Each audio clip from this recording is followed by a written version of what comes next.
nigga high as a motherfucker, by the way. Let me go fast forward. I am the nigga, young dog. This high ass nigga. They don't dance no more. It's all about the lean. Back in the day, crack was jumping on the scene. Now they slumped on the sidewalk. Can't talk. Golden era faded, but we still feel the rock. They used to be kings, now they lost in the scheme. Popping them bottles, throwing money, living dreams. Now they zoned out and mumbling, fumbling. No rhythm in the city, the whole shit crumbling. They used to rock the house, they was riding through the streets. Remember there was dancing, sliding to the beat. Now it's poison in their veins, ain't no pulse on the street. Guess it's over now, they accepted defeat. Back in the day, the rock had them wild and free. Different story now, they got no energy. The new drugs got them slow with the hit unload. Out close and they don't dance no more. Rock used to be jumping, top shit they was on. Now it's lights out, guess the thrill is gone. I am the nigga, young dog. I bring you to rough, rockin' and raw, nigga.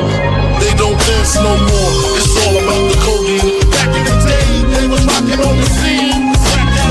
Even dancing in the rain. Now they nodding off. Shit just don't hit the same. I am that nigga,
I'm just getting ready this morning.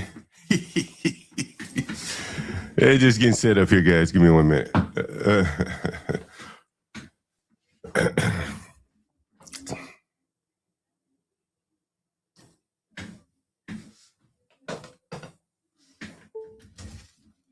Just roll up a joint here, getting ready. Be brave and we just be brave and we John God Appeal. We are announcing a new title to our show. We figure, Brave and we don't really need a title. You know what you're going to get when you come here. You're going to get some insightful commentary. So no need for a title, just more descriptive of who's here on the panel. Be Brave and John, Pull White Trash, and a Nicca. I was just scrolling through YouTube last night, or this morning, just a few minutes ago, actually. And I saw that Not For Humans, he did a stream about, he said, is John Galt in love with Be Brave? And I said, boy, Be Brave and I really are driving these blacks crazy. And I said, Brave, we got to jump up here for 30 minutes or so. And then Brave said something, because I was talking to Brave earlier about apparently here in D.C., they have what they call is Black Yacht Weekend, and so it was centered around Juneteenth. Interesting enough. So what we have is that all these blacks come to DC, or maybe they already live here, and they bring their yachts and they gather at the Southwest Waterfront, which is a rapidly gentrifying, very affluent area here in Washington, D.C. And so they have their Black Yacht Weekend. Now, they could easily go to Prince George's County. They choose not to. They want to be in D.C. among the affluence of being on the Southwest Waterfront. And so they gathered on their yacht, and it turned into apparently chaos. I was reading some of the comments from some of the people that went to the event, say it's not even worth reviewing. They won't go back anymore. It was disorganized and chaotic. And so I saw another post on Facebook or somewhere, and it was, I'll see if I can find it. Matter of fact, I don't even need to find it. I'll look it up. And you've heard me mention this all the time, numerous times here on the channel. And this is kind of the tangent of what Brave and I were getting at, or maybe discuss a little bit today. It's going to be a shorter stream. And so here is the share screen.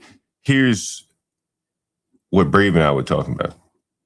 And so nationally, Black-owned gas stations are quite rare, making up only a tiny fraction of the approximately 150,000 stations in the United States. And I think they say there were 30, give or take. But here the Blacks are showing all this affluence, riding on yachts and stuff like that, but don't even own any of the basic services in their community. And so earlier today, I released some clips of Master Kim. I'm not sure if you guys heard that, but Master Kim talked about it, and you probably heard the Blacks talking about they're going to boycott the Asian stores and so on and so forth like that. It's not going to happen. And you hear it from Master Kim, who tells you best, and no better way than an Asian to tell you Blacks, you're not going to boycott anything. 1,000 times over than Freezy and all the other, and I respect what he says. Because I'll tell you like this, and I'll go on record and say this. If a white supremacist harms me, I am willing. This is Linwood. Not with the soul. I think the crazy off the hook white supremacy stuff is silly. We are in an Anglo Judeo-Christian country. And if they don't like Koreans, I got to figure out a way to go back to Korea and learn how to speak full Korean. I speak white boy Korean. So, this is a great place to be. This is a great country. And people are entitled. They don't want to play ball with me. Okay, I agree. I'll go deal with someone else. This is a big country. Hey, I don't say that they're racist. Mexican, how do you think the Asian boycott would turn out? On 2 days, they want that mumbo sauce. You don't think the Blacks will be able to maintain the Asian boycott? Hey, I'll do it. I'll do a $9.99 shrimp special. It's a wrap. Boycott's broken. When Blacks get shrimp, they want it all. Want the deep fried shrimp, the stir fried rice, shrimp egg roll, everything. Shrimp egg foo young with the extra side of sauce. I do that for $9.99, and I'll throw in maybe a pack of Black & Milds for any order over $20. It's a wrap. It's game over. It's a wrap. Game over. So you don't think the Blacks can maintain a boycott against the Koreans? Hell no. The Chinese? Hell no. Hey, they like the Korean jelly yells, and they like the Korean wavy wigs. Oh, that's right. It's a wrap. The Koreans got the hair. See, they can't go out with that hair. Like they might start cooking at home, but they can't make that hair, Mexican. They can't make that hair. If they don't want to fuck with the Koreans, they got the Vietnamese. They can, or the Hmong. They all do the same thing. Mexican, did you hear? And you predicted it. The Rick Charles gas station will be taken over by an even harder group. The Patels took over Rick Charles gas station. Yep. And the Patels have the workforce versus the Asians. They send their kid to pharmacy school and there's no exit. My nickel, BeBrave. BeBrave, what you think about that title? I love it. I love it. Anything that upsets these fucking stupid blacks that live in a dream world and a delusional, anything that upsets them or anything that just gets them is just the better. There's nothing else you can deal with people that have this mindset and are this simple-minded, other than to peck at them like in their own understanding of things, and that's like children. That's why you do.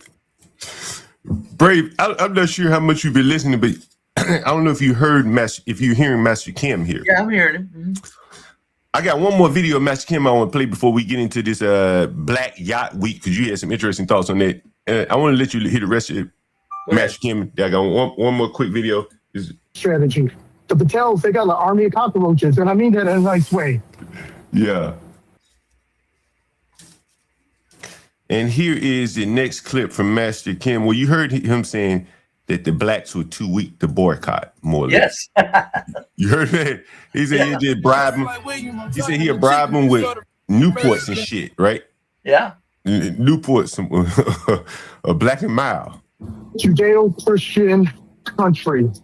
And if they don't like Koreans, I got to figure out a way to go back to Korea and learn how to speak full Korean. I speak white. He says it's Judeo-Christian, but he could have just said white. Is that fair? Yeah, This is a white country, right? It's what it boils down to. It's white culture, phenomenal and overwhelming. Yes. If you want to have success in America, probably best to conform.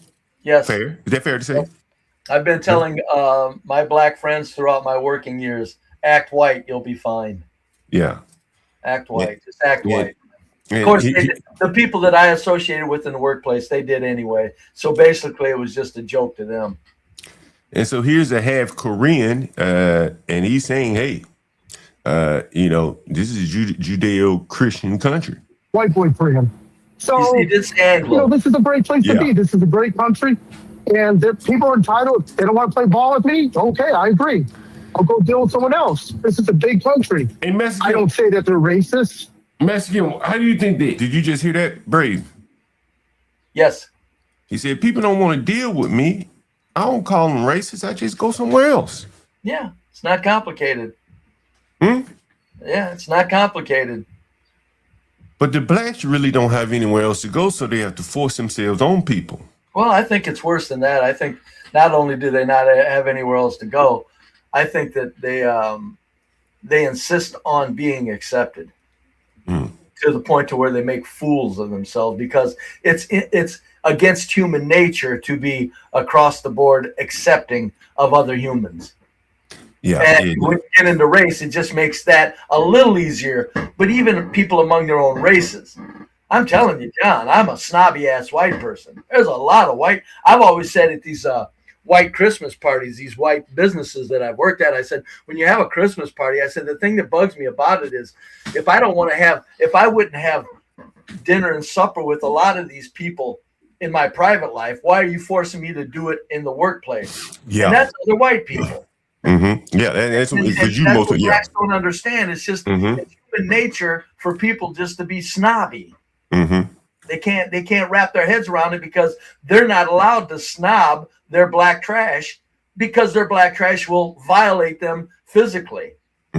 So they think that they got to erase that part of human nature where people just get to be, hey, I don't like you. Yeah.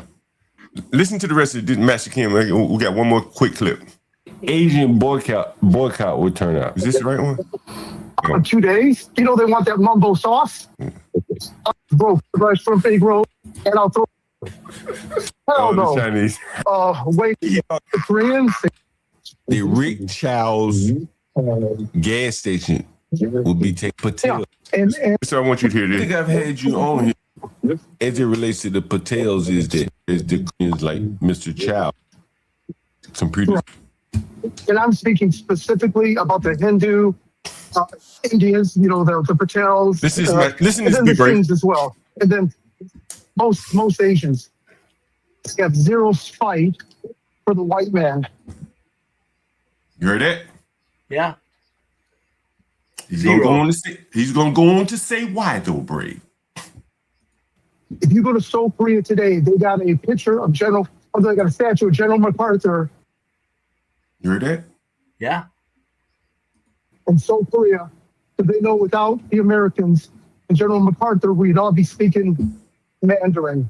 You heard that? Yeah. So, the Indians, they know without the white man inventing polio vaccine, how many people it saved. So, you heard that?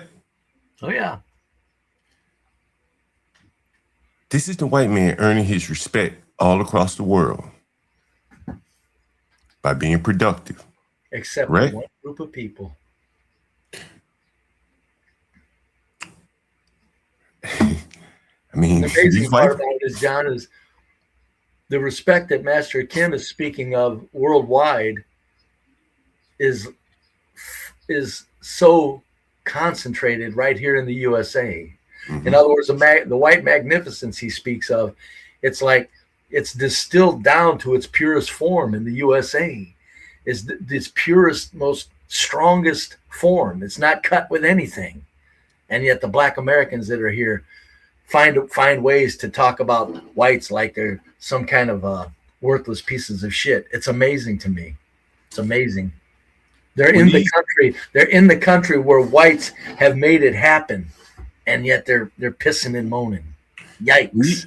When these Indians and Asians come here, they come here with a healthy dose of respect for the white man. Oh, fucking A. Why wouldn't you? I mean, how can you not? I mean, I understand what you're saying, but when you get here, look around from where they came, especially Indians.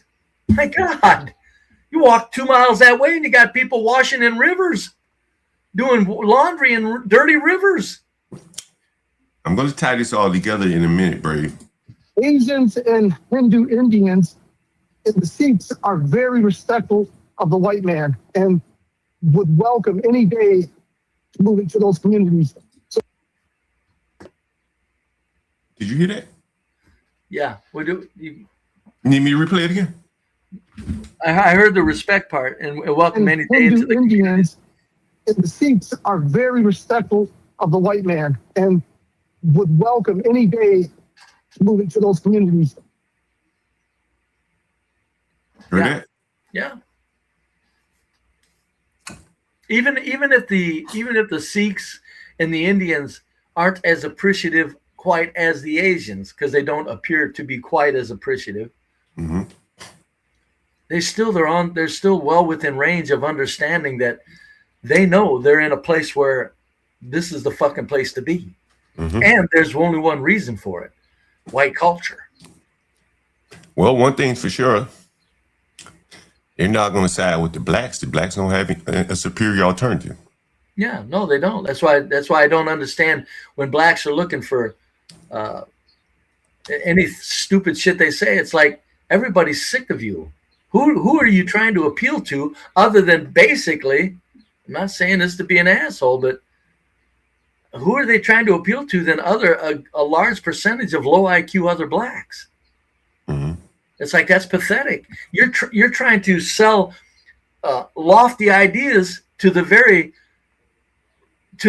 category of that if that low IQ exists in other groups, the other groups look at them with a little bit of, well, pity, and we'll take care of them, and they don't try to impress them. Yeah. And you got blacks trying to impress their low IQ people. Really amazing, right, Brave? It's never-ending, mind-blowing social phenomenon. Let me play a little bit more Mexican.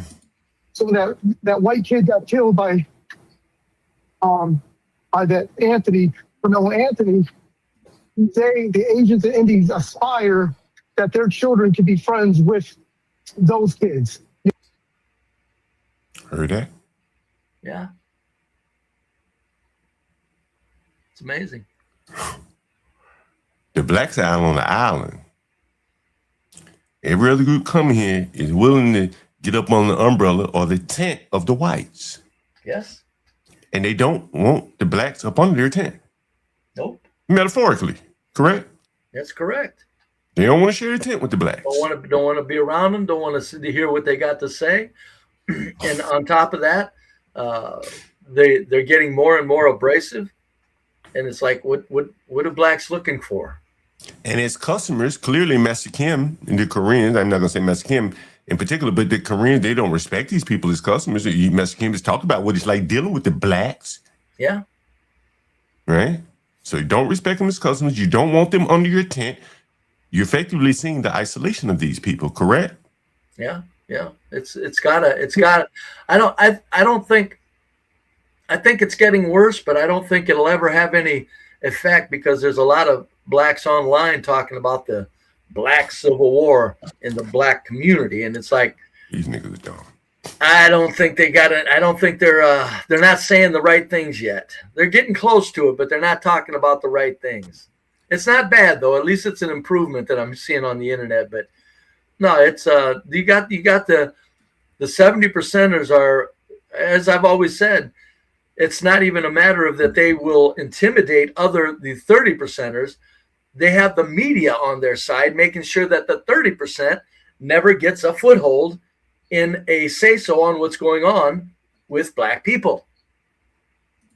And that's what the blacks, the 30%ers are up against. They got to understand that. They're going to have to really break through that, because it really is a moat, and a moat with a stone wall protecting the 70%ers and their fucking complete insane outlooks on life and their beliefs. Let's play a little bit more of this Master Ken, Brave. You know, Yeah. so, you know, you were spot on by tearing apart those communities as far as what the Asians and the Indians could be thinking about that whole Carmelo Anthony thing. I thought that was rather clever.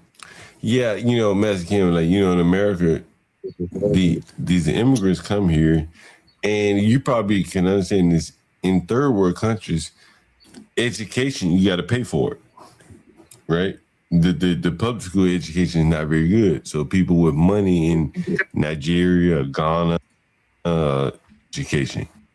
Fought a class action lawsuit against Berkeley I want you to listen to this, Brave.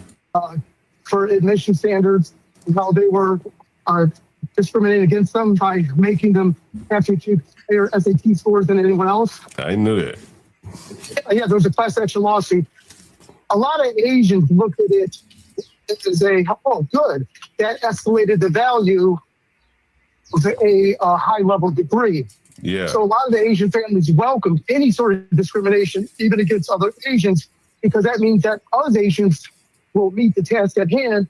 And if they're going to penalize us 600 points and then give those 600 points to the African American, no problem, do it, because we'll overscore 3x.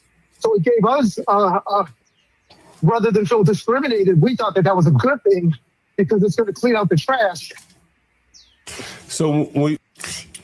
Right quick to that, John, when there was somebody that did a stream on that, and these Ivy League colleges, when they stopped that discriminating against all groups with that required different scores, the Asians are the ones that just their enrollment went up like 20 to 25%. The whites stayed pretty much the same. The blacks dropped like an anchor, down, gone. And this is what Master Kim is saying. He said, look, we welcome the discrimination. We want to filter out our trash. Yeah. When they let up on that shit, the Asian enrollment skyrocketed. And this is what you talk You about. know they were kicking the shit out of Asians. And in the white community, you always talk about y'all filter out your trash, correct? You keep your trash in check. You always talk about this, correct, Brave? Yes. Right? Absolutely. And here's the Asian man in his own way saying, we'll take discrimination. If we can weed out our own trash, you got to discriminate against us to weed out our trash, so be it. Yep. No, they always say, you know, it takes a lot of, how do they say it? Steel sharpens steel or something like that. Yeah, iron sharpens iron or whatever, right? Yeah. And so now I want you to contrast it with the blacks as an example. If you had a policy that discriminated and made it harder for blacks, the blacks would say discrimination. Yeah. Correct? Yep. Now, what did this Asian man just say? He said, we welcome the discrimination. Discriminate against us so we can further weed out our trash. And that's the way whites have always thought too. Whites never, among white trashers, nobody's ever complained that they didn't get into any Ivy League school. They just said, whites, we didn't measure, this particular individual didn't measure up. Mm-hmm. There wasn't an ounce of discriminative speak at all. Well, even if there were, you couldn't sue. You couldn't say, well, I'm poor white trash. I got discriminated against. No, but there wasn't any. It wasn't. I was white trash and I was around intelligent people. There was never any, as I said, white trash people do not, they don't envy their people that are successful. They're impressed by them. And they leave under what basis? But under what basis could they complain in America? Hey, I'm poor white trash. Rich white people discriminating against me. Well, they could probably say that. Well, they could probably, if they wanted to pull out a card, it'd be like, well, we're poor white trash, and my parents were goofy, so I should have a leg up because there's a disproportionate number of goofy parents among white trash people. Anything they could grab onto. But nobody's listening. But there's nothing. It's never been anything close to that. Nobody's listening. White trashers understand fully that they're living like gods. And you ask any white trash, I don't care what they complain about. In the final analysis, white trash people know this whole goddamn country we're living like gods. I hear you talk that shit all the time. You think the average white trash person in your neighborhood, like, man, I'm living like a god over here. Yes, I do. Yes, they do. If you really cornered them. If I cornered them and I fucking put pictures in their face that they're not aware of, they would immediately admit, my God, we do have it made. Yeah. Because white trash can, even if they're not educated, can be educated. They can be educated. Well, you remember the military stat that I showed you? You said back in one war, they said that the poor white trash was performing very well on military schools. You remember that, right? Yes. Yeah. But that is very interesting because what you're saying is that the poor white trash don't even know how good they have it. A lot of them don't. But if you show them, they don't go into some pity party like, what? You mean, and start thinking, oh, you mean I'm a failure in this magnificent place? The Rockefellers have held me down. Yeah, the Rockefellers. Yeah, the Rockefellers, the rich. Oh, you'll hear a lot of the man. Yeah. But it doesn't matter. White trash know by far and away. Nobody, you can't blame anybody but yourself in this country. Does a white man know instinctively that he fits somewhere in this world? Like he's a puzzle piece that fits. Well, I think white people know instinctively that they rule the world. But I mean, the poor white trash man. I'm saying, I think poor white trash, the instinct, you got to live around poor white trash to be there. I'm telling you, poor white trash people, they know instinctually. You think so? Yes.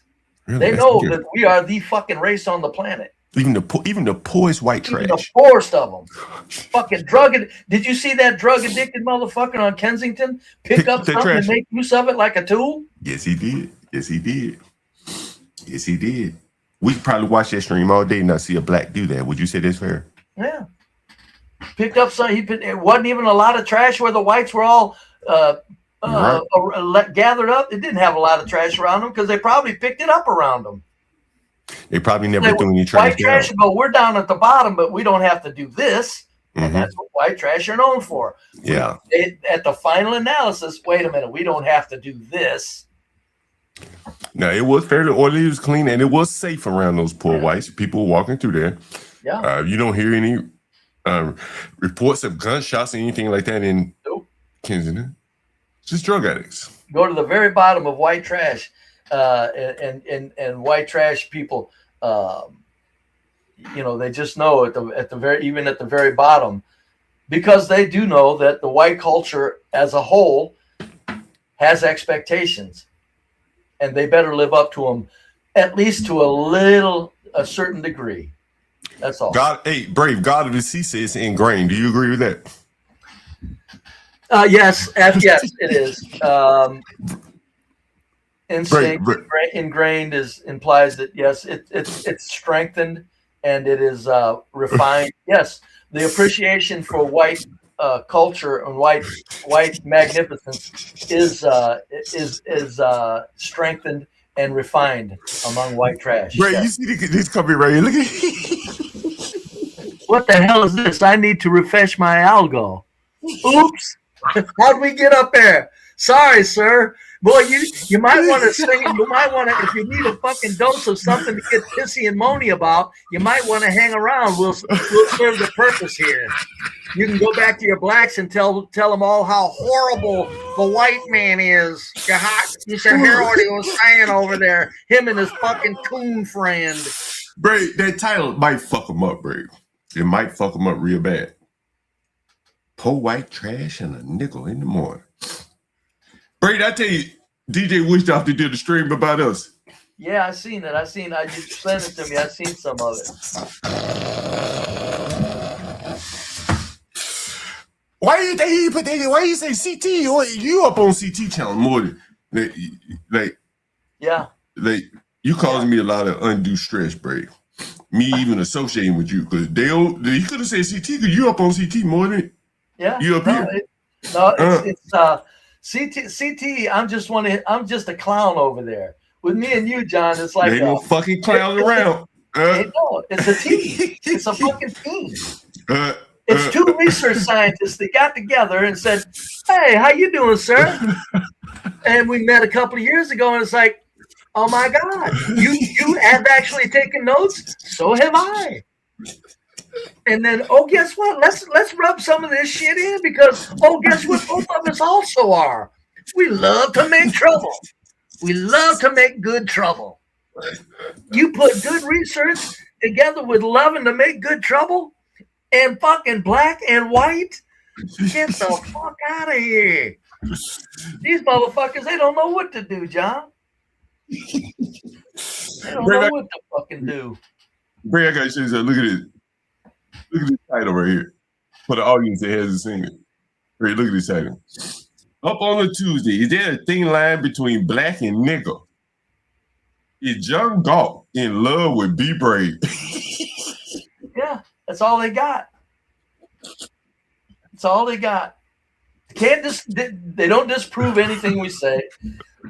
They can't even address it, because to address it makes a person look foolish. That's the truth with which we are speaking. It's just like, guess what? This ain't complicated, folks. We're just pointing shit out and having fun doing it. So there's no way they can even address it without looking foolish. So off goes the silly insults. Never ends. Somebody, Brave. Listen here, Brave. BeBrave was weeded out. He understands all too well. When was I weeded out? Oh, weeded out. He as said in, like, rejected? Weeded your ass out, Brave. Oh shit! Oh man, you know how much, you know how often people try to include me, sir. Is he crazy? Shit, I was nothing but sought after. God damn. Weed me out. That's funny.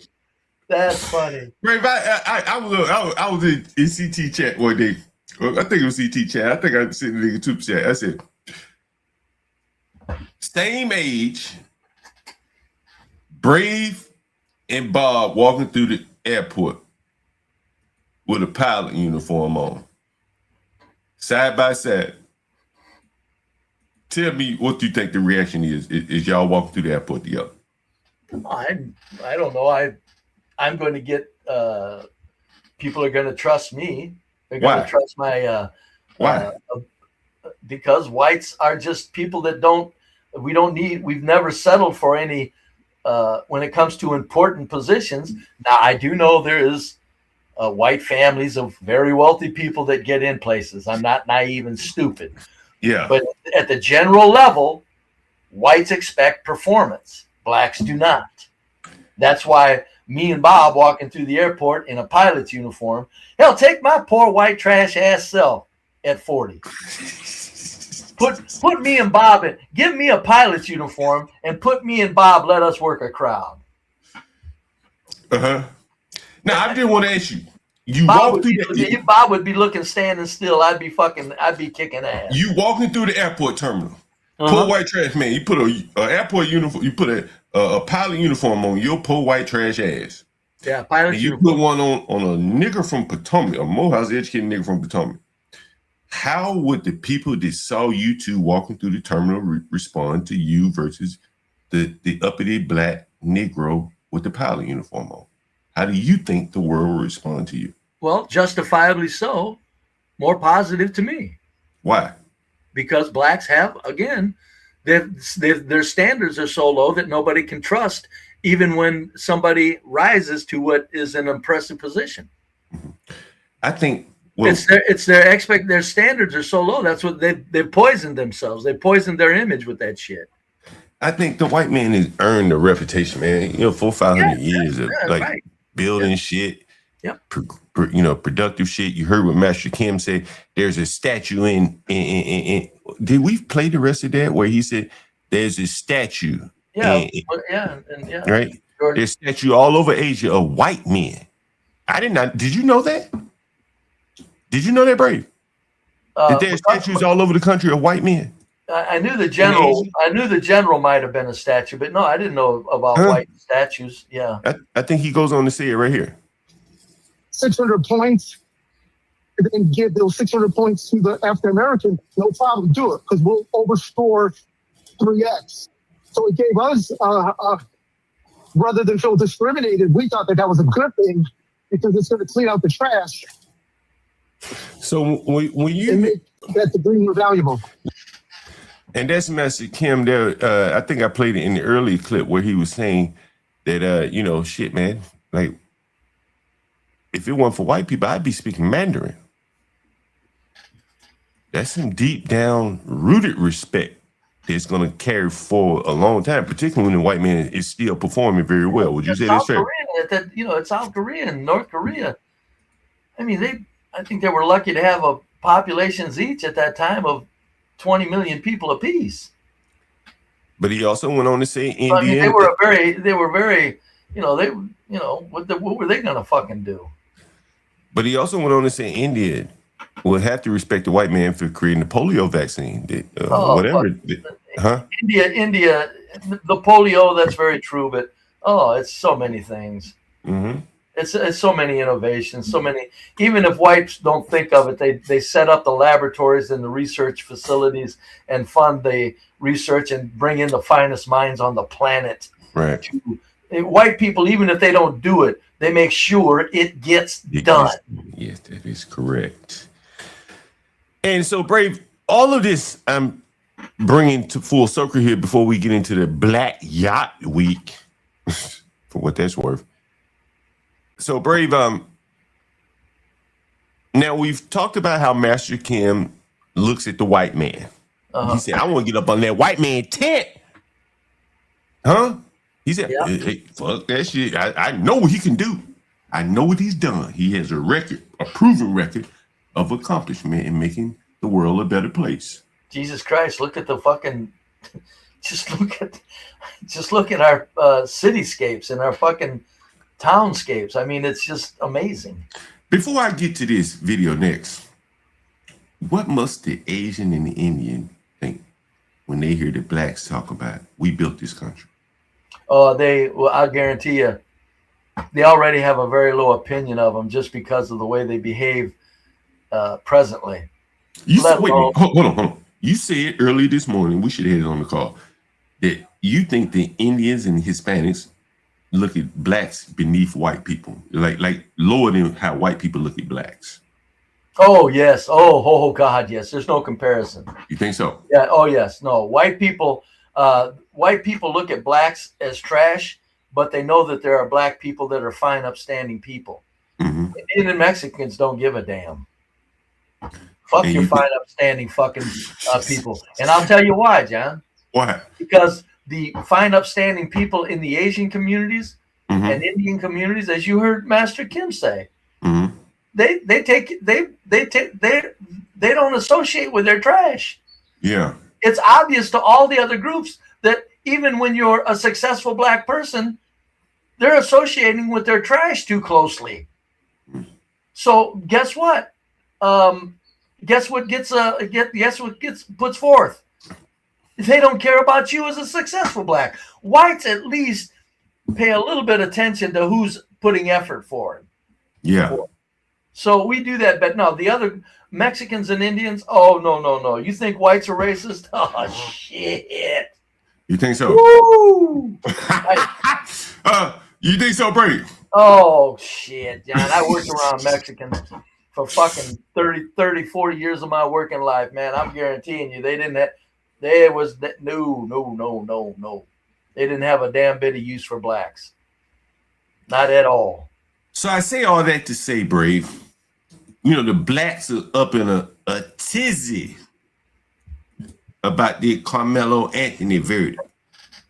How there wasn't no black people. And I know your ass, this is where we have a disagreement. People think we always agree on everything. Yeah. Right? I mean, you said they should have found a black. I said, you want a black on your jury live around blacks? Huh? John said, you're overthinking it. Yeah. I was like, it kind of pissed me off. I was like, it's like me talking to sports to you. I know. I don't want to hear that shit. But I can't help it, John. I can't get it out the back of my head. There's got to be a nigga somewhere that belonged on that jury. I tell you, they had three. If they could have just lied, if the three blacks could have just lied, they would have been on the jury. But one of them at least would have been on the jury. But again, I think that would have made things worse because again, those blacks, if they had lied, they would have found Karmelo not guilty, and then we'd have had even worse. You keep going back to the ones they interviewed. I'm saying there's a lot of blacks that probably didn't even get considered. I'm going, yikes. Well, I don't know. I could be full of shit on this, but I don't think I think you full of. This is like that video. You just like Now wait a minute though. Hold on. I was looking at a video that was way in the distance. And I said, I don't give a fuck. From the up above, it was a much higher video. And what did I say? I don't give a damn. But for the record, when we got it up close, I told KG, I'm full of shit on this one. And I told you, it don't matter what that little thing that you were concerned about in the video because the stabbing had already happened at that point. I would have given you credit for saying. I would have said, "Oh, John was right," but I don't want to. I was on another content creator's channel, and I don't want to up you too much. But, you know, I was. It was KG that directly caused that up close video to be played. Man, I gotta tell you something. I would. And one day I might call my mother and have her attest to this on the channel. What's that? These Karmelo Anthony ass niggas, they don't understand. I ain't gonna say I'm a criminal ass nigga, but I have, you know, I was a younger nigga, you know, I get down and dirty, you know what I'm saying? Like, and you know, so I used to carry a gun. I've told you guys that. I called a charge. I told you guys that. And I had a jury. You know, I was telling you that this morning. I said there were 3 blacks on my jury. Even in this black ass city, I only had 3 blacks. Remember I told you that, right, Brave? Uh-huh.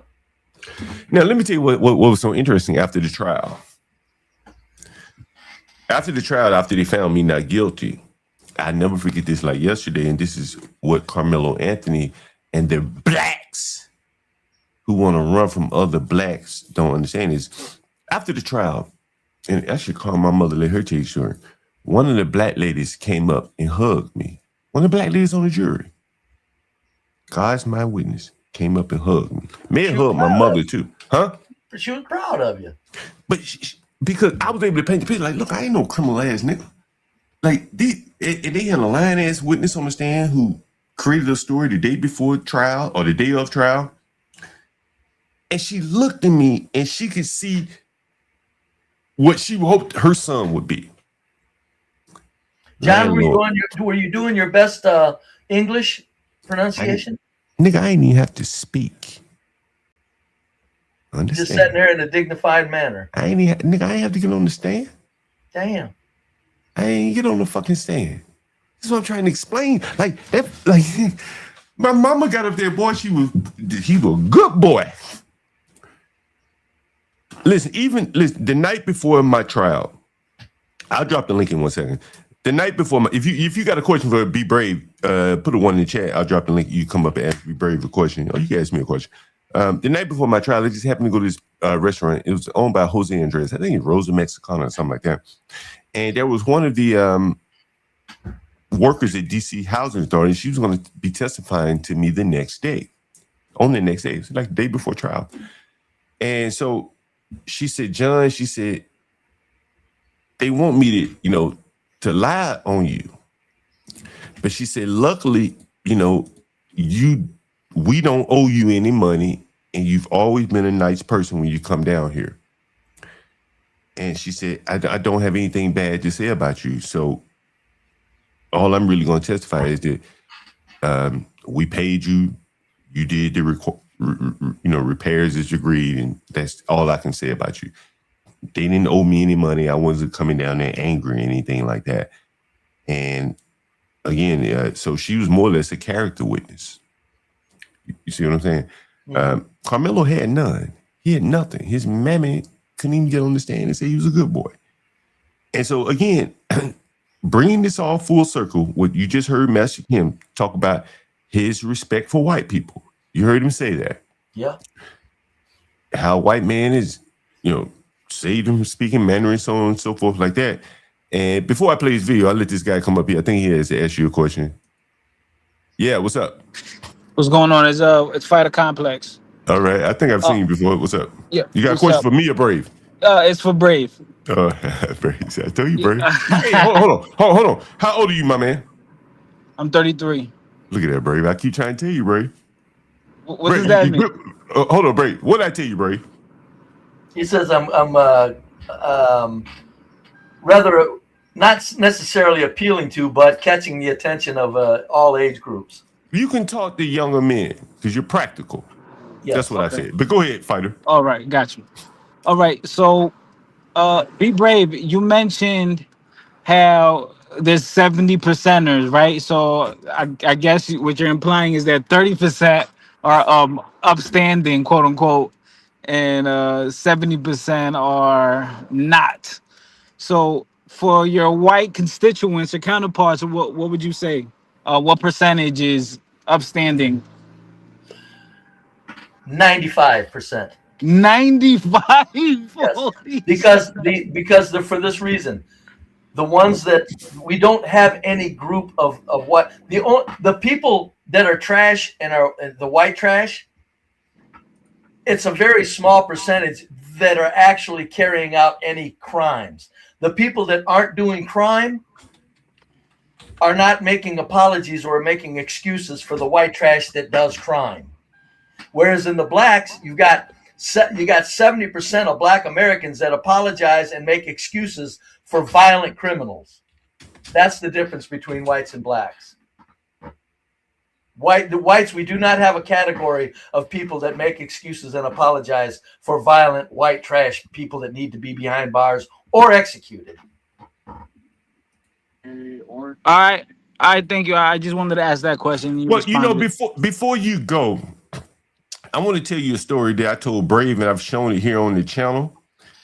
And I think I have it pulled up, and I'll show it to you.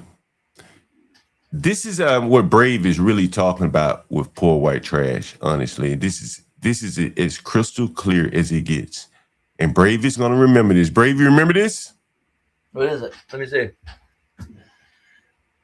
Here are the black guys, and this is what BeBrave talks about here.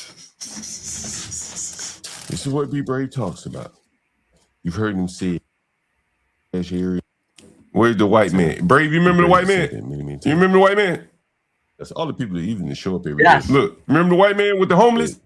Yes. Remember the white man with the homeless sign? Yeah. Now you got it. You know where I'm going with it right now. He uses his placard to clean up broken glass. Mm-hmm. Broken glass. Who broke the glass though? Oh, I'm Did sure he break it was a black person. Oh yeah, I'm sure it was a black person. Yeah, no, he cleaned up after a black man. He cleaned up after a fat black woman who dropped a bottle on the street, big ass shards of glass. He took his homeless sign and cleaned that shit up. And then the white middle class reporter turned around and said, "Man, I really appreciate you doing that," and showed him a token of appreciation by giving him money. Right? That's the whole. This is John's footage, young man. This is my footage. That's my bike. This isn't TikTok. This is John's personal footage. Mm-hmm. Yeah, I do. Yeah, I do. Thank you very much. I do. That type of, what's that called again? IRL content. I've been to Kensington, and I've uploaded that content up there. I've been to Philly. I'm from the Northeast. Did you see any black people in Kensington? Yeah, I did. Brave, what are your thoughts on that?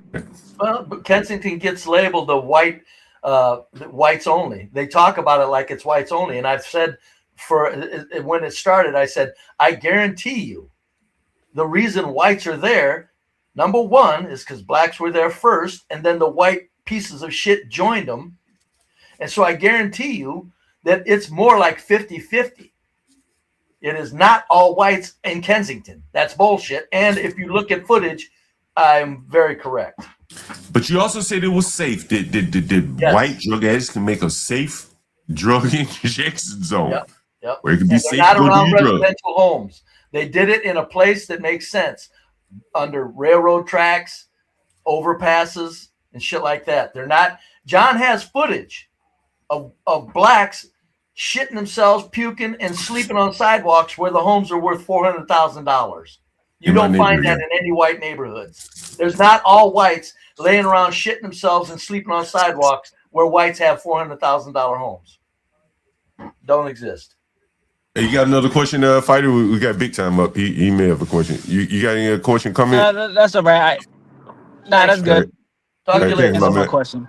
Hey, thank you for joining, my man. All right. Yeah, what's up, Big Time? You got a question for BeBrave? Comment? Yeah, I appreciate letting me up. Hope you guys are doing okay. So you guys are following the trial, and you've been seeing the fallout where it was on The View and it was on MSNBC, where basically they said because the 3 black jurors weren't on the jury, then he couldn't get a trial by his peers. Okay. And then the question I have is, the implication of that is he would only get a trial, a fair trial, if it was all black people. So then I'm just waiting. When do you think is going to be the first person who says, well, if you believe you can only get a trial, a fair trial with all blacks, when are we going to segregate?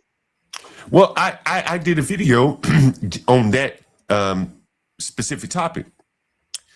Willie D came out and he said, hey, man, we need at least one black jury on the trial, which the implication to that is that one black juror would have hung the jury or convinced all of the other white people that the boy was not guilty. Correct? So from that standpoint, then what would be the value of having a white person on the jury? At best, you'd have a hung jury. So blacks need to probably be judged by each other. They know when to mete out justice or punishment. And if he stabbed a black boy and they say he's innocent and he stays in the black community, there's not much harm done.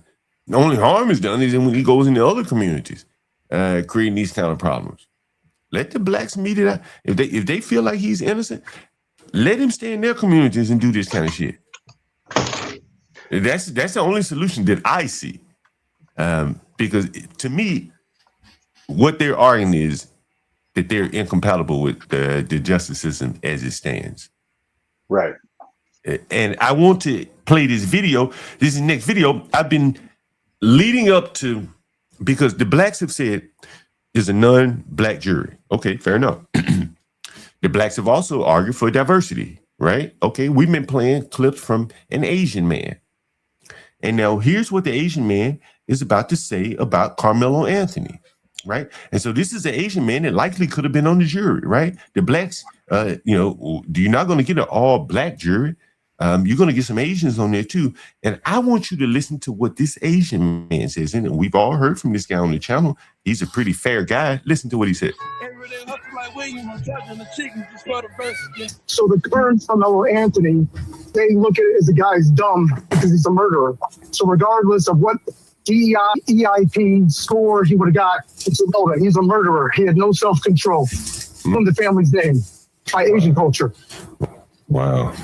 It is very interesting. So murder were... Now, it's biblical, right? Because it's going to clean out the trash. So when you... That the green were valuable. Let me ask you this question. When you hear the black people lauding Karmelo Anthony for a 3.7 GPA, in the immigrant Asian world, that's probably looked down upon, I would imagine. Is that fair? Yeah, so in the Asian world, if they own a dry cleaners, a dipshit's son or daughter would have to work more hours if they're not worthy enough. The reason the Asians try to get the grades is so it frees them like a runaway slave from having to work weekends at the family business. If they're very studious, the reward. So if they're... Go ahead. So you're saying like the parents... Yeah, so if you're very studious, you're rewarded. Really? Because they're also taking all these extra tutoring, all these extra sports for a high-level student. But if you're a dipshit student, you're going to become a store rat. So someone's got to work the stores. I got to stop this for 1 second. This is the likely mindset of one of those non-white jurors, one of the Asians and Indians, Master Kim. There was some Asians and Indians on their jury that sat in judgment of and judged Karmelo Anthony. This is what they thought about Karmelo. Listen. So the Asians somewhat self-select. They track you. This is kind of like tracking. Yes. Right? Perfect case in point. My brother went to a prominent law school, and I went to a good business school. Well, my brother was a higher achiever academic, and I was a store rat. So anytime we fired employees, it was me. I had to fill those shifts. So you worked in the store while your brother was studying? Really? Correct. Yep. And a little bit more to it. In Confucian Asian culture, the oldest son, their goals are formatted the number would go for the whole family. So there's a little bit of some cultural shit too. So let me ask you this question, Mexican. I hope you can be honest with me. When the blacks out here lauding Karmelo Anthony's at 3.7 on a 6.0, 5.5 scale, do the Asians look at that and like, that's just mediocre, or do they just, how does an Asian look at that? People bragging They about would it. give that, okay. So the current Karmelo Anthony, they look at it as the guy's dumb because he's a murderer. So regardless of what DEI, EIP score he would have got, it's irrelevant. He's a murderer. So what Master Kim is saying here, is everyone getting this? Because I'll explain it. Otherwise, I'm gonna let it play out. Are you getting what he's saying? Yeah, I got so the blacks are saying he got a 3.7 GPA. The Asians saying, so what? Nigga, that's nothing. Yeah. You're a murderer. Yeah. You ruined your family's name. It doesn't matter what all this other shit you say. You know, we're looking at you. We're on the jury saying this boy, he is a murderer. Nothing can overcome that. This is what he faced on that jury. Huh? As I said earlier, you get into any white educated, any white middle class families, it's the same way with them. It's like, okay, you got to be good for you, but you know what? A B, really?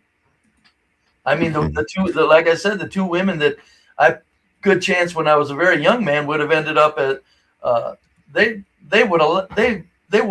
scoffed at B's. I mean, they were 4.0 and above, whatever that grade average is. It's just, there's a lot of whites also. It's like a big whoop. Right. And Master Kim goes on for a few. He had no self-control.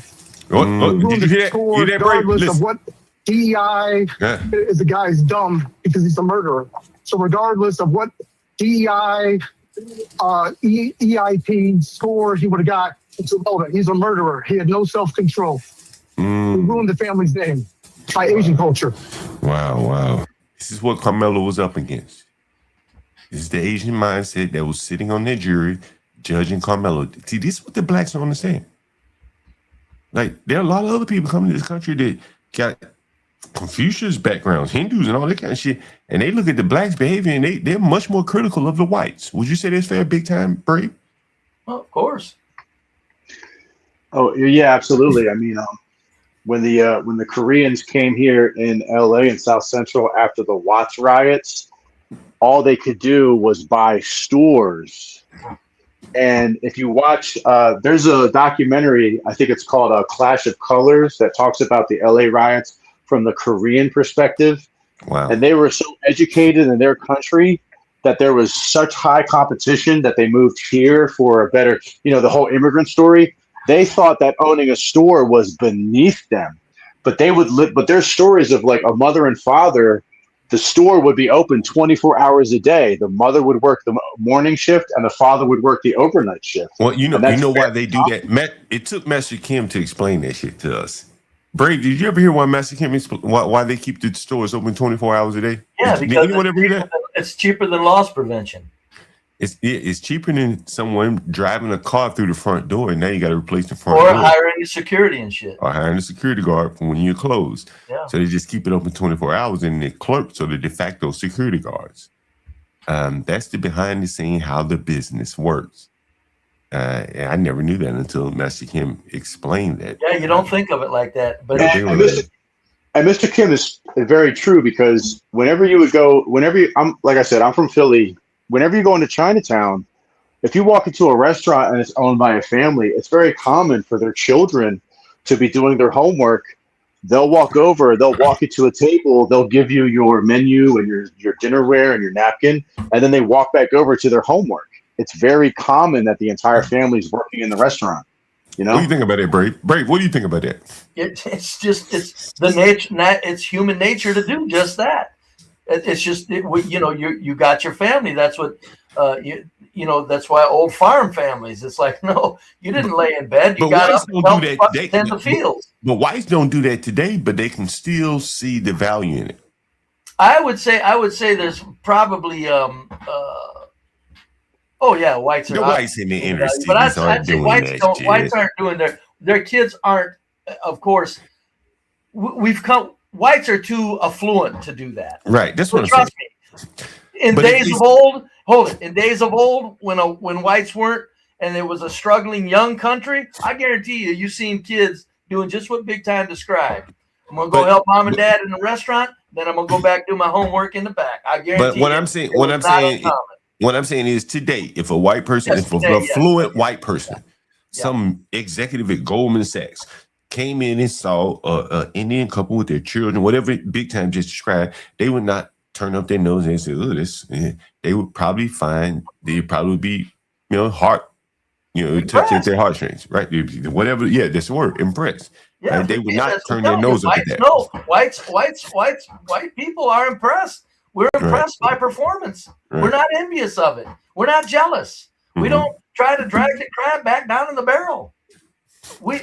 I guarantee you, of all the white trash I've been around all my life, the kids, the nerds, they were protected. Nobody fucked with them. It's like, they got respect. If the nerd was the nerd or the nerd kid, and they had other households around where the kids didn't give a damn, that nerd kid never had to worry about being messed with. It was like, hands off, he's going to be somebody. Yeah, and I think that, that's the Asian community probably is that on steroids. Would you say that's fair? And that's fine because it fits right in with it fits neatly up under the white umbrella or tent. Let's use the word tent for Karmelo Anthony effect. It fits neatly up under the tent. Would you say that's fair? In America, a non-violent, hardworking group of people that they put a strong emphasis on education, that fits very well here in America. Well, I mean, just look at if you can YouTube a Korean 7-Eleven, and something that's fascinating about Korean and Japanese culture is they have alcohol that is outside of the store on the street. So you walk up to the alcohol, you then bring it inside and you buy it. Nobody steals it. Yeah. As opposed to if you go to in Chinatown, they don't have bulletproof glass. But if you go into West Philly or North Philly and there's a Chinese restaurant, they have a protective barrier. Hey, Big Time, did you hear the clip of Master Kim saying a black boycott of the Koreans wouldn't last 2 days? Was that about the guy who shot the kid in the back? South Carolina? No, this was Master Kim. You know Master Kim, right? Yeah, I've heard him before. You never heard of Master Kim before? Yeah, I've heard him on your channel. Yeah, I've heard him. The boycott wouldn't last 2 days. He said, nigga, I tease these niggas with Black and Miles. Fuck you niggas. That's what he said. Am I wrong? Am I lying, Brave? No, yeah, that's right. Niggas try it.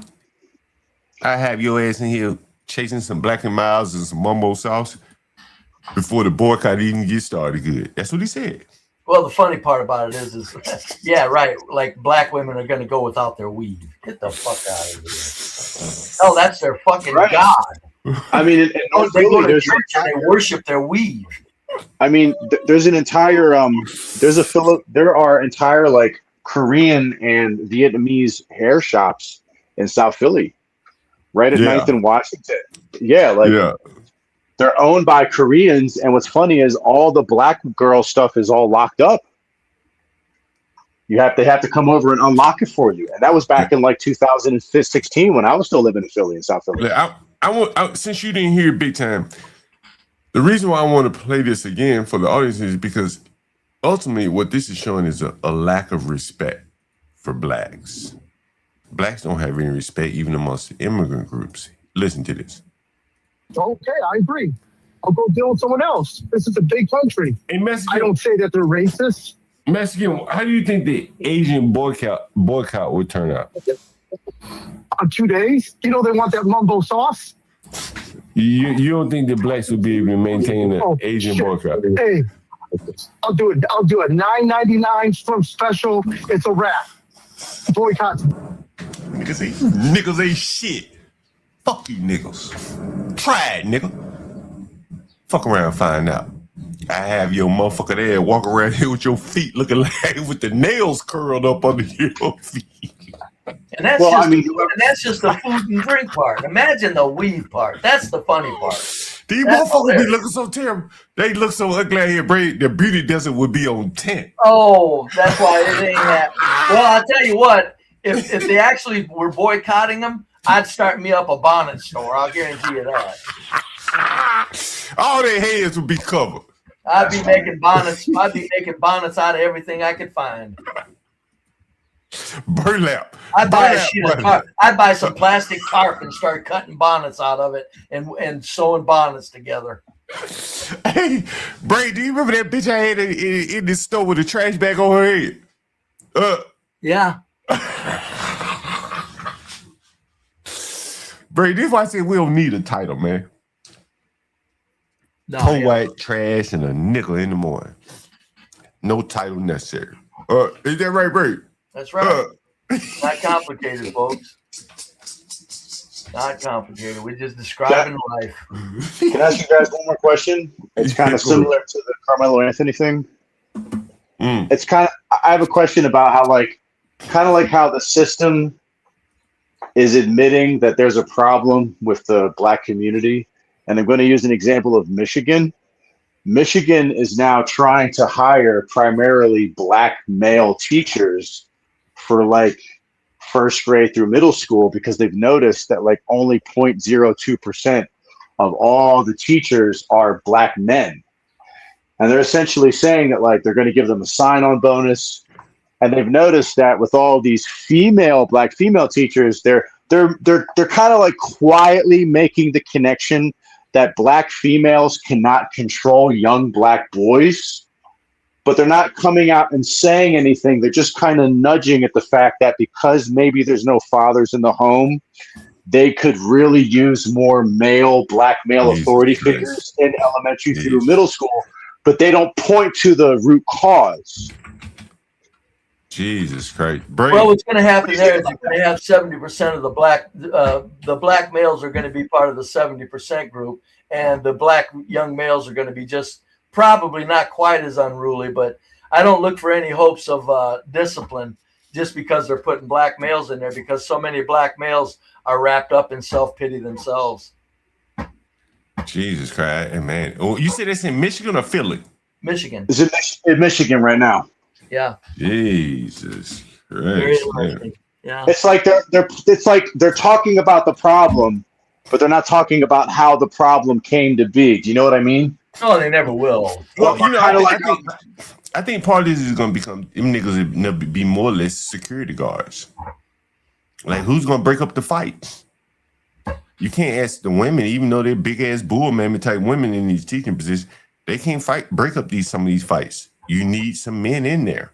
Yeah. And I bet you that's part of it. It's the unspoken aspect of it is that who's going to bring up some of these real serious fights between Trayvon and Karmelo? That's what I said 30 years ago. I said in these black schools, I said you're going to have a prison wing concept, and you're going to have to bring in black men. You can't have black women overseeing a prison wing concept. And no, I'm not saying it, call it prison. In schools, public schools, the concept is just that, though. Even if you don't want to learn or you don't want to understand math or English, sit down and shut up. But Bray. I remember when you told me, you said when you were in school, you didn't want to learn shit. You just put your head down. That's right. Because out of respect for white culture. But the blacks ain't gonna put their head down. I had two black motherfuckers in here one time, and they could not sit down. There'd be 4 of us troublemakers in a class. Nigga, we'd all have our heads down. But I'm saying I had some niggas in my house, Brave, that couldn't even sit down. They were up jumping around. You talked to her. Remember Aisha? Uh-huh. Man, I kept pointing out, look at these niggas. They can't sit down. They jumping around, rapping and shit. And at some point I said, y'all just go outside. Both of y'all, just go outside. Yeah, but John, jump around outside. They were just happy to be around you, man. I mean, okay, I know what you're saying, but they were also, you got to remember, John, you're a black male. And when other blacks get around a black male that's sensible, they're so appreciative. They're probably giddy because it's so rare. Or they'll try to take advantage of you. There's the other That's side more of it as well. likely. That's the other side as well. Especially if they outnumber you. Yeah. No, he big time is There's probably more 10 like bad that. kids and there's one nerdy teacher. They're going to try to play the teacher. That happened all the time when I was in Philly. Well, a teacher is in a different position because they don't really have anything of tangible substance to offer these people other than And not only drink. that, their hands are tied. One wrong move and you'll lose your job. Oh, well, Right. what you have now is you have kids pull out their cell phones and they insult the teacher, and then they're waiting for the teacher to talk shit Right. back. Then they run to the principal and cry racism. They do the same thing with the police in these inner cities. Exactly. Brave, you were telling me something about you mentioned some Negro named Chicago Rilla. Yeah. He said, There's no gangs. Don't talk about Chicago. You're not from Chicago. You can't talk about Chicago. Yeah, I know. Yeah, he said that. What did he say? What did he say, Brave? The Black Yacht Week is Really? is a good time here in It's a good Chicago. time. What do you think about blacks with yachts? We talked about this. Well, I think that if they get them good, but the sad part about it is they're proving out that they can't keep their trash away from their yachts. But I went to a yacht club as a young man. The wife that snatched me up and used me for a genetic vending machine, bless her heart, because she added to my life. I appreciate her, even though she, took me. But when I went to the yacht club with her and her family, there were no white trash there allowed. There wasn't any ridiculous, stupid white behavior from anybody. It was all very, very well ordered, and a lot of beautiful women of all ages. I was impressed, man. I mean, it's like I never been in around fucking boats and fancy boats before. But you also mentioned that the blacks, why don't they invest in their neighborhoods? Yeah. Well, they can't, because if they invest and they lose, they would have to admit publicly that these people are fucking everything up, including other black investments, which we all know that already. But I mean, it would just be a neon sign.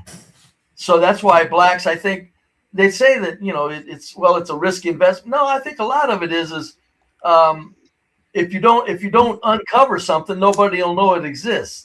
If they invested in their communities and lost all their investments, that would kind of be proof positive that these black people are so fucked up they can't even deal when their black people want to help them and invest in the community. But you said it. Yeah, go ahead. You mentioned something called tragedy of the commons. Yeah. Can I? So to give an example of that, like 2 years ago, a police officer in Philly had pew-pewed a kid for terms of service, and he was found not guilty by a judge. And so do you remember that black girl Meatball who got she got charged with 21 attempts for rioting? No, I remember. Well, so this girl went on TikTok and she was telling people to riot and steal stuff. And one of the things they did was they went into the Apple store and they stole all these phones. And when you run through but they have a security measure. When you run through the door and you don't pay, the phones turn into bricks. So what all the black kids did was they filmed themselves stealing, and then when the phones didn't work, they threw them on the concrete and started pouring Gatorade and orange juice and shit on them, and then they started stomping them out. And to me, that's kind of like, well, if we can't have it, you can't have it. Yeah. No, very much so. Very much so. Like, as I said, about 2 weeks ago, I had a black man. He was down and out. He was slinging dick for rent. That's the reality of the matter. Brave, I told you about him. And at some point, he ran out of dick slinging to pay his rent. But he also had long hair. He clogged up the tub. And the old man in the house told me, he said, yo, the young boy clogged up the tub. And this is a classic case of tragedy of the commons. The young boy attacked the old man for telling me that the tub was clogged up so that I can unstop the tub. So in other words, he said, I'd rather deal with a clogged up tub than face responsibility or potential accountability for clogging up the tub. So he attacked the old man. Down and out on his luck, can't pay his rent, the dick ain't slinging anymore. He destroys an inanimate object, a microwave. In the ghetto, when I walk around, I see bus shelters that the city spends millions of dollars on. And they have that, what do they call it, that tempered glass. Yeah. That protect you from the rain and the elements, and it blocks the wind. Acrylic, probably. Okay. The blacks just break them. No reason. They mostly break them in their own community, which ends up harming the older people who are catching the bus, and now they're not protected from the elements. And it's just wanton violence that doesn't even make sense. Like, what's your anger against a bus shelter? What's your anger against a microwave? But the whole world has passed them by, and they can't strike out at anyone in particular. Maybe an old man or a microwave or a bus shelter. And I think that's what you're saying. Same thing with the violence amongst each other. You know, and then you got Izzy Bands taking the guy that'll smash a bus shelter acrylic panel so that it's no longer a windbreak. And Izzy Bands will say it's white people's fault that he's crazy. Yeah. So it's fucking amazing shit, man. And then you have the Freezys of the world say, I'd rather be around Freezy's, and that's what I meant. I get Izzy and Freezy mixed up because Freezy's the culprit. Freezy's now he's now the leader of the fucking retard. Yeah, I think the civil rights movement, the Al Sharpton, Ben Crump movement has moved online. People like Freezy, Lakeisha Keisha, the House of Hypocrites, they're forming somewhat of a circle jerk. They're using more or less the same content, the same people to spread their lies. You see the same people on Freezy's, on Lakeisha Keisha's, on House of Hypocrites, spreading these lies and propaganda and further inflaming the blacks. That's what it seems to be to me. From the outside looking in. But Brave, we were talking about the Black Yacht, and you telling me Chicago Gorilla, he was real excited about this, huh? He was in the chat saying how well and wonderful it was, and and I guarantee you, if they kept the peace, it's because somebody said, "To hell with black trash, we're putting up security." So before we get to the Black Yacht, I want to share this with you. Nationwide, black-owned gas stations. Who's the fella up on the panel? Oh, it's Praxis. Nationwide, black-owned gas stations are quite rare, making only a tiny fraction of the approximately 150 stations in the U.S. I think there are 8 gas stations total. 30, I'm sorry, black-owned. But again, they do have the ability to have black yacht parties. And one of the things you said, Brave, was the black yachts, the white yachts that you've been on. They're pretty women. That's what you said, right, Brave? Yeah. I was sending you some pictures of some of the women that were on the black yacht DC. And what did you think? It was not representative of financial success, put it that way. What do you mean by that? Well, I mean, when you get into I can't hear you guys. You might have to come out and join back in. Go ahead. When you get into financial success, there's one damn thing for sure. In a white gathering, you're going to have the finest looking women on the planet there in large numbers. In large numbers, Brave. And again, this is not one here, one there. The whole damn crowd's going to be nothing but babes. Well, I want you to come in on this whole damn. The fat woman that could be fat and raggedy would be all fixed up, and she would know that she's not one of those babes. She would understand that. Well, Brave, I want you to look at Black Yacht Weekend. This is a mix of Chicago and DC, maybe some Miami would be in the mix as well. And so you have 3 sister gals here. And what do you think about Black Yacht Weekend, Brave? Well, at least some of them decided not to put on 80 pounds, but it, you know, why they just all look the same with that fake hair, and they just, I don't know. It's just, you know, I don't know. It's This don't look like your yacht when you out on the yacht. no. The yacht club that I was at, I guarantee you, they would. You put 4 or 5 women together, they would all look different. Number one, they wouldn't all look like they have on the same hair, and they would be having various features, various facial features and body types that were just magnificent. You like any of these 3 you like, Brave? Well, if the one on the right, this would probably be the one that you could clean up the best. She look a little heavy though, Brave. Look at that arm. Yeah, but that don't look like 80 pounds heavy. And she's a little short. Yeah. Meaning she's probably got some nice curves if they're shorter. Shorter women have nicer curves. Anything here, Brave? No. No? No. Especially the one on the right. The one on the right, no thank you. Fucking no thank you. No. Let's just go through all the photos. Just tell me when you see something worth something. The one in the middle, and she's probably Oriental black. The Oriental black. Yeah. Look at the one on the 2 on the clear on the left. On the left, the blonde and the red bra. The fake blood, yeah. Yeah, the fake blonde and the red bra, yeah. You like that? No. No, thank you.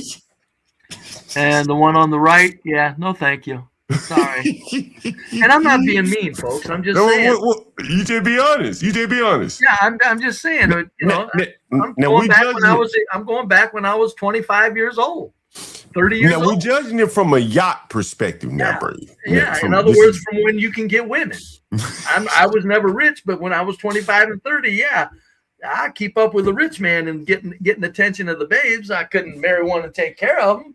But I goddamn guarantee you, I got the attention of some good-looking ladies, and I just wouldn't have given the one in the center, okay. But the other 3, no, thank you. You want me to? That's why I say that black women don't understand the white men that can get women. We don't want black women. There's too many other white women that we get a hold of. We get a hold of the best. When the hell are we gonna knock our standards clear the hell down for?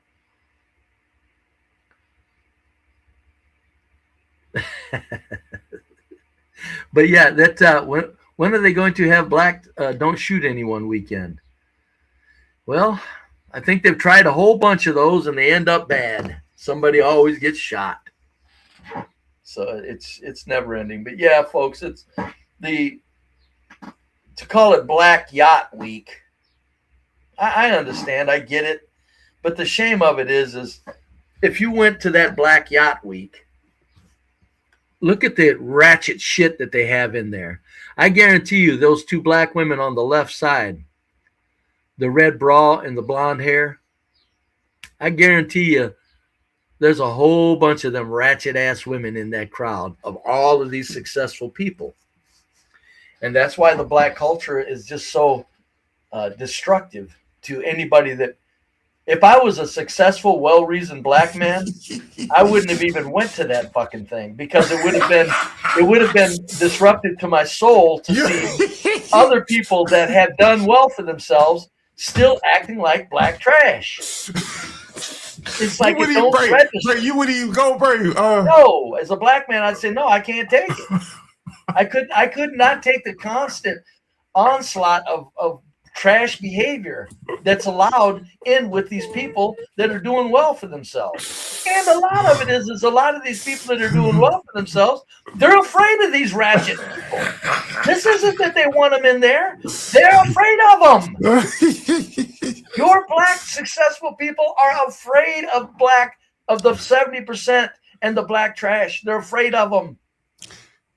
Maybe the woman in the middle has real hair. The rest of them, it's all fake hair right here, Brave. Oh, fuck yeah. Look at the men right here. You pay particular attention to the man on the right. That scroll past him. He has dreadlocks and He's on the left here. The long, thick, rope-like dreadlocks. Look, what are they flashing gang signs?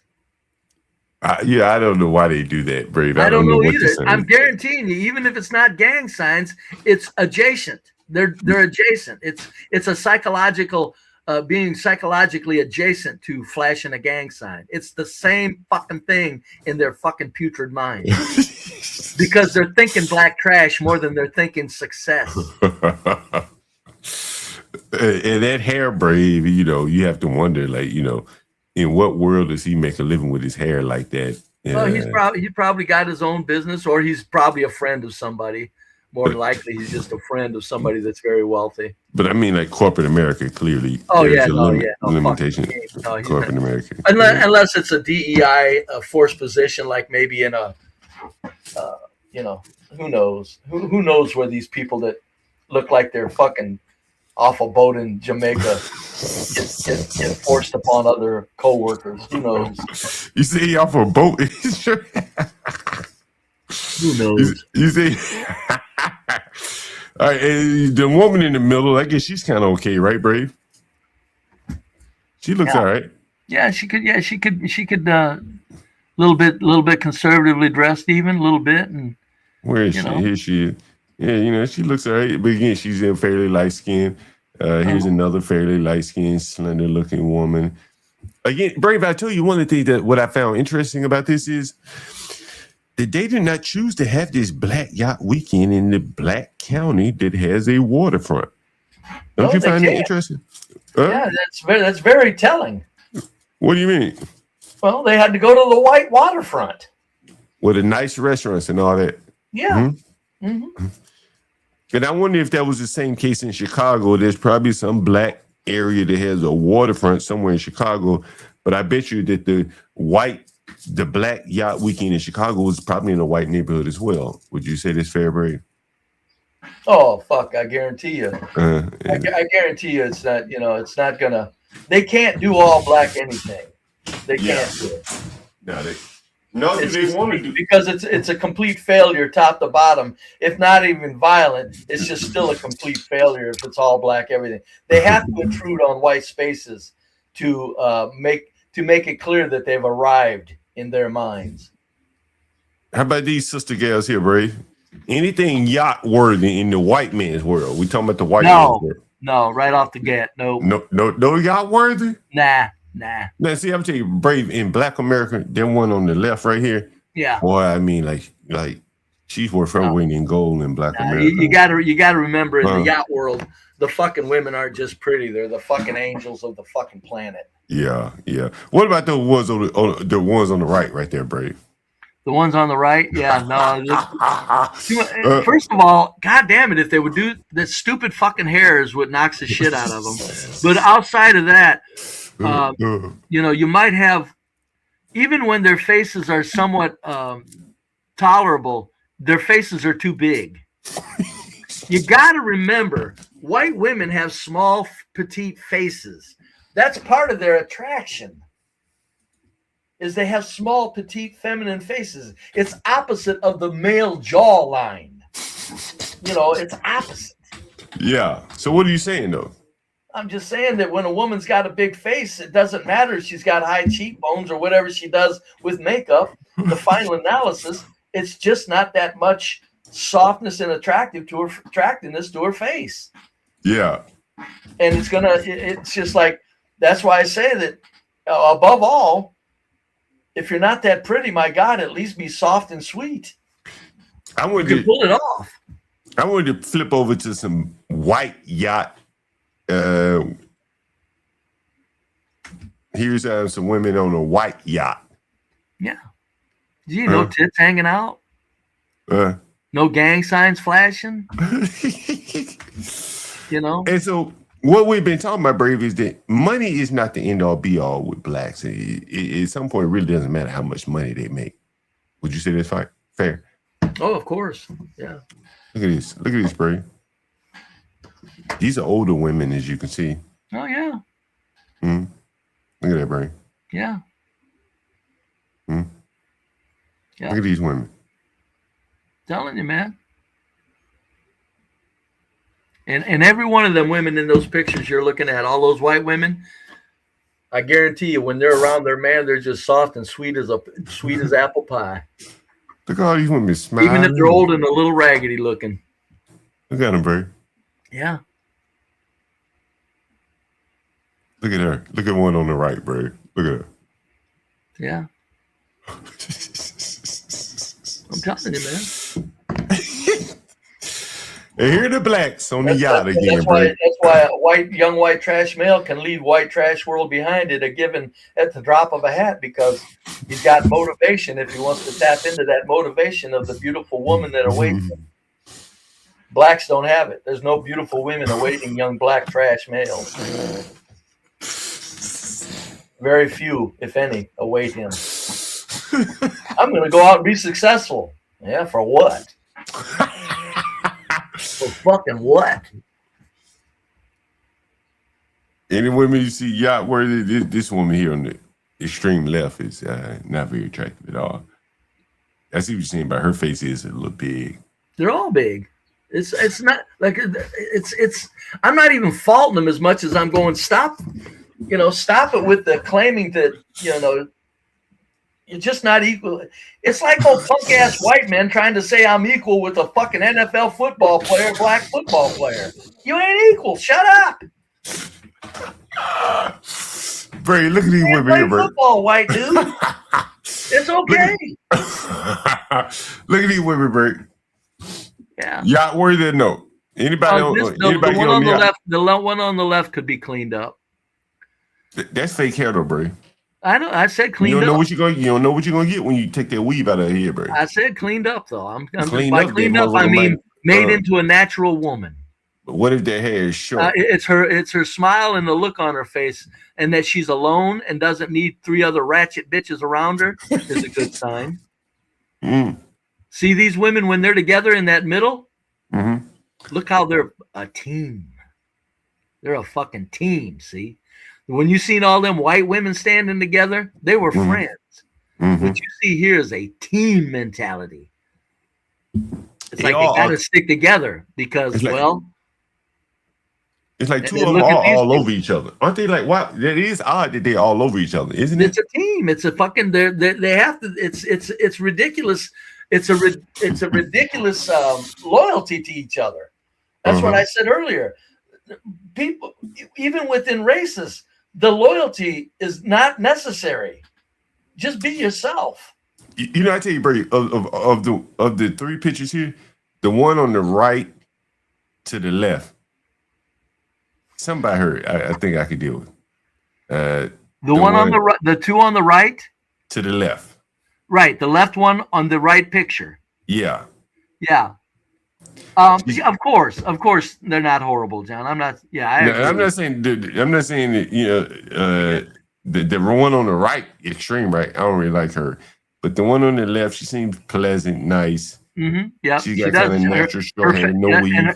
And you are correct. Her face, kind of lets off a gentle look to it. Mm-hmm. Yeah. Maybe not yacht worthy if you had a lot of money, but. Oh, fuck no. Hell no, man. Look at this big thing in the middle right here, bro. I know it. Look at the fucking shit. How the fuck did she get on? Yeah, that's what I'm saying. They're showing the best pictures. I guarantee you walk through that fucking place, you're looking more at that picture in the middle than anything else. Look at all the baby hair in the front. What they do, bring in some white prostitutes above it? These probably are the workers. Oh, okay. That and some. See, they got the bottles in their hands. So this is an interesting part of the black economy here, Brave. Let me show you this. This is an interesting part of the black economy. Can you imagine how that must piss black women off to have even pretty waitresses? You notice the 2 up front don't seem to be fully black or anything like that. No. And so what you're seeing in the black economy, in the black clubs and stuff like this, where the blacks go, they usually have bottle girls who typically are very light skinned. You see that? They call them bottle girls? Yeah. So what they're doing is they're bringing out bottles and shit. You can see the bottle. Oh, yeah. I get it, but I just didn't know. Yeah. And so this is what you're seeing here. These are bottle girls, and these are the ones that bring out the overpriced liquor to the blacks that are coming to have fun. You know, you have to have somewhat attractive women. Oh, of course, because the blacks, their ego is so fragile that how dare they say, wait a minute, I can't afford this. No fucking way. And so again, here are the women. In other words, they'll break the fucking bank to make it look like they can fucking buy the bank. Ray, what do you think about this one on the extreme right? Yeah. Look at them fucking lips. Them fucking lips look like Creature from the Black Lagoon. Too big of lips. Sorry, I don't like big lips. No, yeah, I like plump lips because I've had girls with cherry smiles, they call them. Nice, just right size lips. No, them yeah, motherfucking lips right there. It's like if she smiled, that smile would go from ear to ear with that big mouth. No yacht. No yacht. No. Look at the picture to the extreme left. Look at that big, humongous woman on the right. Fits right in with them. Damn, break. Yeah, fits right in with them. Break. See, this goes down what you're saying. Like, where's the motivation coming from? We on a fucking yacht here. Yeah. And where's the motivation, Bray? Yeah, no. You got any motivation? Yeah. I'll guarantee you, these women are all brought together so they're concentrated in one place. Just go ahead and, in the black community in general, try to find anything for motivation. Hell, you got a yacht club here, and a lot of them are reject in a white yacht club. Bray, look at this. Look at this picture. Ray. This is a yacht club, Bray. Let me see, Bray. Let me see how I go back up, break. Now, remember, this is in downtown DC. They pulled up in the affluent white neighborhood, Bray. They didn't go to PG County to do this. So while the white families and touring and shit are out eating, this is what they're looking at. I imagine the whites probably said to hell with it for a couple of days. In large numbers. But a lot of tourists didn't know, though, Bray. They showed up, they did not know. Well, that's true. That's what I said. But the people that knew, it was probably,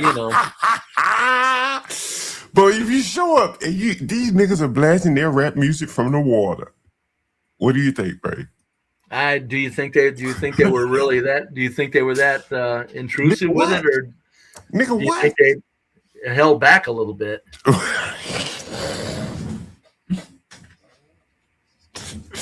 Bray, you think these blacks, they had one chance to come out on Juneteenth with their yachts held back? Look at them. Look at them. You think they held fucking back? Well, the fellas over there look a little on the conservative side, but the looking dude with the long hair, he's looked like he's got to be an attention getter, so he's got to, He partying, Bray. Yeah, I know. I get it. Yeah. Don't dare follow the lead of the other guys that are just standing there taking a picture. No, don't do that. Can't follow the lead of the ones that are probably a little bit more tame and keeping it quiet and down. No. Right. How about them sister gals on the left? Do they get on the white yacht? Can they make it onto a white yacht? No. Nope, and nope. So this is what we're up against here, Brave. It looks like, right? Where does the black man motivation come from? Look at the boats. These are just tiny boats anyway. Look at these tiny ass boats. That's not yachts. Those are fucking oversized speedboats. That's oversized speedboat. What the fuck? So you call it yacht? See, this is another thing. I'm not a warehouse worker. I'm in logistics. No, you're a fucking warehouse worker. We're at a yacht club. No, you got fucking speedboats. You're at a boat club. You're at a goddamn boat club. Jesus, God, it never ends. Hey, Chicago really said they had a good time, though, bro. He said they had a good time. Well, they probably did at their speedboat club. You said it's a speedboat. Jesus. It's a speedboat. That's a fucking glorified speedboat is all these people had. calling them yachts. Brady, somebody said pontoon boat. Well, pontoon boats, I'll tell you, they cost as much. Them fucking pontoon boats, them motherfuckers hit $200,000, folks.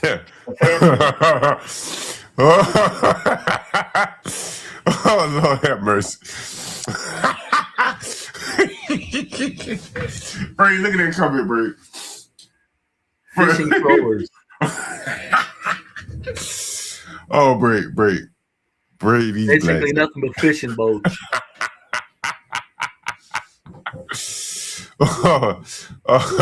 Yeah, yacht. If you put 1, 2, 3, 4, 5, 6, 7, 8, 9, 10 people on a yacht, yeah, they don't take up the whole boat.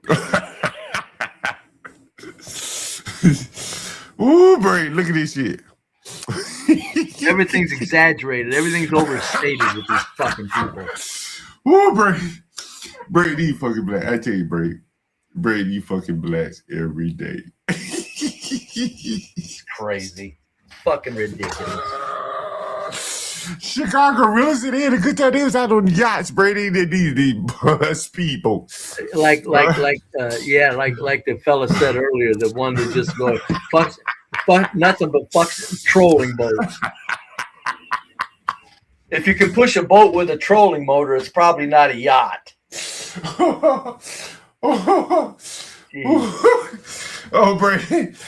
Brady.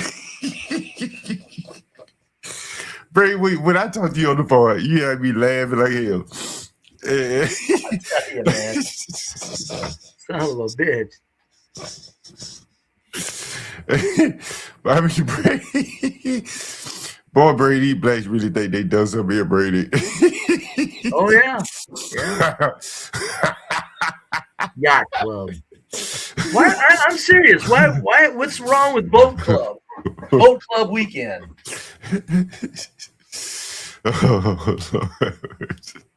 Hell, I think if you look up the definition of yacht, I think it's a certain footage and everything. I don't know. Yeah. Square footage, interior, and everything. Brave, slim pickings at this motherfucker. Look at this one right here, Brave. Jesus Christ, the second one. Jesus Christ, Brave. Have mercy on my soul. Brave, Yeah. look. Which one you want and looking at? Look, the second one right there. Jesus fucking Christ, have mercy. From the left. Yeah. Look at that thing right there. Look at the head on that thing. Well, she's not horrible. Brave. That fake hair, oversized woman. You take that fake hair out, boy, you got something terrible to look at. She's got Brave, she's got some shoulders about an axe handle wide. Hey, you go up on CT yesterday? You went up on CT yesterday, right? Yes, for about an hour and a half, I think. Somebody said the mental illness hit a new low at CT. CT's yesterday. Mental illness, it's a new low. Oh, I think it was pretty interesting. There was at the end of at the middle and to the end of the show, he had a lot of people going back and forth getting some stuff off their chest.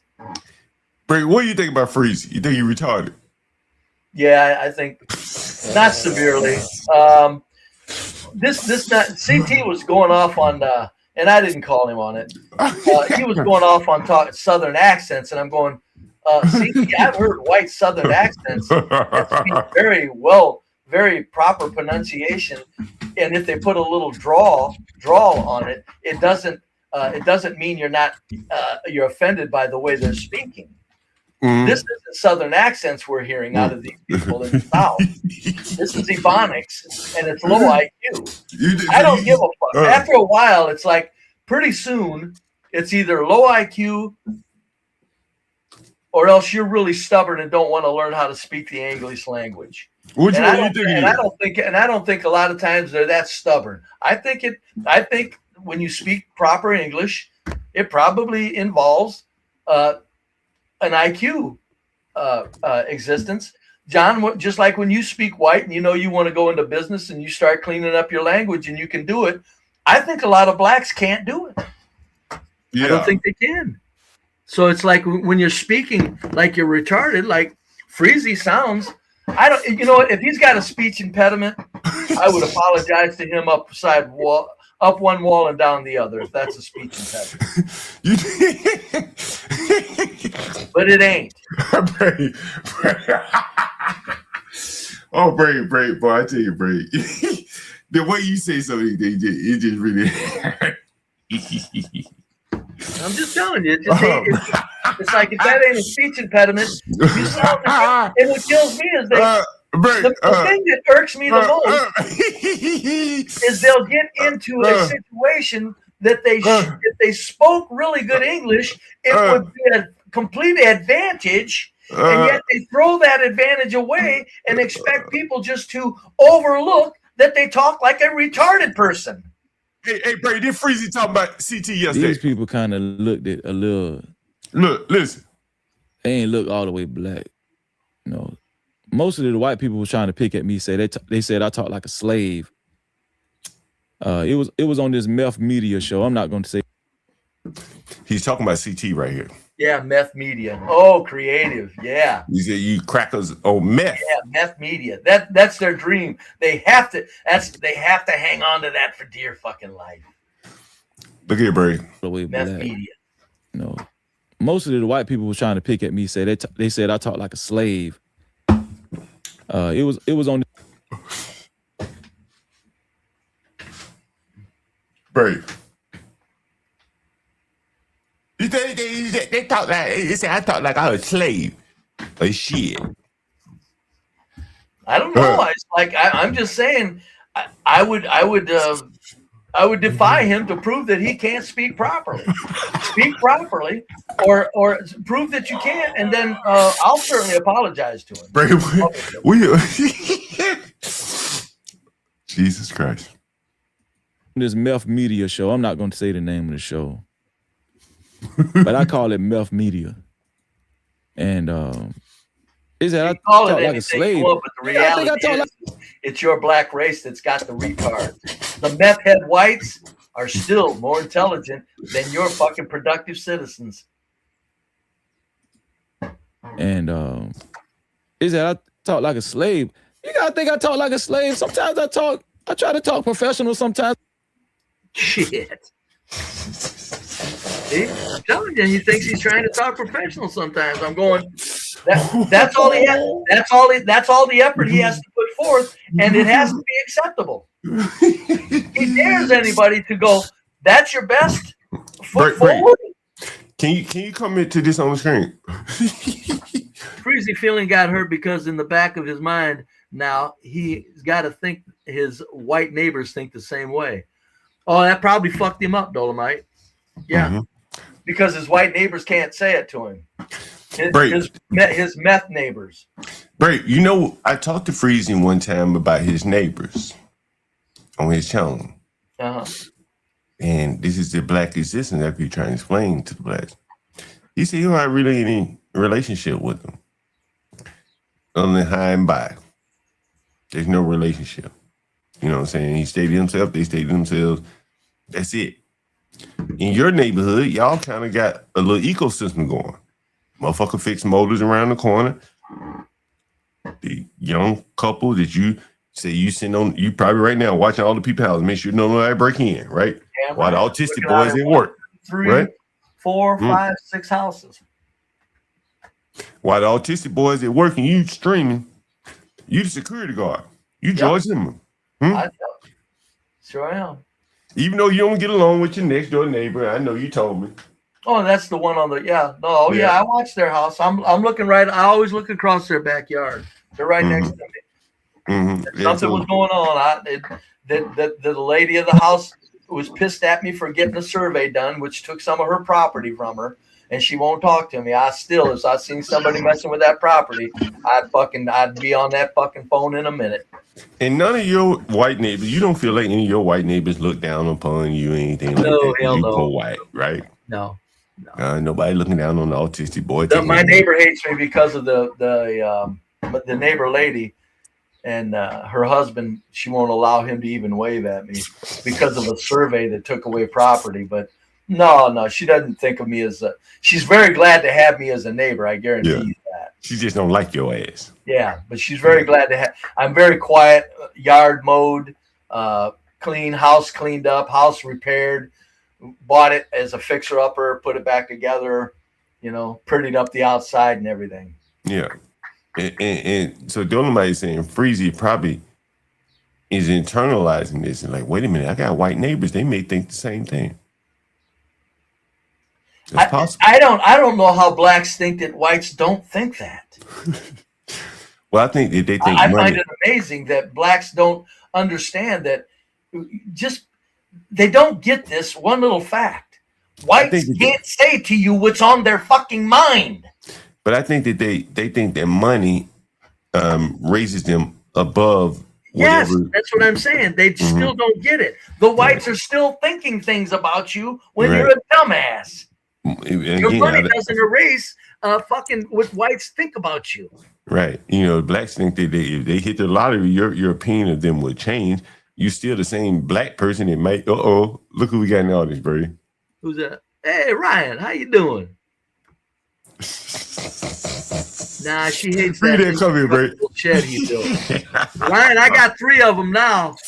I built 3 of them. 5x8, 5x8, and a 9x9.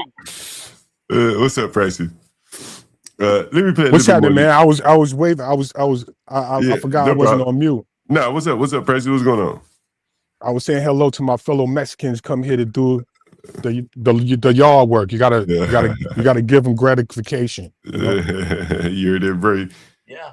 He hired some Mexicans to do the lawn work. Damn right. They'll do anything you want. Well, I personally didn't hire them. I'm part of investment group. They hired them, and I don't have. Yeah, we all hire communicatively. So when they come by, I just come by and watch them do their job and say thank you for the job that they're doing. Things like that. Have a conversation with them. Hey, Bray, we might have to get Ryan out of here talking about your storage shit. What'd you think, Bray?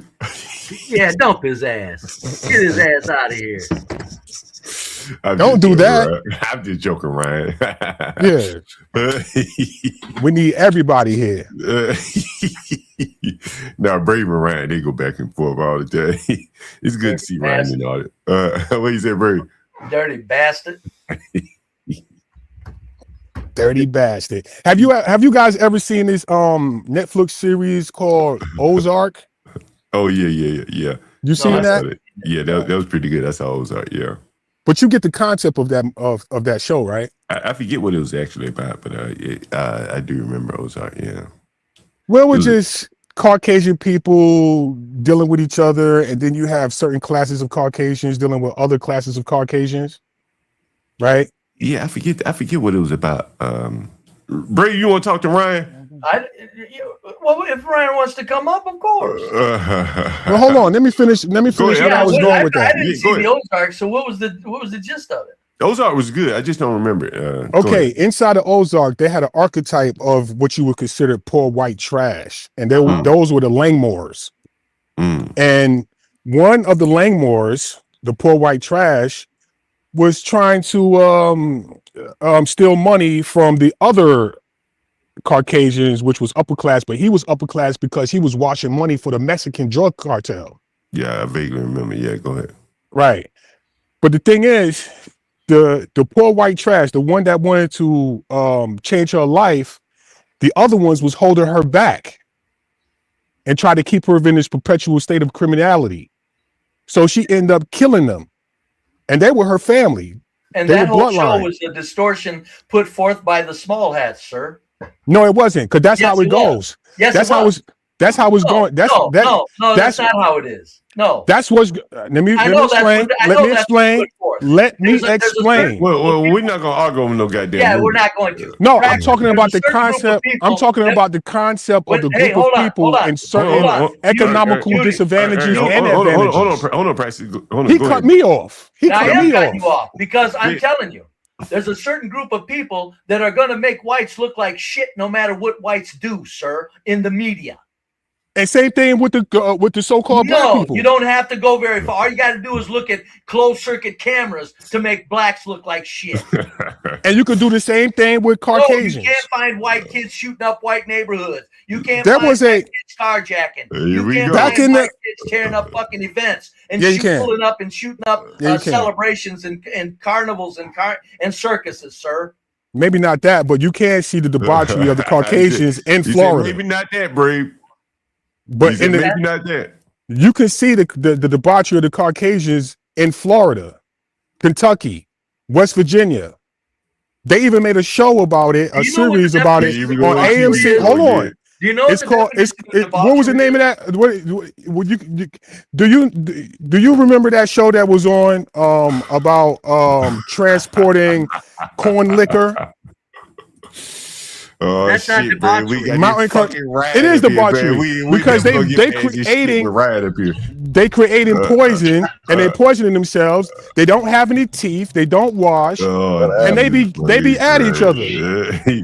Okay, so stop. There's debauchery in all races, whatever you call races. Now let me ask you a question: if you take two. Can two Caucasian female? Wait a minute. Let me make my point. Let me make my point. Hold on, Bray. Let me make my point. No, you're not making the point. I need. Let me make my point. Hold on, Bray. Yeah, I'll let you ask something. Let me ask this question. I know where he's going. Let him ask this question. See, here you go with this white supremacy mindset again. Cut the nigga off. No, go ahead. We're gonna cut the perceived nigga off. Hold on, Bray. I want you to ask the question. Go ahead. Ask the question. I think I know what you're gonna say. If you got a Caucasian female and a Caucasian male, and they come together and have a baby, can they make a melanated baby? See, I knew you going there. Go ahead. What you said, Bray? Can you do that? Anyway, can you do that? Here's the question. So you Caucasians came from melanated people. So relax. Whites, okay, fine. When he's saying melanin recessive. When he's saying whites do it, but we still Homo sapiens sapiens. We still Homo sapiens sapiens. It doesn't matter. When you're talking about white trash and they do it too, they don't do it in anything close to the numbers. Is my point, Praxis. You don't find whites everywhere tearing up their fucking places where they live. Sir. You don't find blacks, so-called blacks, doing that. Yeah, either. You do. Yeah, no, everywhere they live in as a group, they got black trash that will infiltrate, or it's a black trash all area and it's tore the hell up. People will not live around blacks. They're still clawing to live around whites. John Go. I want you to Google the 12 affluent, what you would consider black neighborhoods. Look that up. It's 12 of them. I ain't gonna look it up, but just tell me what point you trying to make. 15,000 affluent white neighborhoods. What you trying to now, tell me? If you're talking about the criminality of so-called black people, right? Mm-hmm. Look up the statistics. Out of the whole country, is over 600,000 criminals, black, white, any race or whatever. 600,000, but it's 22 million, 24 million of melanated people. So even if you took the whole criminality, the whole numbers of 40 million, thank you. That's even worse. It's only 600,000 that's in jail or incarcerated, and that's all races. Can you? So if you put all of them, if you make all of them black, that's not even 1%. What are you trying to tell me though? Of the populace of so-called melanated people, the 40 million. Okay, so you're majoring in the minor. It's nominal. It's nominal. Everywhere they're at in the inner cities, they're tearing up the inner cities. Yes, I am. It's all blacks tearing up all of the inner cities. You're correct. A small number of all blacks are tearing up all of the inner cities, and blacks are apologizing and making excuses for it. And why do you think they're doing that? When it comes to life affecting circumstances such as public transportation, events, and things like that, yes, it's the blacks overwhelmingly tearing the shit out of the large inner cities. Yes. And what you think the reason for that is? I don't give a damn what the reason is, and sure in the hell ain't got nothing to do with any oppression or anything else. It's got to do with a lot of low IQ people being born, sir. There you go. Low IQ. They don't know who they are. They've been told that wait a minute. Let me finish. They've been told. Listen. They have been told that they were slaves. and this is a white man's system. So they have no relevancy in the system. Oh, poor you can them. look at you can look at the concept. If you see a black mayor or a black police officer, what does he call amongst the black community? Well, he's called. That you're discussing. I guarantee, if you see a He's black called mayor an uncle. or a black He's police called an officer- Uncle Tom, right? Yeah. He's called an Uncle Tom. He's a lot of traitor. times- no, not He's the a traitor, police right? Mayors. The Well, mayors. he's a traitor. The mayors are not called Uncle Toms. The mayors side with black trash. What I'm trying to get at is that anytime when you see black people getting into these authority spaces, or getting into these authority spaces, cares? I don't right? care. They The are point called. is it's They the are black called. people They that are called fucking so-called vi- Uncle Toms, which is the black the people are the ones correct that number are thing would be violent and Sambos, dangerous right? in the inner city. That would be correct. They don't even know. why. They don't even know how to denigrate each I other don't because care why. Sambo is Point the is, term is that the you use to society denigrate, has a right to point not this Uncle out. Tom. Society has a right to point out it is black Nobody people said you that don't are have a right to violent point it and out. dangerous in the streets of the inner cities. Do you think those people that's doing that? Do you think that they are sick? Hold on. They're sick, right? Wait a minute, John. Go. Wait. Do you think those people are sick? Those are the ills of society, right?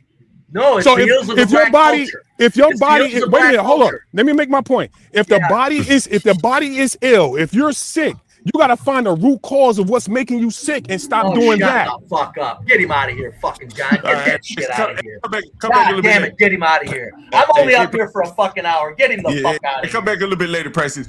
Hey, look. God damn. Hey, Brady, Jesus. do you remember Easy Band saying this?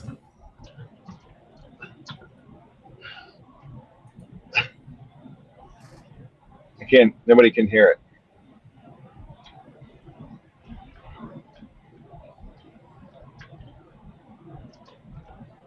I can't hear it. You can't hear that? While Ryan's No. up here, I want to explain something to Ryan, a trick that I got. He'll appreciate the construction trick I did.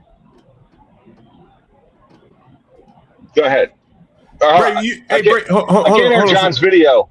Hold on for 1 minute, then. I really want to play this because it was very interesting. It was a clip from a while back, and I want to play this. So let me pull this up. Okay. Hold on. I want to play this.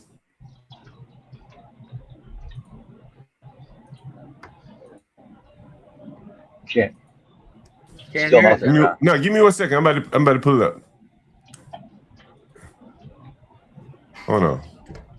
Where is it? Where did I put it? Fuck did I put it? Is it here? Where the fuck? It was Izzy Bands. You remember when Izzy Bands said white people don't even know how to wash their ass? Yes, remember I that, Brady? say it constantly. He said white people don't even know how to wash their It's ass, constant, man. ongoing accusation. I think this is it. Yeah. This is it. Listen, here it is. Can you see this? Can you see my screen, Brady? Yeah, we can see it. Let's see. Here it is.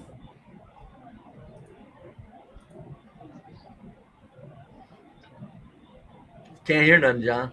You can't hear it? Yeah, still, you got audio problems. Damn, I don't know what happened. Anyway, that was a clip of Izzy Band said, we know for a fact that white people don't even know how to wash their ass. Yeah, now never mind you. I'm sure all the babes I've been with in life, when they get on their hands and knees and crack that ass open for you to play with, I ain't never smelt no horror.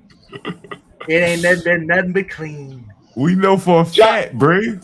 John, let me ask you a question. John, have you seen that Natasha doll in China? I heard about it. That's fucked up, John. I can't believe you haven't showed that shit. I mean, it's unbelievable. But now they got one that's edible. They're like eating it and shit. It's fucking crazy. I heard like, about you talk about whites being racist. The Chinese are fucking racist as shit. I couldn't believe it. So. Does anyone remember? I might as well pull this up, Brave. But hold on. You got to give me 3 minutes, 4 minutes with Ryan. Go ahead, Brave. Ryan, are you there, what's up, Ryan? man? Shoot, yeah. Okay, Listening intently. So to get around this, because I like pole barn construction, barn type construction. So to get around to put posts in the ground, you got to dig like a foot hole in diameter and a 4 feet deep. So to get around all that nonsense, what I did was for my pole barns and barn type constructions. Do you know what the T-posts are, Ryan? Do you remember the old steel T-post? Fence post? For fence, yeah, okay. Yeah, the green ones, the T-post. They had the flare, the flag at the bottom, and it's steel. I remember. Yep. Sturdy. Yep. I take 3 of them, bound them together with tie wire, correct? And they fit in each other because of the T-post construction. They interlock and they become one post, right? Okay. 3 of them together. This is the poor white trash segment of the show right here. They talking about building shit. This is the poor white.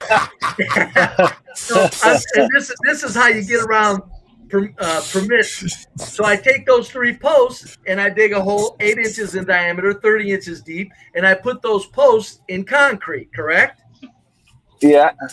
What you got is you got a hell of a steel post coming out of the ground, correct? Okay? Yes, sure. I U-bolt the 4x4 post to them steel T-posts. Pretty slick trick, ain't it? Yeah, so the steel is it galvanized? It's the steel T-post, the green T-post. It's in concrete. Gotcha. Okay. So they're green. They're painted. That's cool. I was just going to say. You don't know what I'm talking about, do you? No, I do know what you're talking about. It's it's a kind of painted together, and it creates one hell of a steel post. Yeah, that's cool. That'll work. That'll work because I was just thinking. And then I U-bolt the 4x4 to those posts in the ground. That way, I've got a very sturdy structure without, having to do the foot in diameter and 4 feet deep and fill that with concrete shit. Yeah, that makes sense. I like it. Yeah, I like it. I mean, it's an easier build for sure, right? White trash all the way, baby. Actually, just digging the fucking hole sucks. I hate digging into the ground. Oh, I love that shit, man. Oh, I love that. It's my shit's all rock. I got rock everywhere. You can't get through I know. it. I got lime, and I'll tell you what. Your best friend is you just got to have a 5 foot 50-pound pry bar that you stab down and knock the shit out of your way. Yeah, digging bar, a fucking digging bar. To dig where I'm at, it takes me 4 times longer than to dig in dirt. Listen, here's what I do. Okay, this is a little tip for you. I get a demo hammer. Okay, like I'm talking a DeWalt demo hammer, and put bit after bit on there, and you'll bust through the whole fucking thing. You can rent one for $100. You'll go through everything. They have what's called a clay bit. You'll be done that. You'll be done it in 20 minutes. It's fast. Just a heads up on that. So, unless you want to do a lot of manual labor and then do it the other way. No, actually, with that bar, if you do it right and you go and my shit not working, and you slam that bar down in the right place, and then you use you there? Bar, you can knock the shit out of your hole. You can dig a 3. Hello. Yeah, we're hearing you. Oops, we're hearing you, Ryan. Anyway, so that's just white trash tricks. And the city okayed it. The city said yes, you can do that because it's not against the code to concrete fence posts in. You can concrete fence posts in, but if you go wooden posts, that's where you got to do the real dig and the large diameter. So you just list. Okay, so you get the permit for a fence, or do you get it for the? No, I get it for the building, and the building I build so solid. The fence is basically for sturdy and tie downs for wind. Yeah, that's why I built it on skids. I don't need a permit for that shit. Yeah, well, I build mine on concrete slabs, sir. It's like I get it. It's the thing that's going to last 100 years as opposed to your 15-year shed. Well, look, in DC Metro, we don't have any tornadoes, so I don't know where you are, but it doesn't matter. You'll have critters. You'll have critters crawling under your shed. You ain't no critters crawling under my shed. That is true. That is true. You On with the show, John. Enough of white. Right, yeah. I gotta get you white trash to comment on this. Yeah, I don't know what Praxis was talking about, by the way. We got two white he's a trashes up here. All that stupid shit. That's all they ever do is fucking find out the root cause. Fuck your root cause. How about this fucking change it what exists? Listen, Brave. Yeah, well, I had to tune in because I heard you guys going in on a lot of these during the yacht segment of the show. During the yacht segment of the show. Who is this up here, John? On the listen, Brave. We don't have to lie. We know this, right? I think he's trying to get his video. He's having major problems. Do y'all hear this? Yeah, we can hear it now. Okay, good. We don't have to lie. We know this, right? We know for a fact that hold on, and I'm gonna land it right here. We know for a fact that white people are some of the most degenerate, uneducated, uncouth, uncivilized people on the face of the earth. We know this. Y'all don't even use washcloths. Why do we have to pretend? Come on. Jesus Christ, the stuff they tell themselves. It's amazing. The stuff they tell, it's not even as if this is insulting. It's like it reflects back on them to anybody with brains. It's like, what are you saying? But they don't even care that it looks that bad for them, the person saying it. They have no shame. Hence, psychopath. We don't have to lie. We don't have to we lie. We know this. Bray, we know these things to be true. Yeah. Huh? You nasty, Bray. You don't even use washcloth. I know it. The stuff they say is amazing. And they got themselves convinced of it, sure as hell. Look how he's saying it emphatically. Look how he's saying, we know this. We don't have to lie. It's like it's some deep, dark, long secret that, let's bring this out in the open. We don't lie. We know these things to be self-evident. We hold these truths to be self-evident, Bray. We know these things. Ain't no reason to lie. It's amazing. It's amazing. Right. Did you know that? Is Ryan still here? He left, Bray. It's too rough for him, Bray. He probably phone went out or something. Thanks for stopping by, Ryan. Nice to hear from you, buddy. But you know what? On the same hand, though, Brave, the same person that says, white people are nasty and shit like that. He says, I got more juice with the white people than BeBrave. Yeah. Isn't it crazy? I'm telling you, man. He really believes. Why would you want juice with these nasty ass white people? Yeah. Right. If they're nasty, why the hell you want juice with them? I don't think he's saying that is true, but still, what he's saying is he's got superpowers with humans in general. You think that's what it is? Yeah. But John, let me say something real quick because Praxis made me sick to my stomach, and I'm just saying this for real. Look, folks, it doesn't matter the root causes. If you're not going to take care of the root cause, then the society has a right to expect to start jailing the results. And that's what we need to do. We need to start arresting and jailing people that will put a gun in your face, kids that will shoot up streets at each other, and this fucking mass lootings. Who cares about the root cause? Somewhere you just start locking people up, and that's where we're at. And say the hell nobody has to do social studies and scientific social research on the root cause, because the root causes most of the time are non-existent because there's been no hardships for blacks for 100 years. So how can these teens in such large numbers be tearing up the streets? It's because of low IQ. Great. What are you going to do with your root cause to cure low IQ? I got a topic I want to. What is we're that? going to have to do it one day. Based upon something you just said. People in the chat, let me know if you think. At this point, Brave, where we stand today, this is 2026. I've already demonstrated to you that the blacks see their children as weapons. Yes. I'll stick these YNs on you. I have clips of that. And I said that, by the way, about 25, 30 years ago on a radio show.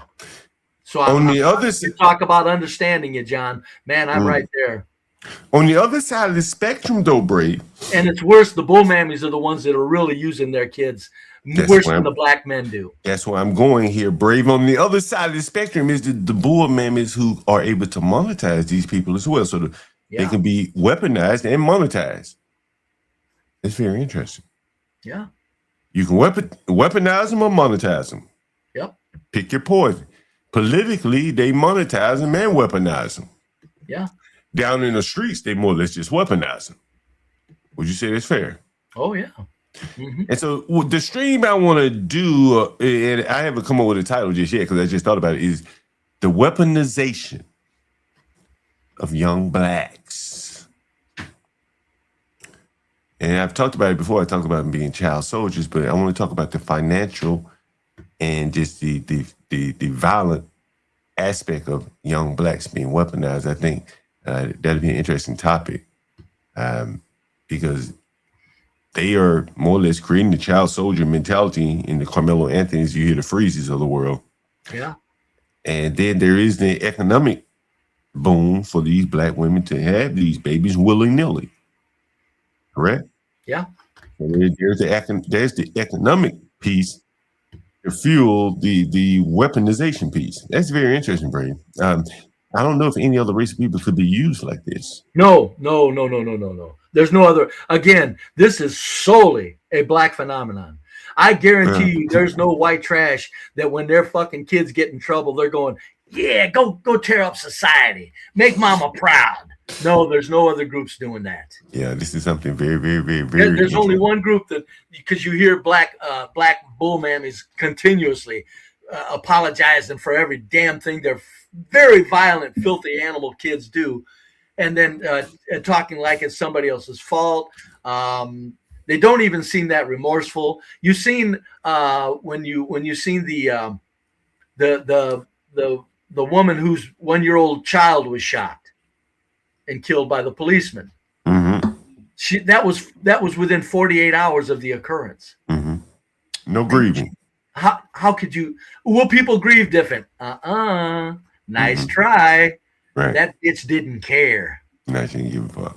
She didn't fucking care. She can go replace the income just by spreading her legs, more or less. Care. That's the fucking thing. Ain't nobody grieve different. I get that, but that's just that she wasn't even on the fucking spectrum of grieving. She didn't give a shit. That is very true. Out of here, and I got to get out of here myself, John. Oh, you gotta get out of here. I'm gonna review a little bit of this Freezy Brave. Go right ahead, John. Tear it up and mess some people up. Because John, I care. We'll tell you one thing: when they got a John Galt on the air, people are excited in larger numbers than we're thinking. Hey, Brave, let me shout out Herman while you're here, Brave. Don't leave. Oh, yeah, Herman. Yeah, I want to shout him out, too, because he gave me a hell of a cash app. Thank you so much, Herman, for that cash app you sent me. Go ahead, shout him out. Shout out Herman and everyone else. Man, Brave, I'll tell you all the time, man. I'll be reading the comments, boy. You get mentioned. You don't even have a channel, and you get mentioned all over the place, Brave. Hey, Brave, what do you think about that school shootings? I think that it happens so frequently that for you to try to bring it up, considering that there's been 177 mass shootings this year so far, meaning one every day, and 90 of those have no suspects in custody, meaning there are 90 mass shooters on the loose living in people's living rooms and eating food and living the high life. Why in the fuck would you bring up a school shooter in comparison with that, black man? That's what I think about him. You're sick. And what about they try to kill Trump? My man Trump. What about that's a true American? It's been proven that a lot of that is staged ass bullshit psyops, sir. Charlie Kirk. True American. Who cares? Does Charlie Kirk make it so you don't want to live around white people? For those people. Who shot at those people? Does Charlie Kirk make it so you don't want to live around white people? Practice? Reagan. What does Reagan make it so you don't want to live around white people? Who shot at Reagan? You want me to bring up who shot up killed? Who shot up Reagan? Hold it. So far, you're at about 8.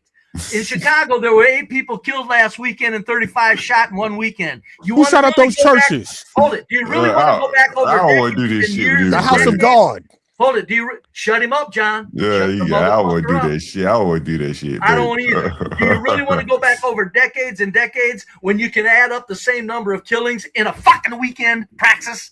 And Praxis knows better, man. Like, Praxis. I don't think he does, John. Nah, he talked about black. Even when they snap out of it, they're so fucked up in the head they don't. But John, I'm out of here, Big Daddy. Get on that bike, pray. You better get on that bike. I'm gonna get on that bike and ride the hell out of it. I got long to mow, and then I got a joint to smoke and beer to drink. Bray, these blacks don't like bikes. They steal them, but they don't like to ride them. Well, no, hell no. They're fucking goddamn lazy to fuck. They don't appreciate nothing. A free bike given to me as a young man. Are you kidding me?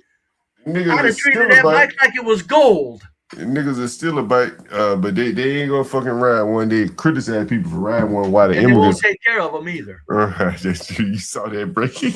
Bray, that burnt your ass up. That burnt your ass up, didn't it, Bray? They really fucked it. It pissed me off, man. I'm a bicycler.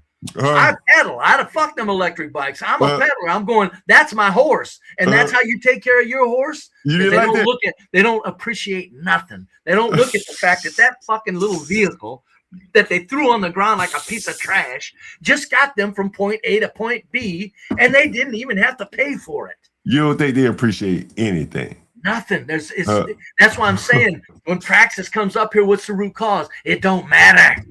And so it don't matter what the root cause is. Blacks are so fucking far gone. The only thing we can do is come in with a fucking bulldozer and just scrape up the fucking mess if we could do it.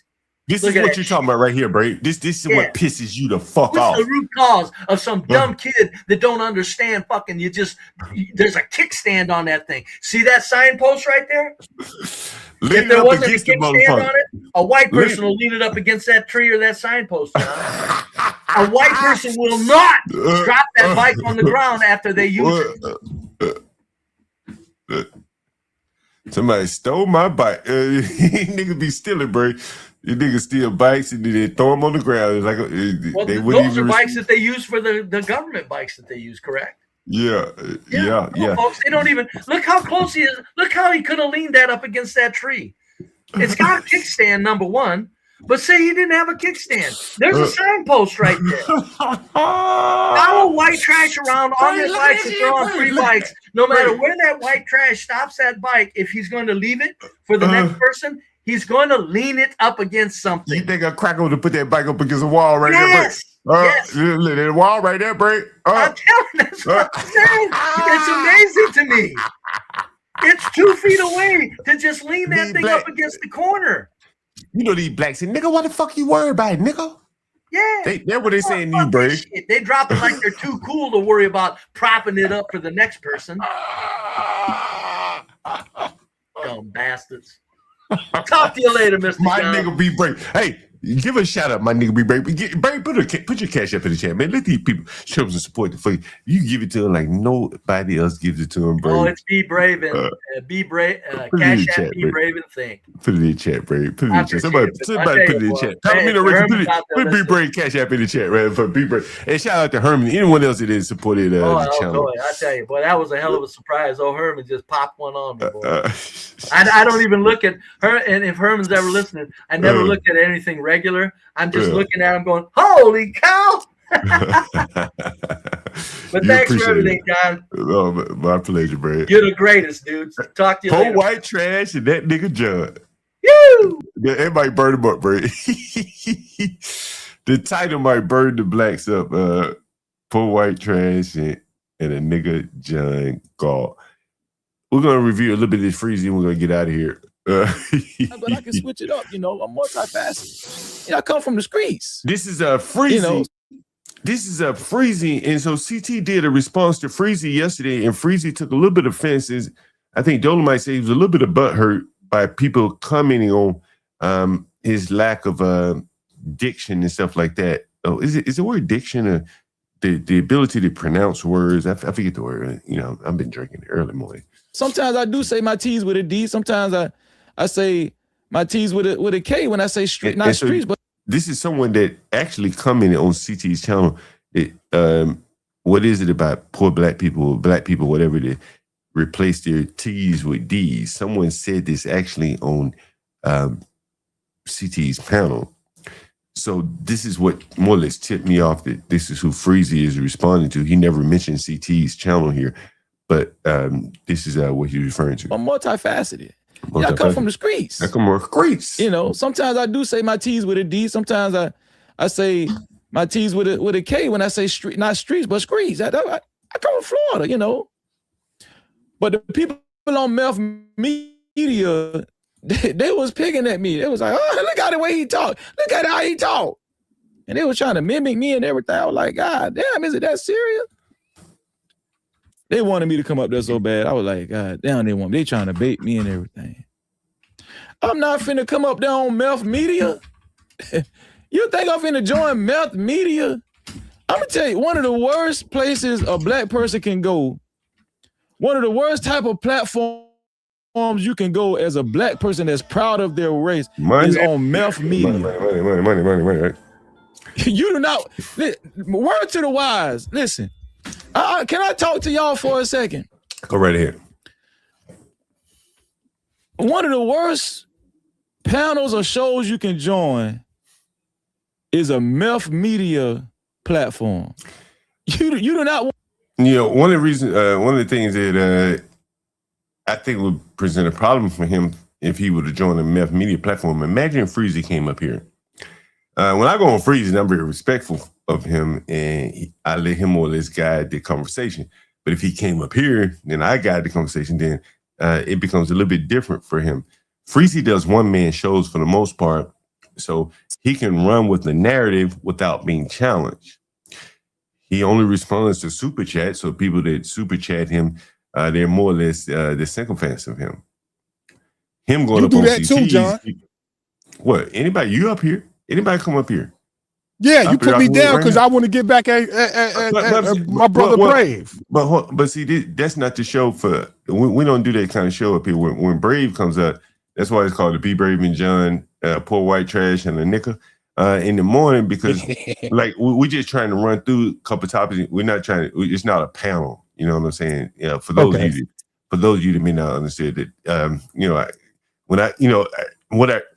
this whole show actually is springing out of conversation that BeBrave and I have privately in the morning, and I've been prodding Brave like, bro, you need to give the audience what we talk about to the broader audience, and that is I can't hear you. I got to go out and come back in. Yeah, okay. And so that is why you're seeing this whole BeBrave in the morning is kind of why we kind of don't allow people to come up, because I figure it'd be better for the listening audience to have more of a just BeBrave and John. And if you notice, I more or less take a step back, and I just want to let Brave do the talking, let Brave respond to the comments and stuff like that. If you've watched some of the other shows, that you notice, even when I put the link in the chat, is hey, ask BeBrave a question, because I think honestly, you heard the guy come up earlier. I think his name was I can't remember his name, whatever, Fighter or something. But he's a fairly young man, and what I found very interesting is that young men, for whatever reason, are open to listening to a 71-year-old man. Yeah. Very rarely does a 71-year-old man cross over demographics that far down where there are a lot of young people that will listen to him. I think BeBrave has a lot of practical knowledge on a lot of different areas, just the way he's approached the world. And I think it'll be very important for young people. As they're making it's edifying. Yeah. Right.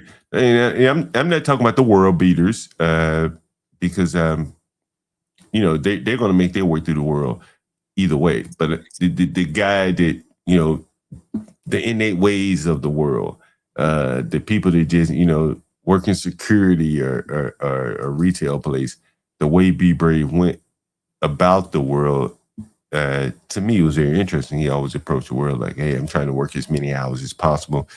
You hear other people on the channel and stuff like that. Hey, I only work 28 hours a week.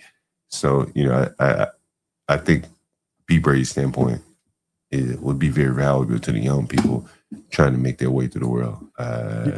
That's my thoughts here. Yeah, you're right about that. But some of the stuff that he was saying was totally wrong. Like, there's no concept of cause and effect. Well, but I mean, I don't think at this point, cause and effect is more or less, as important to focus on. And I think that's what Brave is saying. But, let me get through a little bit of this Freezy. Yes, sir. Go ahead. Yeah, feel free to tell me stop if you want to comment on this. Okay. Yeah. I want to go on no meth media platform because, for one, you're going to be outnumbered, and it's just a setup. They just want to set you up. They don't really want to have a decent, intelligent conversation. And so, like, you think about, say, someone like what he just said. He doesn't want to go into a meth media platform. Why? Because you want to be exposed. You do not want to go on no meth media platform because, for one, you're going to be outnumbered. But how many times has John Galt gone on the alternative side, right? And I'm always outnumbered. Always. And you have to go up there, and if you just have to wade through the trash. There you go. He's speaking to, the people that agree with him. It's the echo chamber. Him going up on CTs and something like that would really expose Freezy to a lot of risk. So he can't go. Right. These people are ridiculing him for his language, that his ability to enunciate words. If he changed when he went up on CTs, then what would that say? That he has the ability to change, but he talks down to his audience. That's not a good thing. So he's boxing and talking to blacks, and he's doing very well at that. Freezy is no different than the Chinese corner store owner, Rick Chow, the Indian bodega owner, the John Galt, the slumlord. He's talking down to the lowest common denominator blacks, and he got to dumb it down to make money. Cotton picker. Like, I was a software developer, but when I talk to niggas, I talk like a nigga to get their money. Freezy is talking like a nigga. He says he's whatever he said. If he can do that, he's choosing not to do this with his audience. He said, I come from the streets. Because the audience that he's speaking to, the only way he can shake them down is he got to talk like he's coming from the streets. That's the way I take it. And again, if he goes up on CT where there are white people there, Freezy does a one-man panel. If he go up on CTs, he's going to have to face some resistance that he very rarely faces. How was he coming from the streets and he was in the military? Well, but I don't know if Freezy's in the military now. I can't speak on that. But yeah, I heard him say.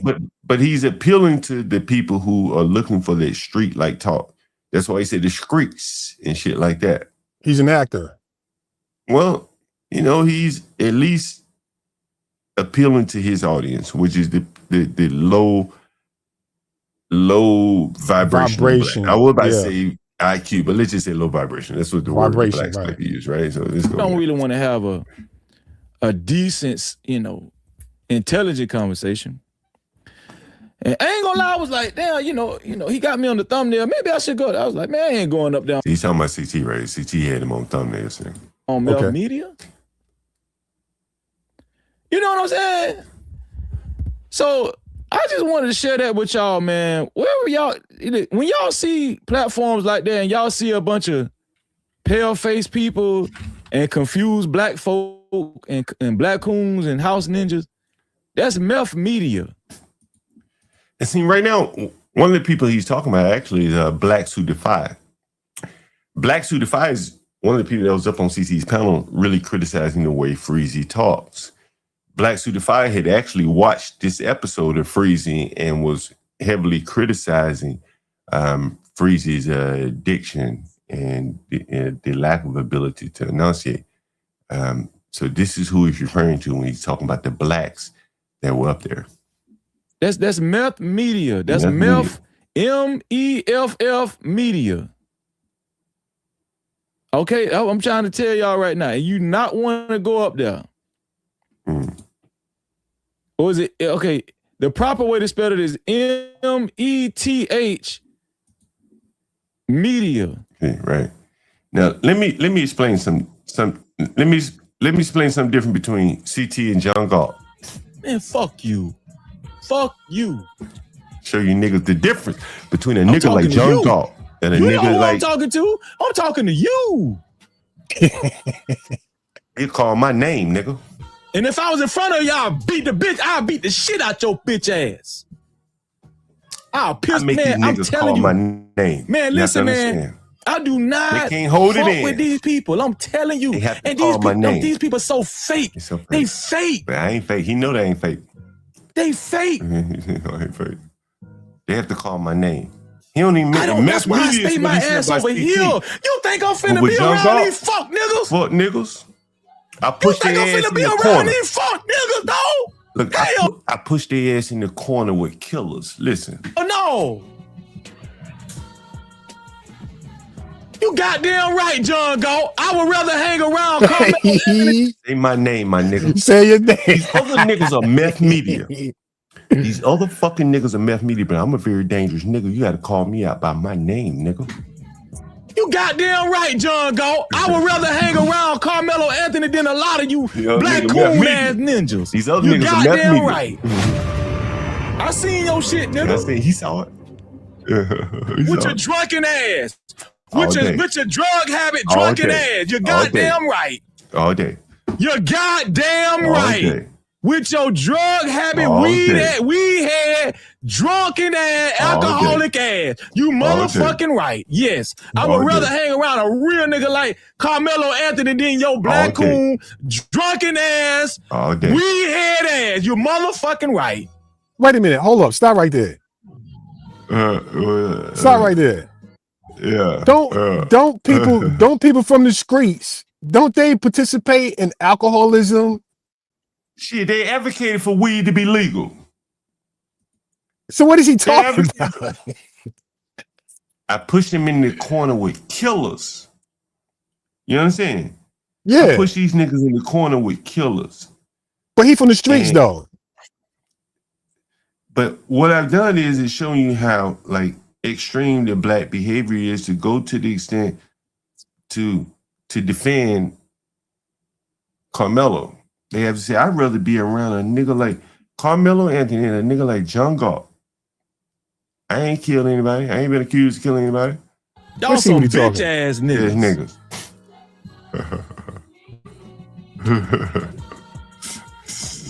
Bitch ass niggas.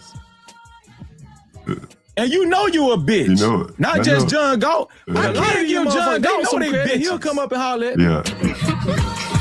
I can't give John Galt some credit. But he did at the end. But at the end of the day, he did have to tip his hat. He said, "I will give John Galt some credit. He will come up and holler at me." But the problem is, again, you know what makes these niggas, what makes me very, very difficult to deal with, relative to say a nigga like, you know, and I ain't tripping on CT, but I'm saying like this is what. Hi, you the urban landlord. Yeah, I am. Who's calling? Yeah.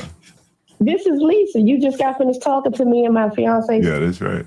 No, he got to work tomorrow. But that was a long. Got to rent to people. Listen. And I saw the link to you. It said from initially, fiance Steve. Sure. Yeah, turn me up a little bit. Turn my shit up a little bit. Turn my shit up a little bit. Hello, Mr. Dog. Yeah. Hi, you the urban landlord. Yeah, I am. Yeah, who's calling? This is Lisa. You just got finished talking to me and my fiance Steve. Oh, we live in Charles County. Yeah. Yeah, I just threads that I got your number from initially. Yeah. In the beginning, and I was looking at it and saw your it said to look at some of the properties. You get the link to YouTube. Yeah. So I did that, and I saw some of the properties you have. Or it was like a year ago, but I saw what you had on YouTube, and that's how I figured out who you were. You're the urban landlord, the guy that rents to people, you know, a lot of low-income people or whatever have you. I've been doing it for a long time. I know. I saw you. We was looking at you interviewing a guy in Baltimore. The drug addict dude. The fentanyl guy, yeah. The fentanyl, that was a long time ago. That was some wild shit right there. Yeah, that was some wild shit. So we actually was looking, you know, on the link that was on there, so we could kind of, and we saw the Marley room and some of the basement that you had and all that stuff. Yeah. When can we come see somewhere? We try to move. Shit, whenever you want to I'm interested. We are very interested. Whenever. I tell you what, I said tomorrow. What was it, tomorrow? But, well, no, he got to work tomorrow. But you have, and he don't get off till 4. But Wednesday will be a good day, but you still got to send me an address. Oh yeah, I forgot, man. I get it to you. Shit. And I sent you the text message. So send me the address, please. Yeah, I'm let me send you right now. Please send me one, man. Okay. She ingratiating you like a motherfucking better right now. Oh, I'm sorry. No, you fine. Yeah, you speak tomorrow. You say hello tomorrow. Say hello tomorrow. Hello, hey everybody. Hey, baby. How you doing? Okay. I'm gonna see you. I'm actually quite impressed. I'm actually quite impressed with the work that you're doing. What you appreciating I'm again? There she the go. work that you're doing for the people. It's a lot of people who need help, and a lot of people have to go through so many different things to get the help they need. Yeah. You know, I got someone on the phone, right? I got someone on the mean to interrupt you. Go ahead. What you saying? No, I was just saying it's a lot of low-income people or people who fall on hard times and they have to find somewhere to go and they need somebody like you. They need a nigga like me, a jungle, and you know the 90s of the world they call me slumlords. But again, down on the street, you change your lives. They say they need a nigga like John God. What's up, Latino? Change your lives one ninja at a time. And that's why when the Freezes of the world say he'd rather live around a Karmelo than a John God, well, who's gonna provide the housing for these people? They need someone like me. Yeah, fuck that. Not a Karmelo. I want neighbors. I want neighbors that make potato salads with raisins, man. They need someone like John God. Not the raisins. Hey, yo, this is hey, I don't. How many of you guys, if you're in the chat, if you're on the panel, let me know if you saw CT yesterday. Anyone see some of it? yesterday? Okay, if you saw CT yesterday, then this is Freezy responding to CT. But you know, the getaway is MEFF media, MEF media. So you call it CT. So anytime y'all see these bootleg wannabe white podcast, you talking about CT? Black Coon podcast, it's just MEF media. That's what it is, man. So listen, don't let these people bait y'all to go on MEF media. That's what they want to do. I'm gonna tell you, and these people are deranged. These people will go crazy on your ass. I'm trying to tell you. I see one guy up there, man. He was just getting. He one time I was watching MEF media, and one guy he was laughing. He was like, he was laughing at Freezy. He was like, and then he just almost was finna cry. He was like, and then he just went back. Y'all come in on that. Give me 1 second, I bring it. What you think about that so far? I think he's just ingratiating those people. He's swindling those people. He's like a church preacher. He hurt. And he's trying to save face. And he's trying to tell people not to go to MEF media. Why? To come to his channel? Yeah, but he hurt though, because like this is the thing. What's the difference than what CT is doing that he's doing? It's just the opposite sides of things, bro. Like, so what's the difference? Two sides of the spectrum. CT for this type of behavior and this type of shit, then you got to look in the mirror, buddy. Right. I don't understand why he's doing that. He's a cotton picker. But all I'm saying is that during this whole Karmelo thing, everybody has, everybody's entitled to say what they want to say and feel how they want to feel, bro. But the one thing that I've taken from this is it's like, it doesn't matter if it's factual or not. They make up their own narratives, their own whatever, and people seeing this shit, dude. Like, and people are really fed up. They're like, shit, like, how can I ever go into business with a person like this if this is the type of mindset that they got, where nothing is supposed to be what it's supposed to be, it's what they want it to be. And it's like you can't do business with a person like that. Right. And you gotta let them know what time it is, man. They telling lies and stuff and telling people that the system is against you. And and when I get on panels, I tell people, you are the system. The system is you. You're the government. You're the people. You're the order. That's why I said earlier, you can't take two Caucasian people and make a melanated person. Yeah, I don't want to hear about this shit. But hey, look, you know what? From Freezy's standpoint, the way that the things that he responded to, he should have just ignored it. Yep. Because he responded. He need content. Like, why would he do that? He need content. Saying, like, okay, but listen to what I'm saying. Like the responses, I got a fucking fly in here. The responses that they responded with, like the way he talked, those things are true. Maybe he doing it for the street effect, whatever. Just ignore it. Because the audience that you're speaking to, you can't come and start speaking like Carlton. So you gotta go ghetto. So just stay ghetto and shit. Right? Just ignore that shit. You can keep you can keep calling them coons and shit like that. But what he's more or less put it out into the ether that he's talking ghetto and shit. Let me ask you something, John. When you look at a piece of art, there's different colors up there. So contrast is appealing. I don't disagree with that. I don't know what you mean by that from this standpoint. But what I'm saying is that the people that were critiquing Freezy were critiquing him, you know, from the standpoint of the way he talked. It is kind of ghetto ass talk.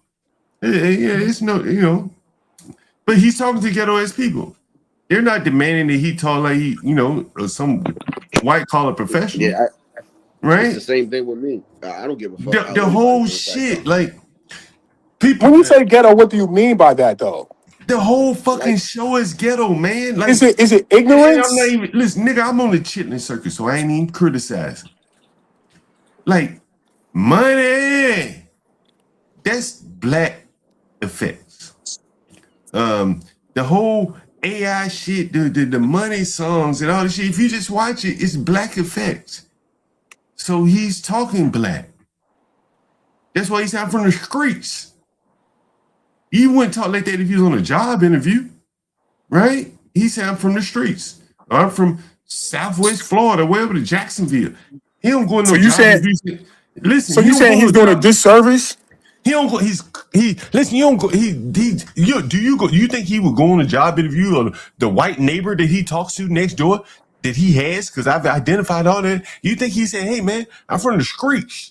To his white neighbor, fuck no. He's speaking to bonnets to his black ass. He bonnets all these. They will accept that low class, low brow communication. But when he goes to his white neighbor about anything, he's not speaking like this. His white neighbors probably don't even know he has a channel. They don't want to hear this shit he talking. You think his fucking white neighbors, his diverse neighbors, I just showed you what an Asian thinks about blacks. I've played 3 clips now showing you what an Asian think about blacks. Did in progression just so you blacks can see a pattern. The whole 3.7 GPA and all that other bullshit. The blacks are talking about Karmelo, the immigrants, the Asians, the Indians coming into the neighborhood. The same ones that were on the jury heard that and he's like, what? 3.7? What? My child got a 4.0. Get the fuck out of here, nigga. You kill her. But they're ignorant too, John.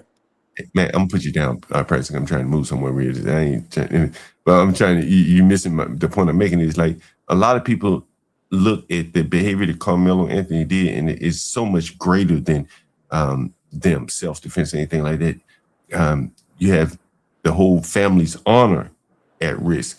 The whole desire to be allowed under the tent of white America. And this Karmelo boy threw it away because he could not behave. The Asians, the Indians would conform because they're so happy to be under the tent of white America. They benefited in their own countries from the hand of white America. And now they come here and they want to be here, bro. And they're going to conform. Their whole history is against things like murder. You heard Master Kim say, murder is like, that's what a retard would do. So they look at somebody like Karmelo with the 3.7 GPA when their children have 5.5, they say, boy, a fucking retard. I don't give a damn. He from a 2-parent household, how much money he make. He does not blend in a male with what we got going on. I've said this many times. We're trying to get with the white people, man. The nigga Latino right here. Where you make your money and when you make the deliveries? The white people, man, the blacks. The white folks. Bro. What did the Africans say? The fucking Africans say, they called in, they rented a room for me, said, man, the white people got good hearts. That's the African. Shit. Look John, it up on the channel. I'm telling you that. The African nigga said the white people got good hearts. I ain't asking what their hearts are like. He volunteered that information. Understand? Man, Ain't nobody trying to all I'm fucking telling side you with no is- blacks, nigga. This was the blacks better fucking understand. Who you gonna All I'm side telling with? you Some is- people you think got a good heart? Huh? They siding with black people all over the world, man. Stop it. Can I add something? I get paid. Black Lives Matter. What's that? Listen, I get paid, right? And I want to say that at least 30% of my money, at least 35, to push it, right? It's actual, like, legit money. And the rest of the percentage is tips. So this is what I make on a yearly basis. It's 35% of the money that I make, and then the rest of it is tips. Guess where those tips come from? Well, I already know the answer, but I got it on the Well, channel. I know the answer too. Right. Like, bro, when that black man, that African man said to me that whites have good hearts. Yeah, they do, bro. Man, like, bro, those are some strong words. They do have good hearts. I'm not disagreeing with that, but you're not understanding what I was saying. Nigga, like, bro, nigga, that's the foundation of damn near everything. Bro, did you even hear the story? Did you hear Like, nigga, hold on. You wouldn't have these blacks up here justifying killing. Yeah, if at the core of everything, they had good hearts. What do you think the American government doing? Man, I'm gonna put you down. 80% of the 80% of the military are Caucasian. I ain't Stop. going on all this bullshit now. Come on now. Come on, man. We got a young boy the dead. lower extremities of people. That every day now it's extremities. We ain't talking about no fucking government. I don't even vote. I don't keep up with the news. I don't give a fuck about none of that shit. Right? Like, come on, man. Get the fuck out of here, man. We ain't talking about no fucking government. We talking about individual people now. Huh? John, just the other day, right? It was on the news. I should have sent you the shit. So this is white father and his 15-year-old son, right? And apparently this is black guy that's just going crazy on choking people at fucking Walmart. And you know, the lady starts yelling. Remind you, the girl that's being choked is a black sister, right? All right, cool. So the white man goes into her defense because nobody's doing anything. And this lady is like, "Oh, I'm thankful that this white man stepped in and saved me, because if it wouldn't have been another minute, I probably would have not have been here. I was already seeing black." Yeah. Mm-hmm. I can believe. And the little 15-year-old boy is like, "Yeah, I see my father, you know, helping this woman that he don't know, and today I appreciate my father a little bit more just because." Hey, let me ask you this question. Let me ask you this question, Latino. Have you talked to your child about Karmelo Anthony? Me, I not about that, but I told her certain things about. All right, fair enough. Okay, so there's certain things. If you were talking to your child about Karmelo Anthony right now, one of the things I talked to my child about Karmelo Anthony, I ain't even mentioned Karmelo Anthony. Yeah, me neither. I haven't. I haven't talked. My child, one of my oldest child, is in Ghana right now, so I can't really. Karmelo Anthony's not global news, so you wouldn't even heard of him. Mm-hmm. But one of the things I did say is I wanted to impress upon him was conflict resolution. Oh, I talk to my kids about that all the time. Right, like you're gonna win more battles. You can't beat up everybody. You can't fight everyone, right? And so, and you know, if you can beat everybody, like you can't beat them all if they combine against you, right? So it's better to, you know, be able to have some form of conflict resolution. And I think that when you hear the blacks on CT's panel and all these other crazy ass panels, none of them have even brought conflict resolution into the conversation. It's not even a thought. It hasn't been mentioned. I really my daughter. I don't want to care why. She asked me, "Is it weak?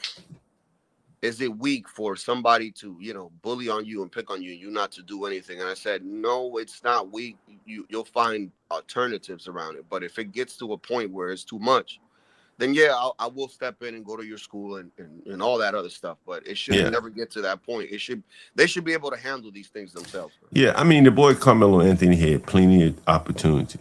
Knowing that he had 15 times. Here's the thing. 15 times. Like, here's the thing in America, right, bro? And again, did you hear what Master Kim said about murder and what he said about Master Karmelo Anthony? Did you hear what Master Kim? See, the reason why I bring up Master Kim is because Master Kim would have been a prospective juror. He fits the profile of someone that was on the jury that was judging Karmelo Anthony.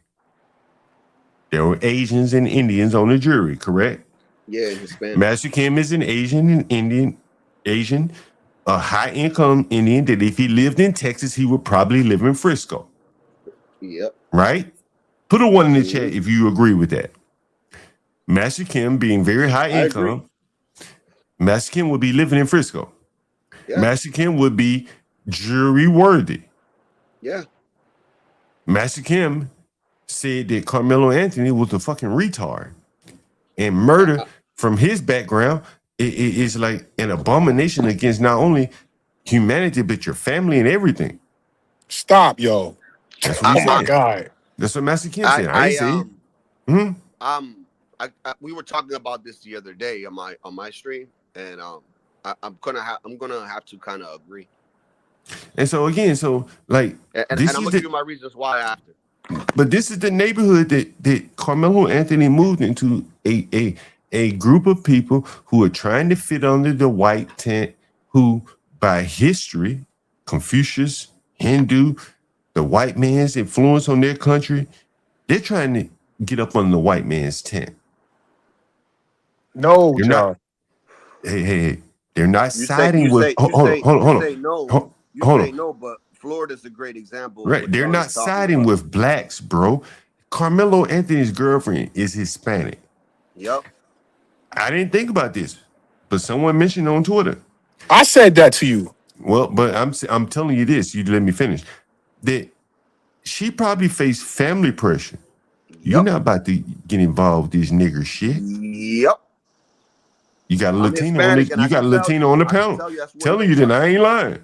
Right? No, you not. Right? We not about to. They asked me this, and I would tell my daughter the same. Would you tell your daughter if she was tied up with a black? I would tell my daughter, baby girl, you got to move on and forget about this shit. Right, and you make your money. You just but I love him. No, hold on. You just said on one hand you make your money from white people, and then on the other hand you got a daughter tied up with a nigga who done killed a white man. Where your bread butter? You know whose side you siding with.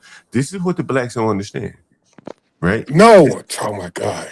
That's family pressure. Latino just telling you, he would tell his daughter, hey, you're not about to get up here and testify. Yeah, you got to let him go. You got to let him go. Where you guys from? Where you guys live? He's from the fucking Dominican. So take exception with that if you like.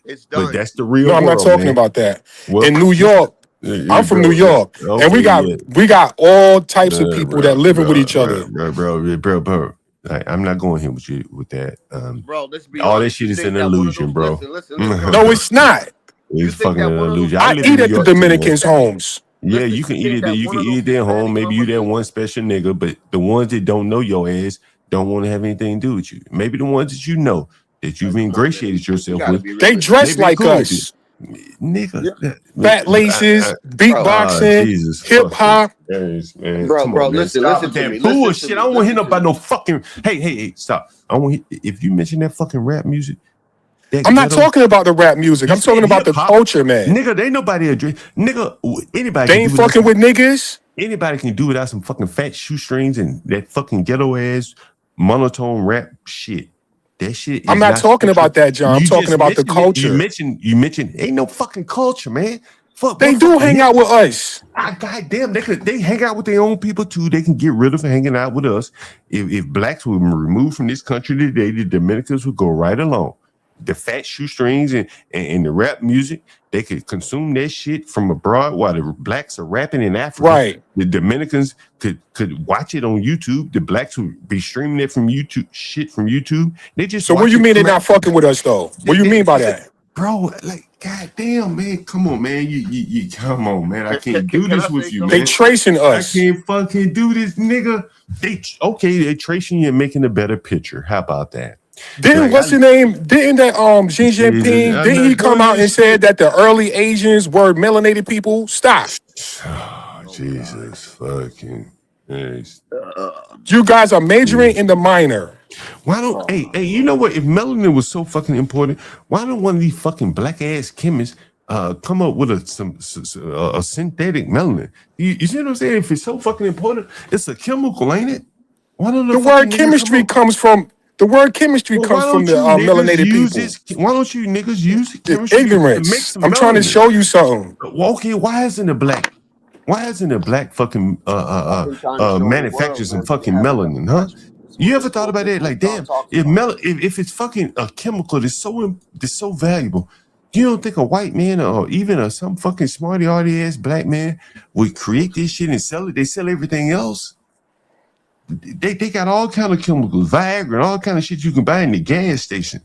You know why they couldn't work in the fields? Because testosterone. Yeah, and what that shit would do to you. You can buy everything, but you can't buy melanin. Instead of going outside and sitting in the sun. Okay, you buy, but okay, you can't manufacture the shit. You can buy a skin tan. You ain't gotta manufacture it. You can sit in the sun. Okay, but can't you think? Why is there an artificial version of melanin? If it's so damn valuable, why do you want artificial? Why you want original? Because what John is getting at too is the way you're making it seem like it's like this special thing. Liquid gold here. Special, then why? No, I'm not saying. I'm not. See, you're not letting me finish my statement on that. What I'm saying is, I'm talking about the fact that you're saying that they come in here to hang out with white people. Okay, they come in here for the opportunity to take care of their family without having to run from, without having to run from other people in their country. Listen. The melanated people. Time, I don't have a lot of time today, Preston. I'm really sorry, man. I can't do it today. We talk about these fucking melanated people when they come up with. I don't know. When they come up with a precursor molecule or something. John. All I gotta tell you is my wife is a Latina woman, came here in 2001, and ever since she's finished college, she's only been working for Fortune 500 companies.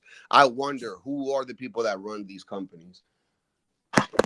Yeah, you know, like I can't. Wondering because I can't do it, man. It's baffling to me, bro, like these motherfuckers. These motherfuckers, if any chemical was valuable, any chemical, you got people that making meth, all kind of shit. Like, what was that shit over there in Arizona? What was the TV show? Since blacks love TV shows so much, the white man going bad, whatever, the dope show, Ozarks, they selling drugs. Like, if melanin was that damn valuable, somebody would go in the lab and make that shit. Am I wrong about that? You don't think somebody would go in the fucking lab and make that shit? I think for all the organic elements they have in Africa, I don't know what he's talking about. They can't even mine their own elements. But I'm saying, like, there has to be, like, you know, a synthetic alternative to melanin if it was valuable.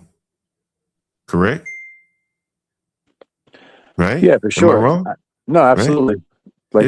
Like you go in, I've shown you in these fucking gas stations and shit, they got testosterone, Viagra, all kind of shit for sale.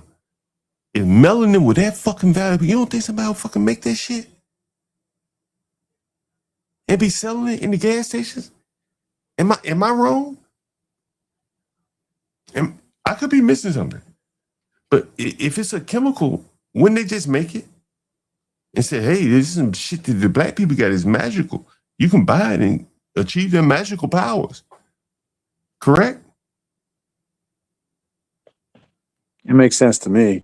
I wanted to ask him about what he said about Xi Jinping, that they discovered that their ancestors had melanin.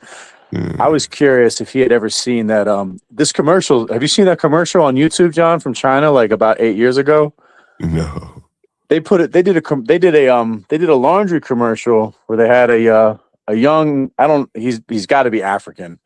He came in and there's a young Chinese female and his face and his t-shirt are all dark and dirty. And he tries to give her a kiss and she pushes him into the washing machine.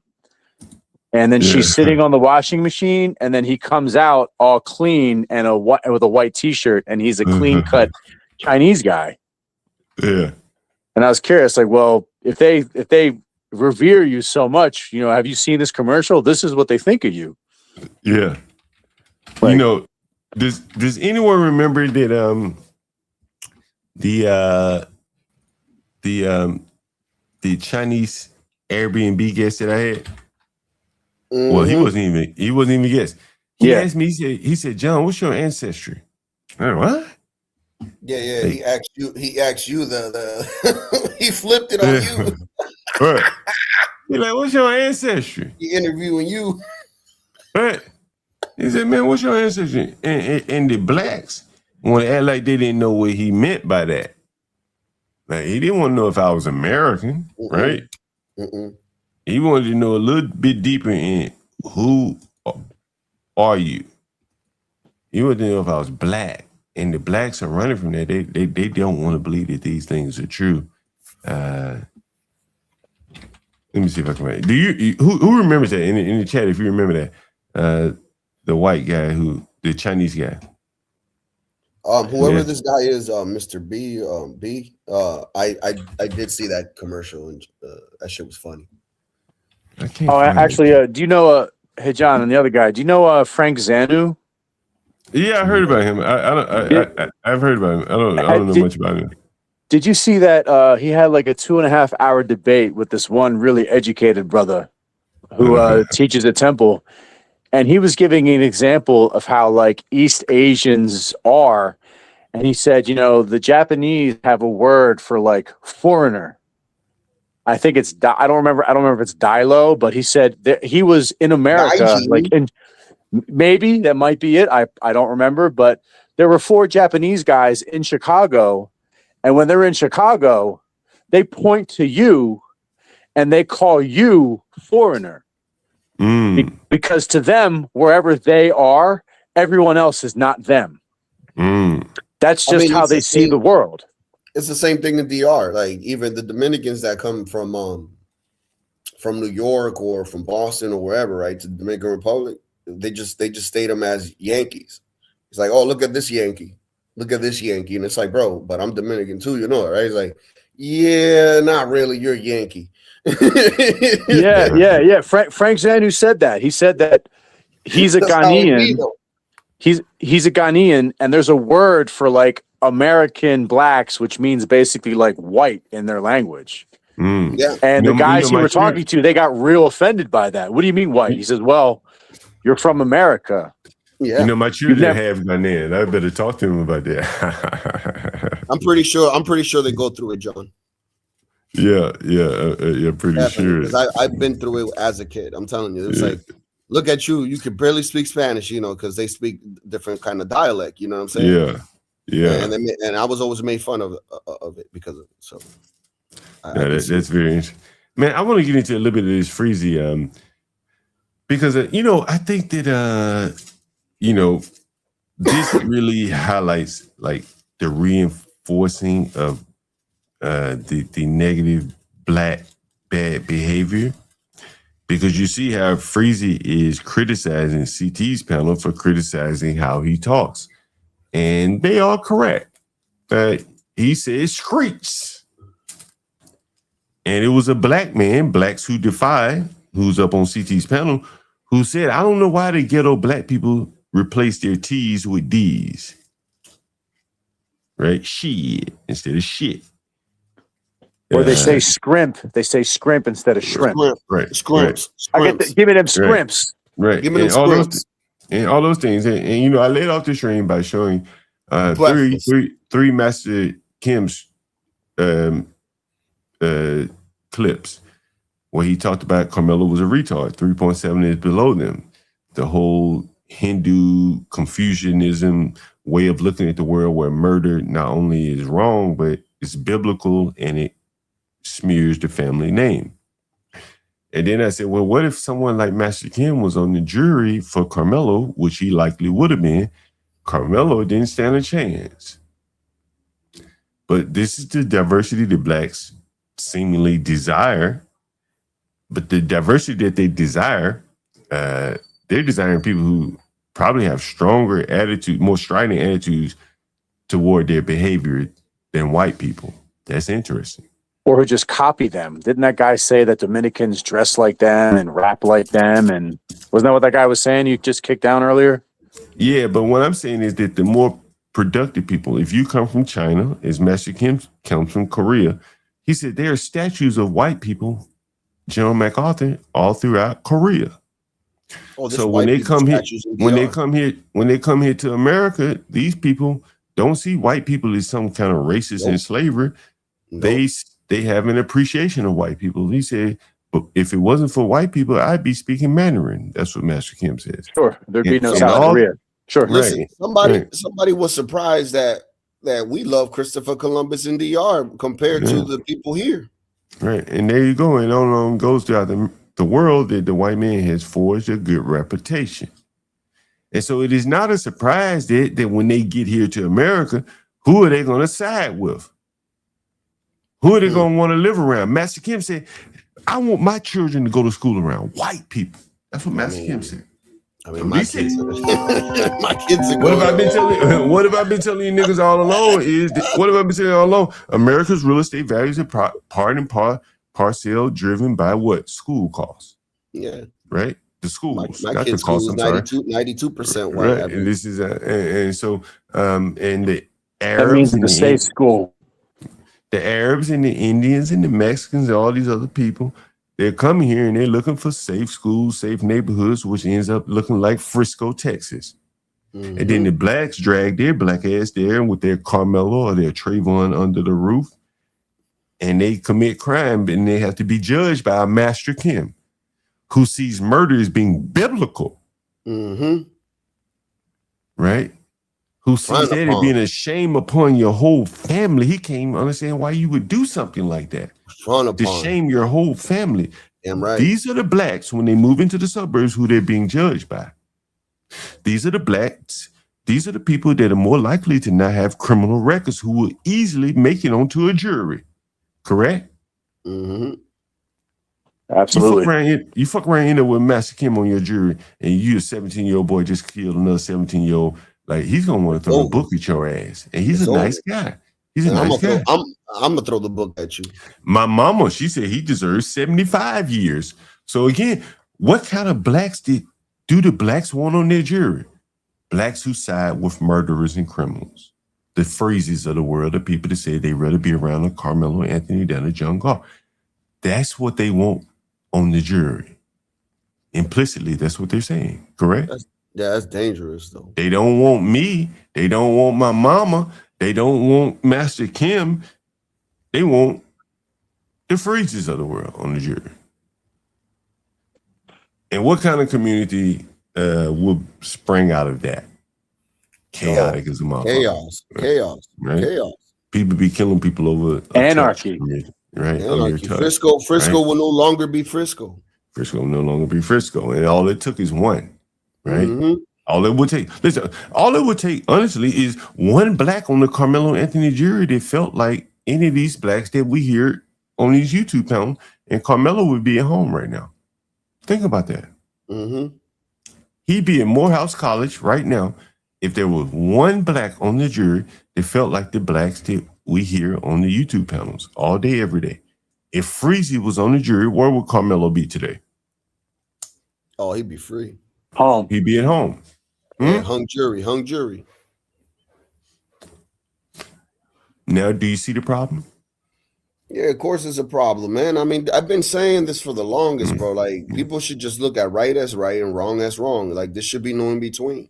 But what these people are doing is they're making a choice based off, what they can relate to, which is what? Skin. And I find that shit to be dangerous because it's very dangerous. It's the same. This is the same person that will probably hang out with you and probably stab you in the back. Would you feel the same way today? Right. That is what Mr. Fantastic said. I don't know if you heard Mr. Fantastic. Again, he's a guy that loves to hang out in the black panels. He keeps getting invited to the cookout, but even he came to the conclusion, like, wait a minute. You blacks are creating conditions that even I don't want to live in. By your logic, I don't even want to live around you. This is fantastic. Now he's a black man that would strongly disagree with me. Right? I mean, this opened up a lot of people's eyes, John. Right. I'm telling you. Like, Fantastic would strongly disagree with me. But at the end of the day, he realized he ended up coming to, listen, I want you to listen. This is Fantastic. And tell me how much different does he sound than John Galt. Listen, I want you to listen to Fantastic. Look, listen to this. we're all doing this from a standpoint of and putting a racial aspect into this. Where I know for a fact, if a white boy had killed a black point of, and I want you to listen to Fantastic. This is what I said. John Galt is going to win out. This or whatever. That's my biggest issue. You niggas are liars. And this case got as bad as it is, and it's getting worse, surprisingly. At the end of the day, this shit over with. Okay? The jury. He said niggas are liars. The jury's decision has been handed down. That appeal shit is not ain't going nowhere. I'm taking all bets. If you think I'll bet money on it, whatever you want to bet. But he got 35 years. Regardless of what you feel like it, again, then we get into this. If this was your child, do you think 35 years is too much if your child's never going to walk through the door ever again? We're all doing this from a standpoint of and putting a racial aspect into this, where I know for a fact, if a white boy had killed a black boy, however it handed it down, no one would be saying 35 years. None of you. I want you to listen to what Fantastic about to say right here. Nobody. None of y'all would. So my problem is lack of objectivity. And just like you say, Hemp, the clear bias. But even in the face of evidence, bro, to keep making shit up and keep running this, it's embarrassing, bro. It's embarrassing and it's sad. And it's exposing to me just so much. Here he goes. I don't want to deal with you niggas, bro. I really don't. Because you but I called this, bro. Listen what he about to say though. Listen to this. Fighting for this. And my kid runs into your kid. You spitting this rhetoric online, I can just imagine the wild, crazy shit you say in your house. So now we're gonna set the standard. Like I said, we back to are we setting the standard where it's cool for kids to kill kids, bro? And that's never been. There he goes. He had to bring it home. He said, "Look, man, my kid could be in school with your kid, and listen to what you blacks are saying online. Are you saying the same thing to your children at home? Like you got the right to defend yourself with a knife if someone touches you? I can't have my children in school around you." John, can I add to that, John? Yeah. God damn. I don't mean. Do you know the GOAT, Taz the GOAT? Yeah, oh, he's rough too, yeah. Did you okay, so he had like a 7-man debate on Fatty's channel with Andrew Wilson. Did you catch any of that? I saw a little bit of that shit. That was brought up, which was the two biggest things that the black community seemed to have a problem was one, Metcalf, rest in peace, was not an authority figure. He was just a student, and a student can't tell another student to leave. Right. But Taz was saying, and he had support from other panelists, which was, if you put your hands on me, you're just going to get lethal force. And the question was, okay, well, if someone puts their hand on you and you draw out a pew-pew, is that acceptable? And they were saying yes. Chuck the building. Right. Right. That instance, they're saying it's wrong because he used the word, the magic voodoo word that you got to change the tampons for, and then they can punch him in the back of the head when he's walking away, and he's not allowed to use lethal force, even though you attacked him when he's walking away and knock him down.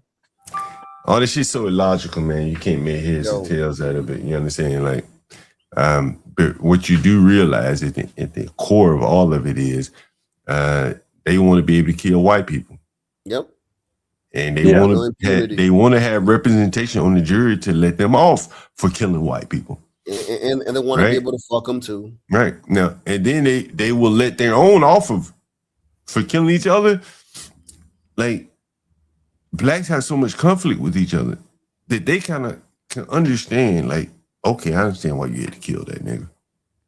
Right? Like, so maybe you don't get 35 years. You get 20. Get out in 10. You know, like you didn't really have much of a life to look forward to anyway, so it wasn't a big deal. Prison is halfway acceptable to you anyway. And so the mindset of these people is so totally warped for regular people who may have something to lose, and these black people have nothing to lose. Prison doesn't offer much of a consequence. A deterrent. It doesn't. It doesn't.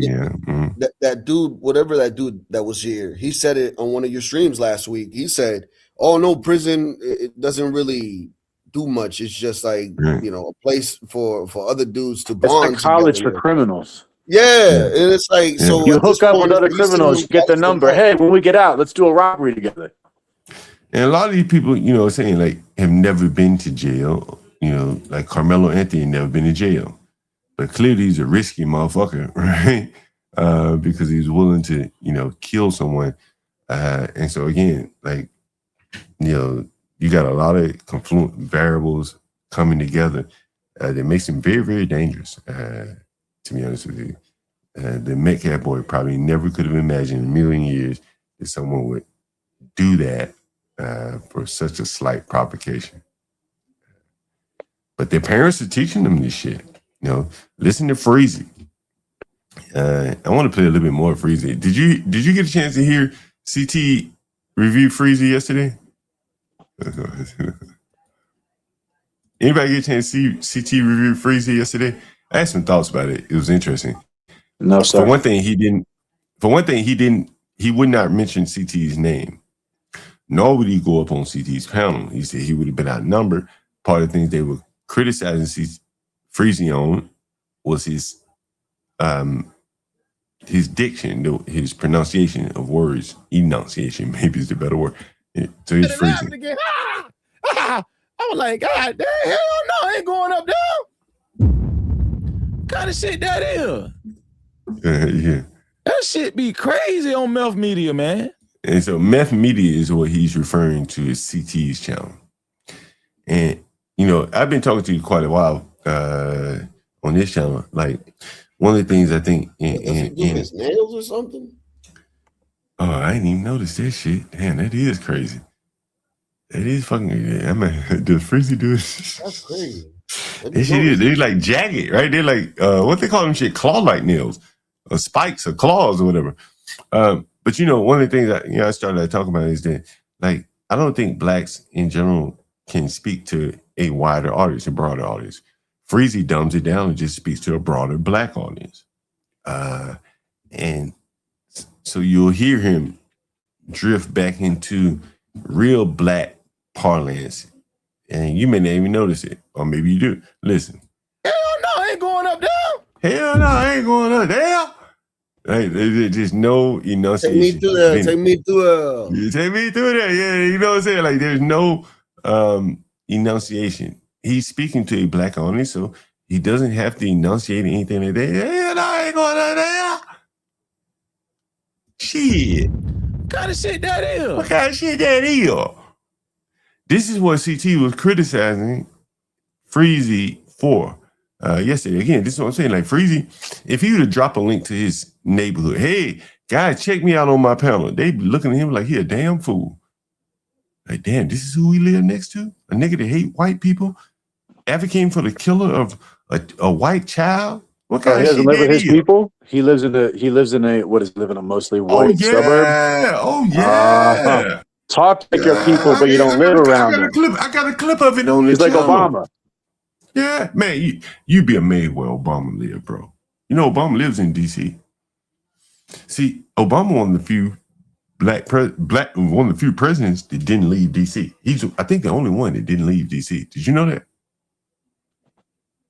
I did not. I don't know. And so here's what's interesting about Obama.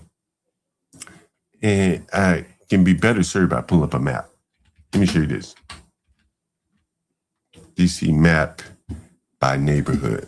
And I'm going to show you this. This is about Obama. And you might find this very interesting, guys. Let's see if I can pull up a good map. And this is a good one. All right. You see my screen? This is DC right here.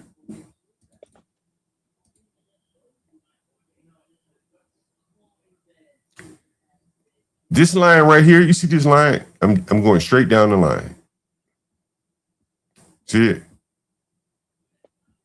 You can pretty much go straight down this line. Whites over here. Blacks and everybody else all over here. The White House is like right here. Right? This is the gay area. Right here. They got a neighborhood? Yeah, this is gay. You see it? Can you all see it? Look. Yeah. DuPont Circle. This is gay. if you're gay and you got a lot of money and you're young, you live in DuPont Circle. If you're gay, you're young, you don't have a lot of money, you live in Adams Morgan. If you're gay and you have a lot of money, you're a little bit older, you live right here in Colorado. Where do you think Obama lives? Wherever Michael tells him to. He lives in Colorado. Get it? So Obama, that's where he chose to live. I'm just telling you. Some niggas at River Terrace all day. But that's very true. That's where Obama lives. That's where he chose to live when he left Washington, D.C., the White House. He bought a house. I'm pretty sure it's Colorado, but it's right there neighboring DuPont Circle. Again, this is Freezy talking about CT's panel yesterday. That shit be crazy on Mouth Media, man. Crazy. You know what I'm saying? And then the black folk be trying so hard to impress the white folk. This how the black folk be talking on Mouth Media. They be like, yeah, and Freezy talk like a slave. He's talking about like Black Suited Fire right here. You think the white folk like that? Yeah, and so he's talking about the whites that were up on CT's panel when Black Suited Fire was saying, yeah, Freezy talk like a slave. And Freezy ain't shit. I wonder if they like that. I'm telling you, this shit is Mouth Media is crazy. Yo, Latino boy, you pointed out something with that nigger's nails, bro. Yo, that nigga got perfectly manicured nails. Nigga, I chopped my shit off in the shower. This nigga's going somewhere to get his nails done. Going to an Asian salon. Oh, come on, you know that. We gotta break this Korean boycott.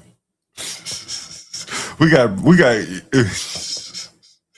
break these. No way he's here. going to a black nail salon. You know that, John. Come on. Which is there a black nail salon? I bet his toes look just like his fingers. What do you say? I bet he gets a mani-pedi every fucking Saturday. Man. I clean up after niggas. There's no way I would get my nails manicured and I gotta go clean up after some pissy ass niggas pissing in the ball.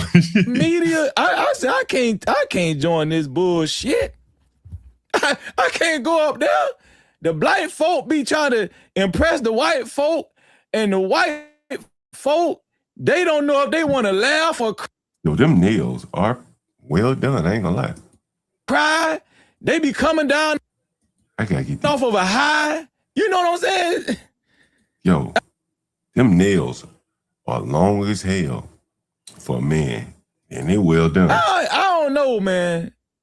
That shit crazy. I had to cut that. Freezy gonna cut them nails. If he's watching, Freezy, I guarantee you, he gonna cut them nails. Trust me. Shit off, cause I started having anxiety. I felt like I needed to do some milk. And I was finna take my damn TV and slam that bitch on the ground. That's what Mouth Media will do to you.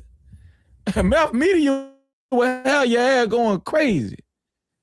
You feel what I'm saying? And we know Mouth Media, they backing the Metcalfs 100%. And I'm gonna tell you something. Jeffrey Metcalf, what I'm about to show y'all, he was on Fox News. Jeff Metcalf look like he on Meth. Now, am I saying he on Meth? I don't know. But I'm going to let y'all be the judge. This is really amazing, man. Like, again, like, these people are attacking the man whose family ultimately will sit in judgment of Karmelo in 17 and a half years when he faces parole, correct? Am I right about that? Yeah, that's right. 17 and a half. The twin brother will be, what, 35? Right? Yeah. 35 years old. Yeah. Hunter. I'm talking about Hunter. Hunter will be 35 years old. He'll be, assuming he's still alive, he'll be able to go to every parole hearing and say, keep that black in jail. Yeah, he can give a victim impact statement. That's right. That's right. So these blacks need to be on their knees begging these white people. But in reality, they're defiant to the end because Freezy, you think Freezy donate? Look, does anyone think Freezy donate any of the super chats to Ben Crump and this dream team of lawyers that Karmelo has assembled? Yeah or nay? You think Freezy donated $1 to Super Chat to the Dream Team? I mean, he might have donated to Karmelo when he had the original fund before the trial. Yeah, but I don't think he's good to the appeal. I profiled. I did a video on my channel, Keisha, who's in this circle jerk with Freezy regarding this whole Karmelo thing. She put up a website to try to gather money. She couldn't even get the website off the ground. 404.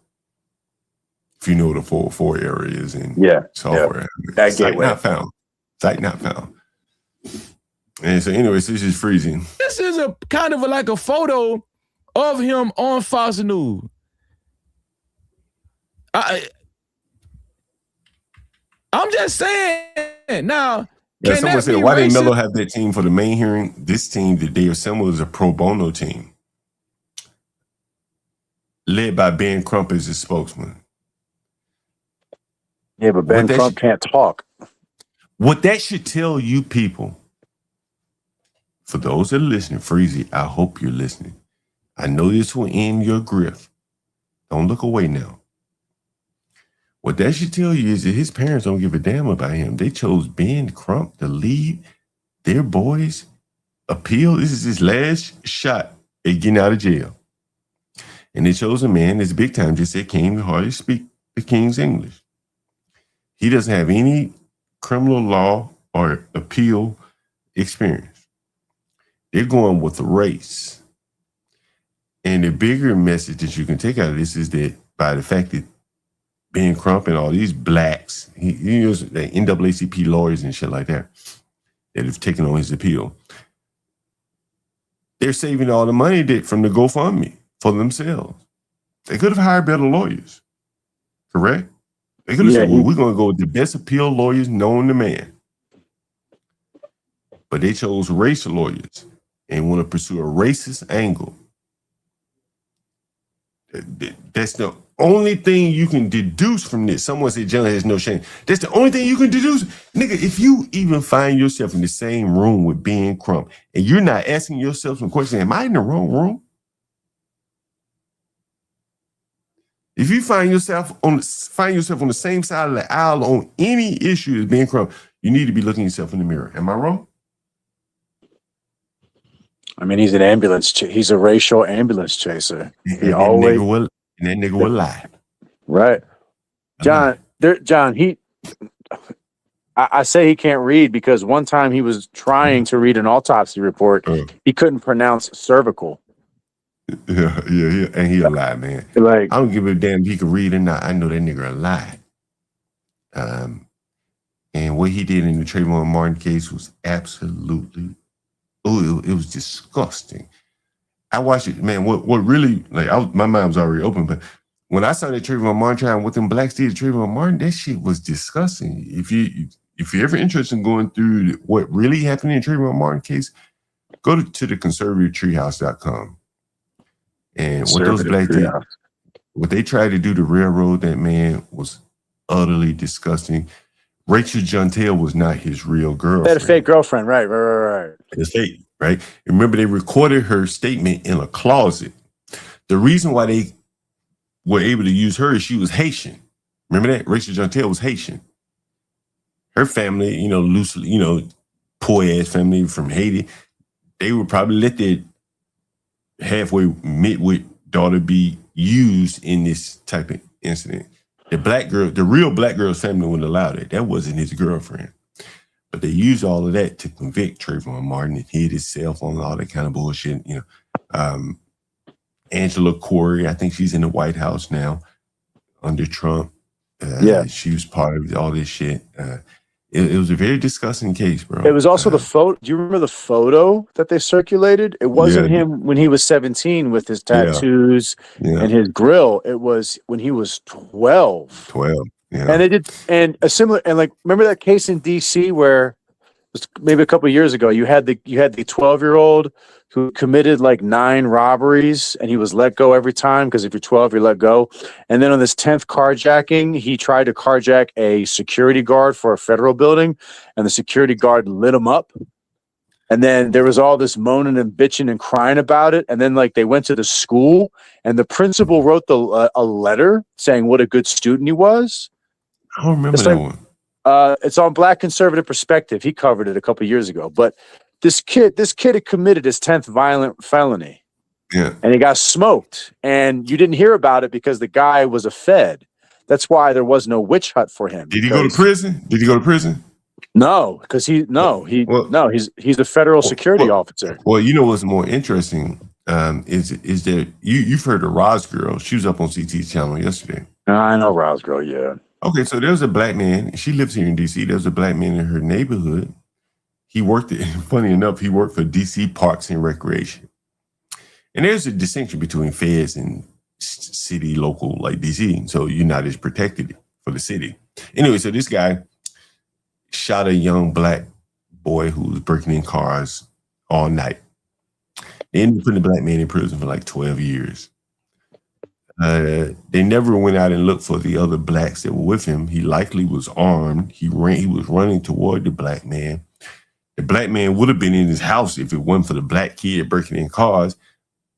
But all of the blacks sided with the black man and put him in prison. Sided with the youth and sent the black man in prison. And he was just an honest, hardworking black man every day, going to work. And the irony is that he worked at a youth center, like a Parks and Recreation. So in other words, there was no malice in his heart. You understand? So the kid was breaking in his car and he left his house to walk out to the car? It's like 2 in the morning. And again, this is a government worker. He had an Audi, so maybe he had a $70,000 car. If you got that kind of car, you don't make a lot of money. That's part of your life. I know it doesn't. He's not taking your arm or your leg, but if you're spending 60 hours a week or 50 hours a week working for a car and a place to live, and if someone comes to damage your car, they're basically taking a finger or two off of you. Well, yeah, you could lose your job if you can't drive to work, sure. Right, there is that too. And so this guy came out armed to defend his property. That's maybe why. because they breaking his house. And then That's why. Mm-hmm. And in DC, you have to run from criminals. I've told this over. You have duty to retreat. Right. If someone breaks in my back door right here and I pull my gun and I turn around and shoot him, they said, well, why you didn't just run at the front door? There's some windows right here. Just jump out the window. That's fucking stupid, bro. But it's the law. Yeah. And that's the way it works in DC. So you cannot just shoot someone. Assuming you even have the right to go. You can't even stab them. Like if someone broke in my back door and I ran toward them and stabbed them, they said, well, why you just didn't jump out the window? Right. You have to, I think, because I live in Pennsylvania, we have castle doctrine, so it's the opposite. But it's so in Pennsylvania, you have to wait for the person to cross the threshold. Right. Once they come into your house, it's it's Wild West. Right. Now, if this was my house, my full house, right, and I had nowhere else to go but right here, this was the front and back door. You can't escape. You can't retreat. Then I have no way to retreat. Right. So I have the right at that point to defend myself. Right. And that was exactly, and you remember Jose Alba, that guy in Brooklyn, the Puerto Rican guy who he stabbed the guy in the neck, who grabbed him by the neck, and they tried to put him in prison. I remember that name, but I don't remember the case. Yeah. So similar to what you're saying, like Alvin Bragg tried to put him in jail for 25 years for his second-degree murder. I vaguely remember that. Some Shaniqua came with her kid, tried to buy chips. She ran out of EBT, and then she did what they always do. Oh, can I get it for free? And he said no. So she got on her dial-a nigga and called her boyfriend. And her boyfriend came and walked behind the counter and went up to him. And, Jose Alba was like 60 years old, and her boyfriend was like 30. And Jose Alba tried to run past him, and the guy grabbed him by the neck. So Jose Alba grabbed a box cutter and stabbed him in the neck 6 times and killed him. But he couldn't. There was only one way in and out of the cashier room. Yeah. And they still tried to put him in prison. And because I don't know the race. I think it's a DR guy who owns. There's like a bodega union. Yeah, and all his people and the union came out and protested, and Alvin Bragg let him go. But it's all on video. Like the guy grabs, he's a 30-year-old guy, 30 years younger. Yeah, I remember, Jose tries to run past him, and the guy grabs him by the neck. And Jose went in and just he unalived him. You know, one of the things that you know, the unspoken there is that, like, when I first moved to New York, I was dating a lady in the Bronx, so I spent a lot of time in the Bronx. And one of the things she first told me, like, yo, the Dominicans got a lot of power up here. The bodegas, transportation, the drugs, they run that shit, and, you know, they got a strong hand. And I remember when they killed that little young boy in the streets up there in Bronx. That was brutal as hell. That was one of their own. Anyone remember that? I can't remember. No, what do you mean? You don't mean Gavin Cato and the Crown Heights riots? What do you mean? No, fuck no. This was more recent. Boy killed in Bronx, stabbed. His name was Junior. Anyone remember that? Lizandro Guzman Feliz. Here it is. Anyone remember this? Yeah. Man, they killed this boy like you ain't never seen before. I mean, it was savage, bro. Savage. What did he do? I think it was mistaken identity or something. I want to say it was mistaken identity. And he was running for his life, bro. Look, here it is.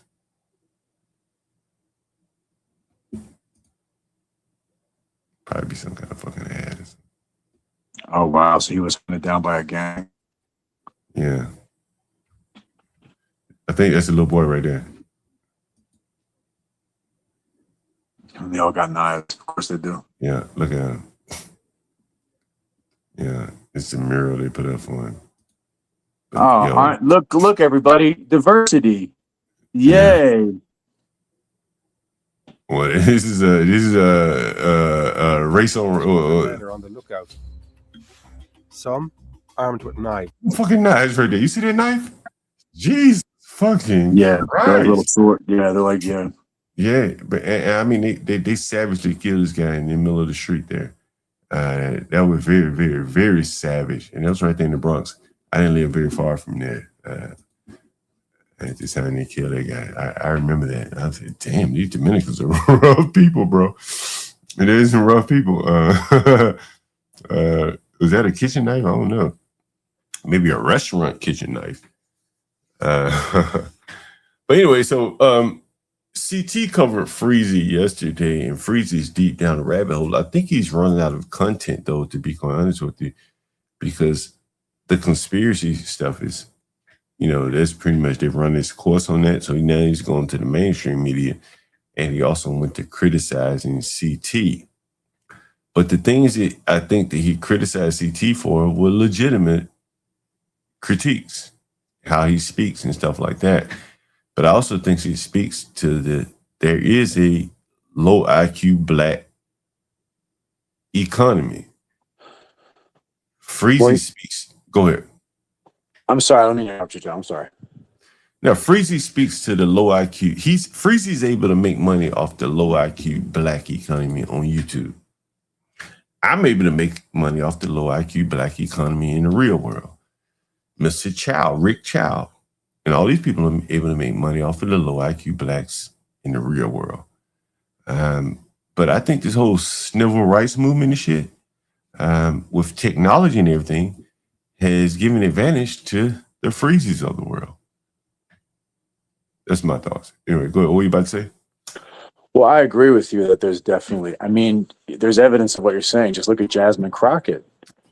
She went to a PWI, and there's videos of her 5 years ago talking like one of the housewives. And then as soon as she got to Congress, she just got her black scent. Yeah. Yeah. And I look at Freezy, for instance. Freezy, Lakeisha, and House of Hypocrites. And I'm just going to name those three as an example.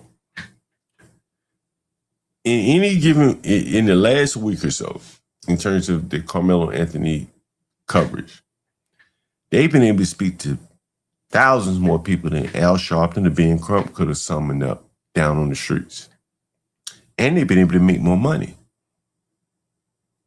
You watch Freezy show, the damn cash register's ringing the whole damn show. Money. Al Sharpton can't do that. In this new economy where I can super chat Freezy my support, as opposed to Al Sharpton having to come to my town, lead a march, threaten to protest the business, shake down the business. Freezy's model is he can do it from home.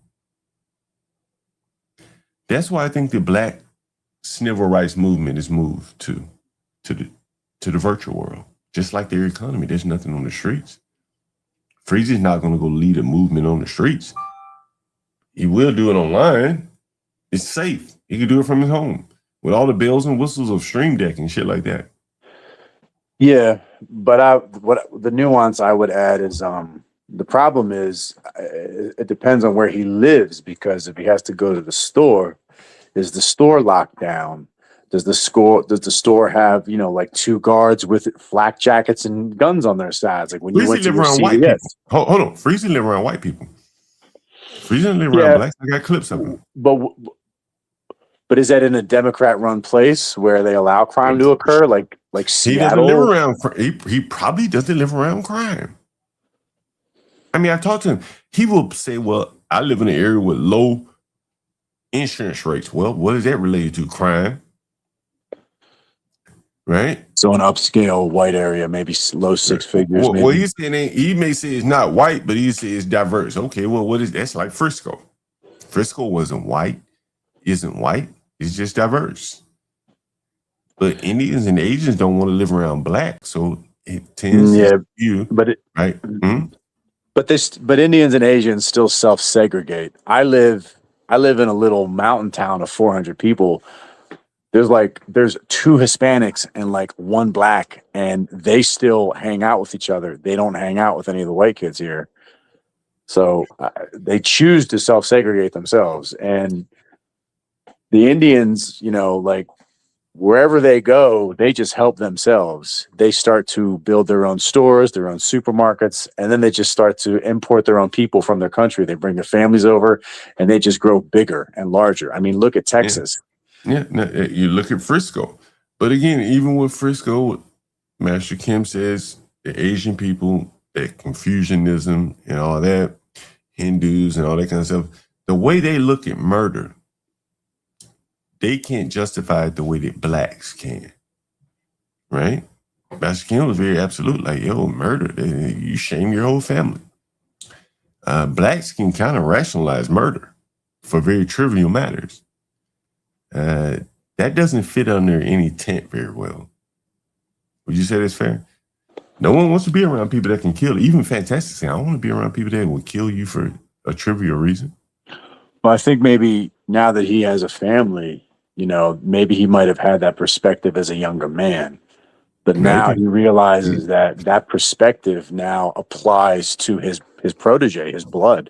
Well, that's what he mentioned. He loves his children. Mm-hmm. That's what he mentioned. Sure.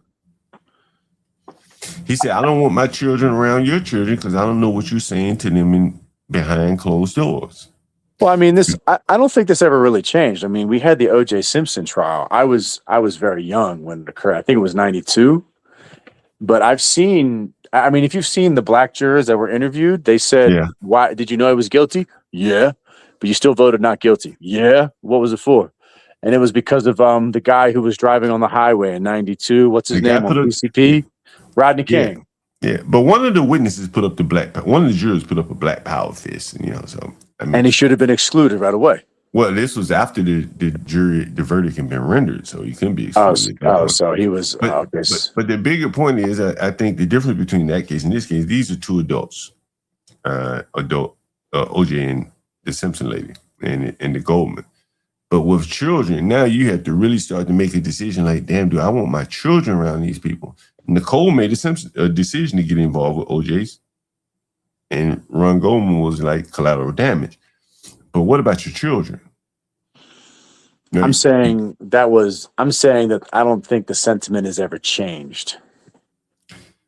Well, I think so, man, because again, like a child being killed strikes a little bit differently than an adult being killed. An adult woman choosing to get into a relationship with this man, people don't know what the dynamics were.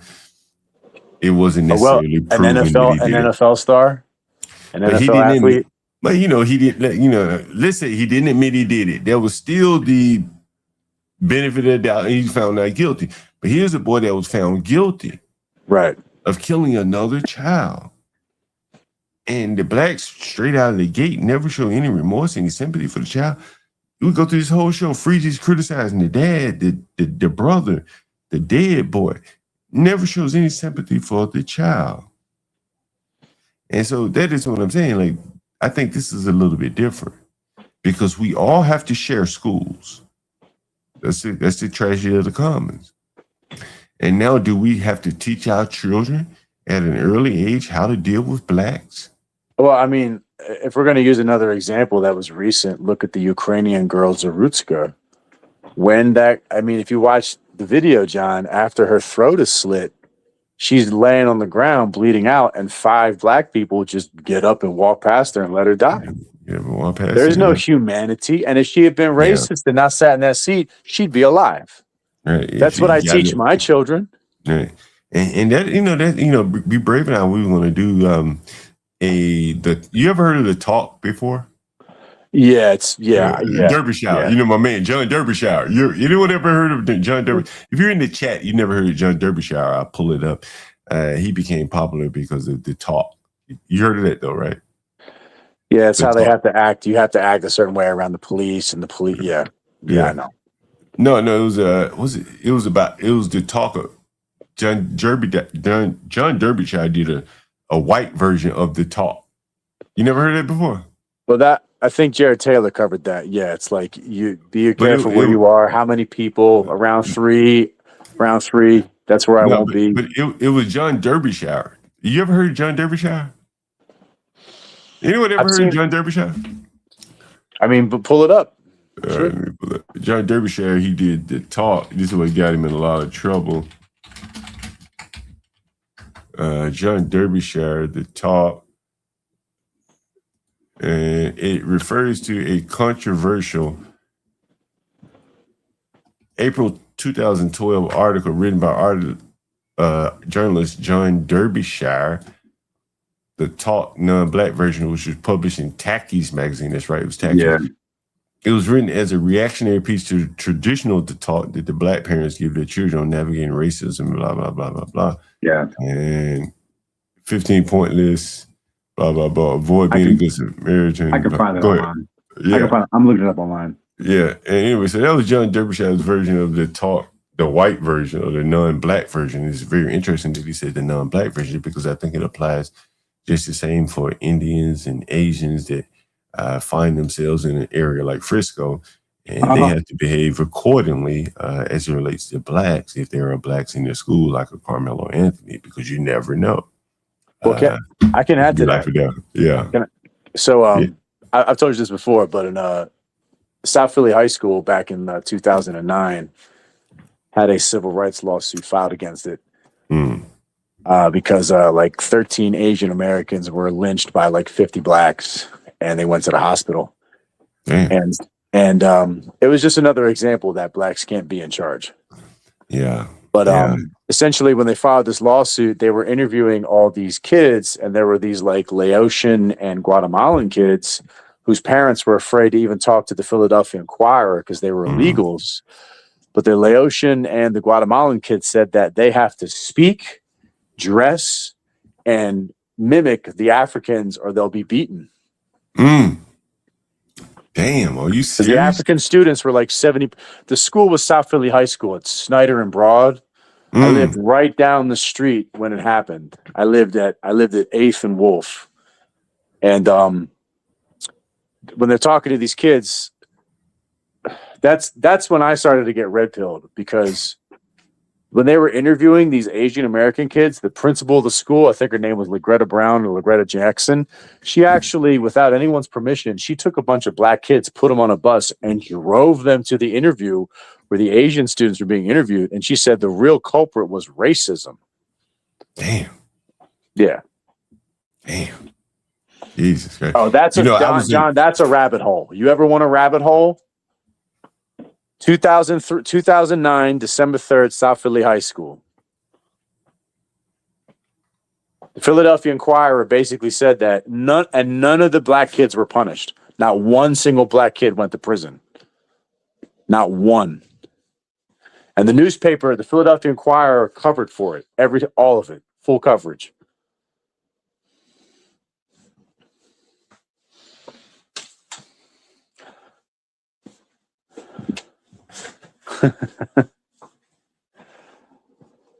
I remember like going to college and reading these newspapers, and I'm like, that's when, like, you know how like you grow up and yeah, they're oppressed and yeah, they kill each other, but it's not their fault. And yeah, you know, and then suddenly this happens and I'm like, oh, they're not oppressed. It's not their fault, but they beat up Asian kids. Damn. Yeah, but they're oppressed, but they almost killed Asian kids. Why did they do it? And then I'm like, oh, so none of them went to jail. Nothing. So they beat them up in the schools though. They beat him up at the in the parking lot and at the subway station. Damn. So and when they were asking some of these kids, why were you doing it? You know, you had a lot of like Chinese and Vietnamese kids. So a lot of kids from like communist countries and shit. And the parents were afraid to talk to the principals because they thought the police were going to come in the middle of the night and drag them out. And it's like when they would complain to the black administration, the black principal, Loretta Brown or Loretta Jackson, basically the blacks were like, oh, well, you know, you suffering because we suffering. And if we suffering, you suffering. And so the Asians were afraid to go to the bathroom. They had to stand on the bus in a circle, like a Spartan formation, because none of the blacks would give them seats. Jesus Christ. And they had they staged there was a kid named Wei Shen, and he kept a notebook of all the, okay, so like when they were asking the black kids, what are you mad at? A lot of these Asian kids would go to the school, they would go to a classroom on the second floor, and it was an English second language only room. They were learning English. Mm-hmm. And a lot of the blacks would say, yeah, they're getting special stuff and special treatment. And it's like, yo, Negro, they can't speak English. Like, they're learning how come somebody who just got off a boat yesterday can speak better English than you and you've been here 400 years? Like, what is going on, bro? Like, really? Like, what is the matter? Yeah, I know exactly what you don't have any scrimp on your screet? Where you gonna get yourself you know, I think that's what Karmelo faced, and I think that is what Freezy was, you know, somewhat embarrassed about, what even some of the blacks were commenting about him on CT's channel, is that the things that they were commenting about him weren't necessarily about Karmelo per se, but he can't even speak very good English. I don't know if you've ever watched Freezy before. No. Have you ever watched Freezy? You never watched him before? No, I know CT. I never watched Freezy. Well, feel free to tell me to stop whenever you want. If you want to come in on this grammar or what he's talking. No, go ahead, man. It's your show. Of me saying he looked like he on milk, I'm gonna be honest with y'all. A lot of older white folk, they just inherently look like they on milk. Does that mean that they really on milk? No. I don't know if you want to come in on that. He said a lot of older white folks look like they on meth. Austin Metcalf looks like he's on meth because his son was stabbed in the heart by a nigger. That's why it looks like he's on meth, because he lost his son. But he's not necessarily old. He's probably in his 40s or 50s. But like, who, Freezy or Austin Metcalf? I never thought. Look, honestly, you know, I never thought about white people. I don't think about older white people in meth. Oh, he look like he on meth. That's never thought of mine. But this is Freezy saying that white people look like they're on meth. I've never thought that. I never had that association. No, it does not mean that. So we're not going to be unfair because all white people ain't on milk. Come on, that's just ridiculous. But I'm telling you something. When they up there looking like this, this man does not look like he's on meth. He just looks angry. Austin Metcalf, his father does not look like him. Oh shit! Hold on. It's oh shit. Speaking of that, I got a call from a reporter the other day. I'm gonna have to play that. It was a reporter asking me about the real estate market here in DC, and that, if you heard that in the background, that's what that was. Go ahead. Look at Freezy. Yeehaw. Yeah. There's a high probability that, this is meth media. So meth media is what he's referring to as CT's channel. He's talking about CT's channel, reviewing him yesterday. So let's look at one of the biggest meth media shows in the United States of America. It's called Fox News. Anyway, so he's covered CT for the most part. And this is why I think the grift on the Karmelo is running out, because now he's going to mainstream media. Once the video is released, there really isn't many other ways to cover this whole grift. I'm sure he's got to wait for the next. He's got to wait for the next one to happen, right? Yeah, that, or I guess from the standpoint, maybe they'll have the appeal at some point. I mean, in Mississippi, that 1-year-old was shot by the cop by the woman who was trying to steal everything and try to right. That's the next big thing that Crump's a part of.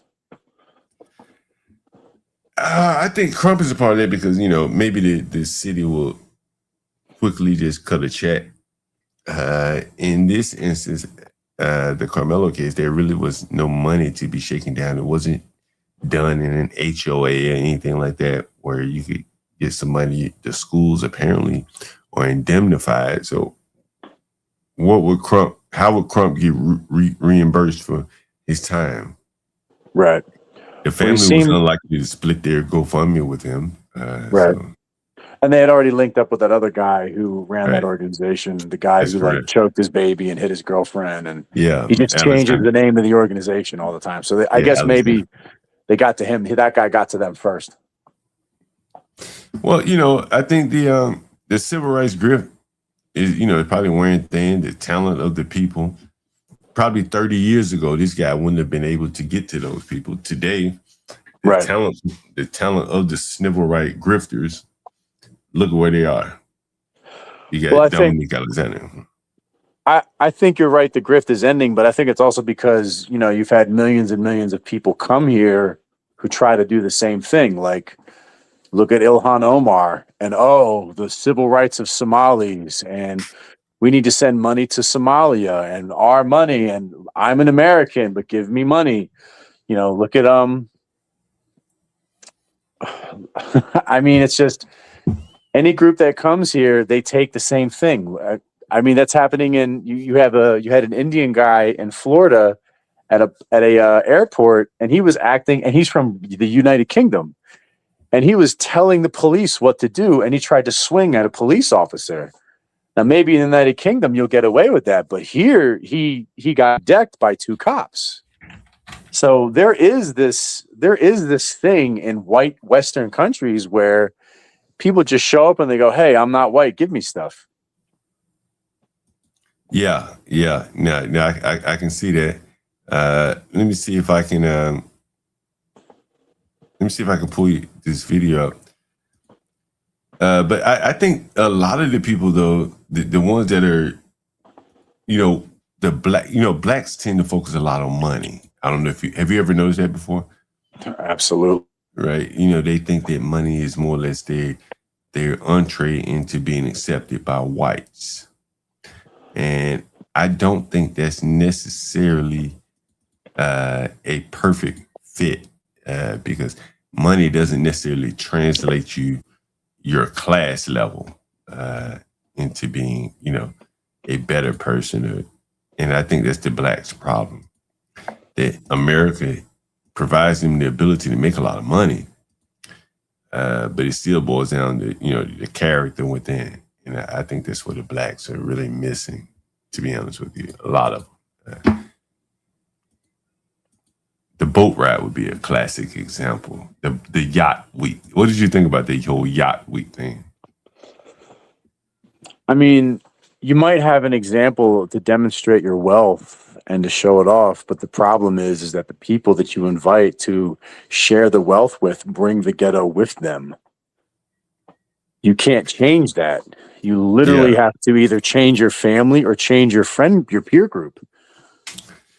Yeah, I talk a lot about the thing here, from my standpoint. And I'll tell you, in my business, like, I have a master's degree, to be honest with you. And I clean up. What do you got? I have an MBA in finance, yeah. Oh, look at you. And I was a software developer for 20-something years, fairly high-level profession. But today I clean up behind people. You saw all the piss balls and stuff like that. And so a lot of black people would be like, man, you don't want to go back to software, this or that. How do you clean up behind these fucking nasty ass black people? It's like beneath you, more or less is what they're saying. These are blacks that are very close to me. And so what I say that to say is that, like, a lot of blacks, they've been given education and a lot of these make work type jobs and stuff like that. And so their foundational type skills, they see kind of as beneath them. Everyone's going to need their house cleaned, plumbing, electrical, so on and so forth like that. But for blacks, at least my coming of age, and I'm 50, there was a point I remember where it was looked down upon to get dirty to make a living. And I think that has affected a lot of the black people who aren't smart enough to make a living with their head. As you can see, like the Freezys of the world.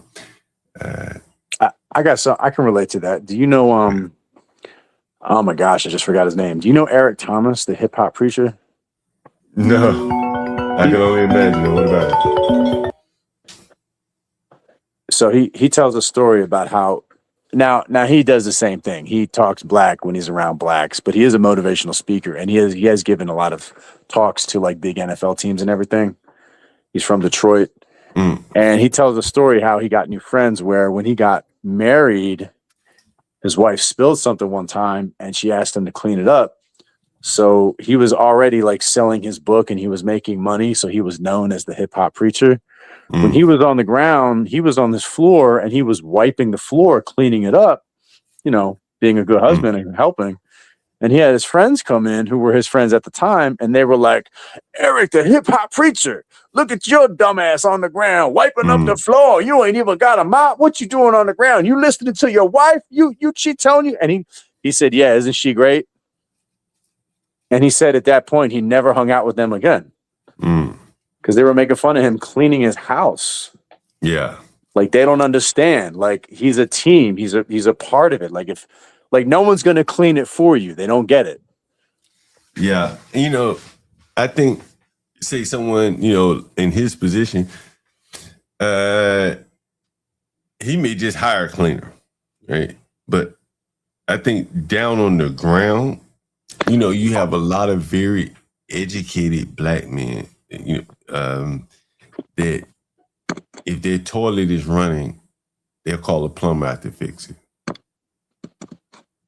Like, and a toilet is nothing but a combination of parts, right? The inside parts, the internals, right? You got the flapper, got the fill valve, the chain, It's one of those three things is causing the leak. But they'll call a plumber instead, if that makes sense, because they're educated. They don't have a desire or want to do anything with their hands. So if you heard BeBrave and Ryan up here arguing earlier about, I don't even know what the fuck they were talking about. I'm sorry, I did not. What were they? What was that about? I love Ryan. I love when Ryan and BeBrave fight. It's hilarious. Well, basically, it is the classic white man argument. So what I was trying to explain to the blacks who miss out on these things is, in a poor white trash neighborhood, BeBrave talks about this, and I did a street view walk around BeBrave's neighborhood. In BeBrave's neighborhood, there are jobs. There's poor white motherfuckers who know how to fix cars, all kinds of cars. Oh, he was talking about the motorcycle, right? I don't remember the motor. He said a guy was like fixing a Harley. Some girl was dating some white trash guy, and he was just fixing a motorcycle. Yeah, he fixing Harleys. They know how to fix. He got one man in his neighborhood that know how to fix HVACs. An autistic guy in his neighborhood that works up the street doing something. And it's a safe, poor white neighborhood. But even down at the bottom, as BeBrave keeps talking about, the autistic guy has a shot. The couple don't have to worry about their house getting broken into because Brave is looking out the window while he's on CT's channel. The poor white motherfucker that broke down a car in half when the next door neighbor's engine in the generator goes out, Brave can bring that person over to help fix the damn generator because he's here. And now you got a real serious community. It's a community, exactly. I told you before. I told you before. I had a bear, a black bear, come into my trash, and in Pennsylvania, you're not allowed to use any kind of. You can't use any lethal force unless the bear is attacking a person or like your pet. Otherwise, you will go to prison. Yeah. So you have to. I use an air horn. You know, like, you know, and it had ripped apart all my trash over the night. So I was cleaning it all up, and my neighbor came over from my right. My neighbor came over from my left. And then a guy was walking his dog, and he came up, and they were like, "Oh, what happened?" I was like, "Oh, it was a bear." And they're all talking to me. "Hey, man, you need help? We got this special kind of trash can. Do you need like guns? Do you need like defense? Do you need like ammunition? Do you need like rocks to put on your trash can? We can help you." And like my neighbor started helping me clean up. I barely knew him. Yeah. And you know, that's the thing that is missing. Think about it, like, you know, how many bikes have I had stolen out of my backyard? Not one black has said anything, pointed to the people. Hey, these guys are stealing. They're probably not just stealing from me, they're stealing from other people as well. And look how it is allowed to proliferate. Right. I went to a black neighborhood. When I first moved to Washington, D.C., I was working for a black lady doing some side work, some software work. And her house had just gotten broken into. I mean, I arrived at her house and her house had just been broken into. And I said, "You're not going to report it to the police?" And she said, "No." I said, "Well, why not?" And she said, "Because it would tarnish the image of the neighborhood."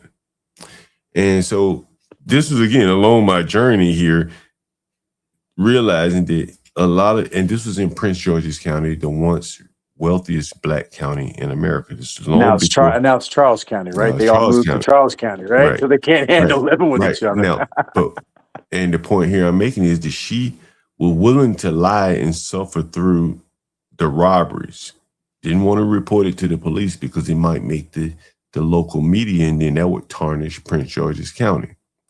So her and her neighbors kind of collectively agreed not to report their break-ins and robberies. Now, what did that do? Well, the criminal wasn't punished, right? The police never got wind of it. The doors that were kicked in, they never reported the insurance. So these are the hidden criminal statistics in black neighborhoods, partly due to their desire to hide what's going on in their neighborhoods because they're embarrassed. And that same black woman who had her door kicked in, she told me, and I'll never forget, I moved to Oxon Hill, which is Prince George's County. When I first moved in, she said, "John, you need to move." I said, "Why? What's wrong with it?" She said, "No one's going to hire you with your address being Oxon Hill." If you're familiar with DC, you know where Oxon Hill is. It's in basically southeast, but it's in Prince George's, to be precise. And this is how blacks, unconsciously or subconsciously know their place in America. And they're hiding things. They're lying. Think about that. Some motherfuckers gonna kick your door in, and you're not gonna report it to police because you're embarrassed about the robberies getting out. And all of you blacks collectively, subconsciously agree not to report it. That's fucking sick. Right? Think about that. What about the woman? Didn't you say there was a woman who was like beaten by 4 guys in your alley? Yeah, I'm sure it was. I can't remember which one. I had so many women get beaten and robbed and shit like that. Like she was taking out her trash and she just came upon like 4 or 5 guys and they just beat the crap out of her. I think that was it. Was that the light skinned girl? I think so. And I remember, yeah. I remember you talking to people and like trying to talk to them about it, and they just Yeah. refused to acknowledge it. Yeah, whatever. That house actually was the home of a former famous boxer. And so I'm in the alley one day taking out the trash, and this black lady comes up to me. She said, this to be the home of some boxer. And she said it would be, common to see Sugar Ray Leonard and is it Duran or whoever he used to fight in the alley back here sparring. An interesting story about the history of the house, where that black lady was living, by the way.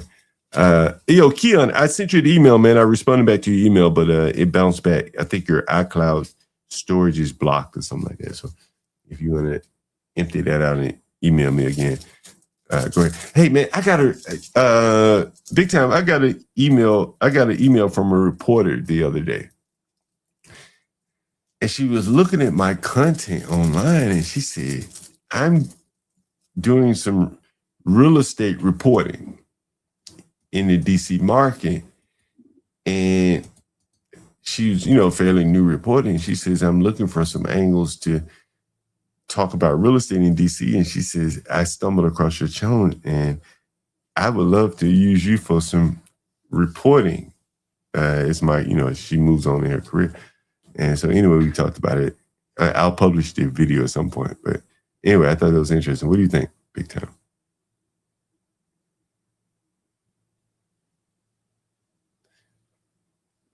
Police calls, depressed home values. Yeah. Insurance and all that stuff as well. That is for sure. John Derbyshire talk. We covered Junior. The DC Beach. We covered Freezy, CT. Guys, what do you think about Freezy, CT's yesterday, or the whole combination there of Freezy's response and CT's react to Freezy? What do you guys think of that? Oh, you back, Big Time? Yeah, what's up, Big Time? Hey, sorry, I got a double there. There we go. Yeah, hey, did you watch CT yesterday? I did not know. Oh man, you should have watched it yesterday. So basically, he responded to Freezy, and that was what we played yesterday. What I just played was Freezy. Jesus Christ! I'll let you make the call. Should we let King Shanard up here? Yeah, ain't Yeah, for sure. I love King Shanard. I love tap dancing. That's the only word he knows. He knows about 5 words. Yo, what up? Peace. What's up? Yeah, man. Let me ask you a question. Do you keep all of your valuables in the property that you're in right now? No, why? Like, do you have like a storage unit? Like, you store the rest? I mean, I got a lot of valuables, so they're all over the place. What do you mean? You said you have a master's degree, bro. I heard, but before in the past, you said that you never graduated from Tuskegee. I never said that. I graduated from Tuskegee. What do you mean? Show your degree. I don't have it around here. Exactly. Bro, you're lying, bro. You didn't graduate from no college. You said that you learned how to code on your own. You didn't go to school. I did, yeah. Yeah, I did. Graduate from Tuskegee. You dropped out. Yeah, I graduated with a biology degree. You want to talk biology? I could talk biology with you. Some shit. I could show my master's degree right now. I mean, I don't carry around my degree. This shit don't matter to me anymore. But I could talk biology. Yeah, probably be somewhere. You want to talk biology? We could talk biology. I don't know. I don't keep. I don't fucking. You don't got one, bro. Stop lying. Stop lying. All right, I don't care about education, so I don't care about education. So yeah, I don't have a degree. This is the problem with these tap dancers. They lie a lot. All they do is lie. All the bullshit that they talk about, the issues with black people. Why wouldn't I just say I'm a fucking doctor or something? Then? If I'm a liar, why didn't I just say I'm a doctor? I was a doctor. It's easy to lie and say that you got an MBA. It's much easier to lie and say that, right?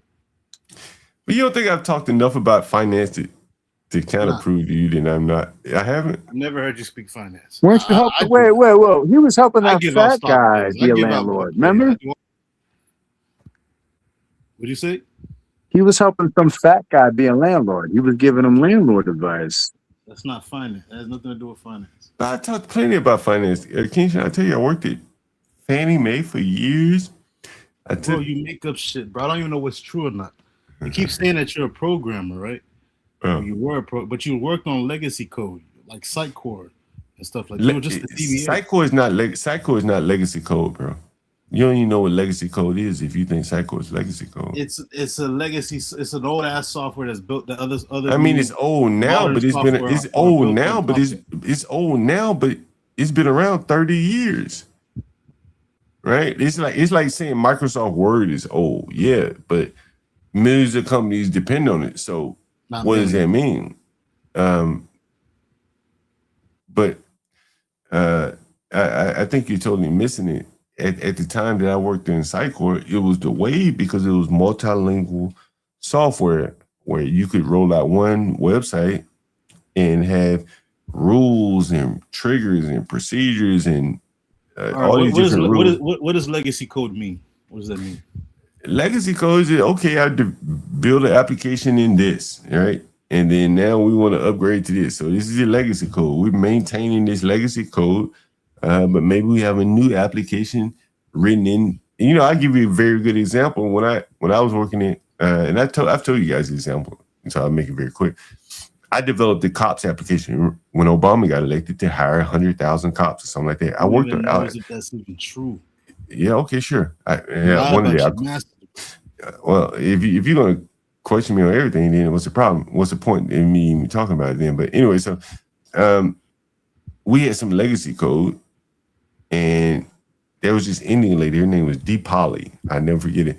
And my manager, he offered her the opportunity to move to work on this new application that will be written in .NET versus the legacy code that was in VB6. And it was an Indian woman. She said, I'm not interested in learning anything new. So we left her ass behind and let her just fix bugs in the legacy code. And I don't know where she is now, but it's that mindset, not wanting to learn something new, to challenge yourself, I think is what ultimately separates the white man and everyone else, honestly. That's my and this was 20 years ago. And when I heard that fucking Indian woman said she did not want to challenge herself and learn .NET, and see, .NET at the time was the beginning of object-oriented programming. If you were like a Microsoftish developer. So if you were writing VB6, right? .NET was the next step into object-oriented programming. If you want me to get into that, I will. And so this was the opportunity offered to the Indian woman. Hey, do you want to learn object-oriented programming? There's no school. You're going to have to learn this shit on the fly. And that was the part that I think where she said, I don't want to learn anything on the fly. Now, here's an interesting aspect to it, and I think it affects Blacks and maybe other groups of people as well. A lot of Blacks don't want to like be critiqued or like fail forward, if that makes sense. And I think they embed that in their children, where they're so afraid to make a mistake that they don't learn anything new.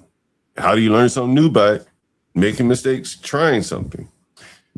And the Indian woman demonstrated that in spades to me, and I never forget that. Like, and it likely affected her the rest of her career because she turned down the opportunity to learn the principles of software development, object-oriented programming. At the time, it was VB6, and that shit was like more, I forget the name of this shit. It's like command-driven, like code or something like that. All right. So, did you develop any software? What? I just told you. All right. So you should have a portfolio or something, right, on GitHub. Well, you want me to pull up the code? Pull up something. I probably could pull up something. Honestly, look. You were just a DBA. Matter of fact, look. If I show you this, look. If I share my screen right here. Yeah. Matter of fact, if I do this, if I share if I share, if I do this, if I share this,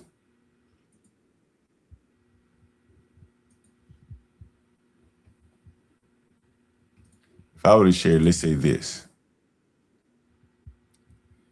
even up at the top, what you would see is, you would see, and I don't know if you can see this, but like connect Dart and HTML, connect Dart and you say what? Who created? You talking about your intro? I gotta zoom in. I can't. Really Yeah, I know you can't see it, but anyway, you will see some bookmarks here. This is Solar, Dart, Microsoft Azure, Confluence. This is a Bitbucket repositories. This is Jira. This is actually. Oh wait a minute. This is actually Cracker Barrel Azure right here. I can't see it, bro. Yeah, I know you can't see it, but this is Cracker Barrel Azure right here. This Are you is waiting for this moment to show this? No, actually, I just thought about it, and so here, and these are bookmarks on my page. So this is one of the bookmarks here. You know what? Have you ever even heard of Angular? Do you know what that is? Yeah, of course. What is it? Tell me. I'm curious. But I'm asking you, like, why do you have all these tabs bookmarked? Like, did you just because these are actually old bookmarks. So Here's another. You're gonna pull them up. No. They just are actually old bookmarks. I'm not here to argue with you, so I'm not. You should have a portfolio somewhere, bro. You should have something. I could pull up this repository. That you developed. Like, I have stuff that I've already told you. Man, look, I ain't gonna go back and forth with you, bro. Like, if you don't believe me, there's probably nothing I can show you that you're gonna believe me. So, what do you want from me? There's nothing I can show you. Bro, I think it's the weed and liquor, bro. Yeah, sure, whatever. But even if I wasn't drinking and smoking, there's still nothing that's going to convince you. I can sit up here and talk software all day. That's not going to convince you. I could talk finance all day. That's not going to convince you. So, and we've done that. Nothing's going to convince you, bro. So, what do you want from me?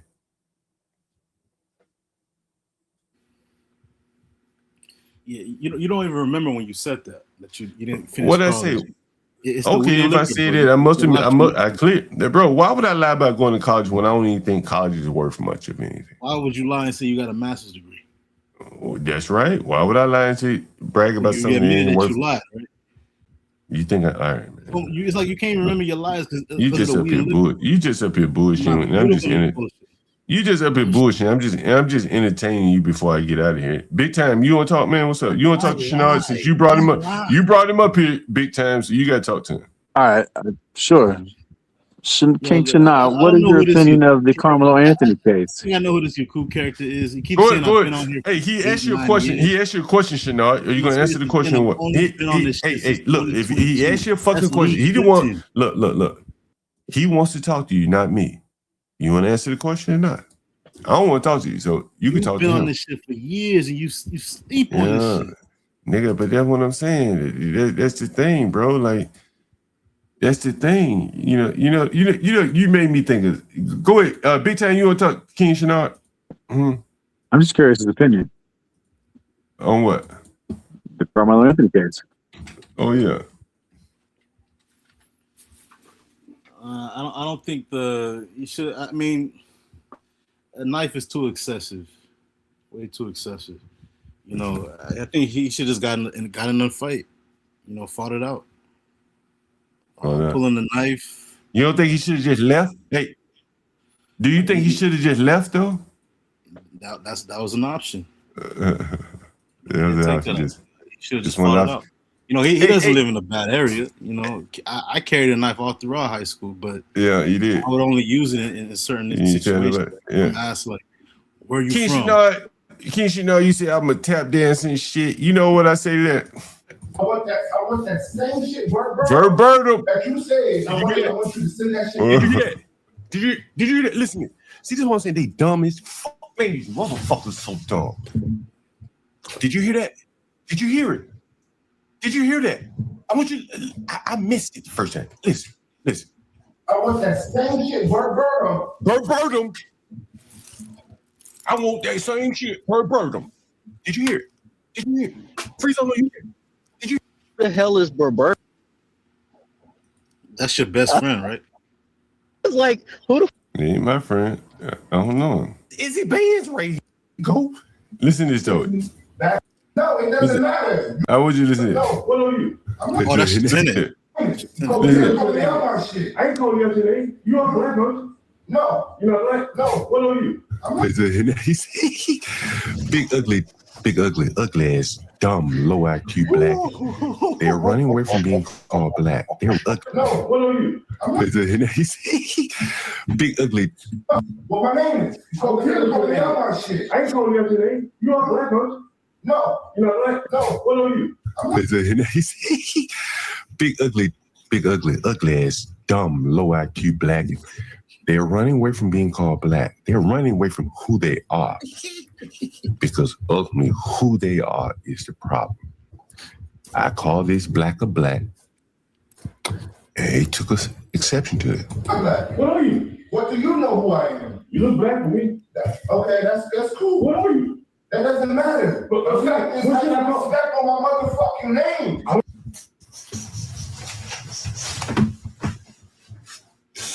Nigga, we finished it, we done.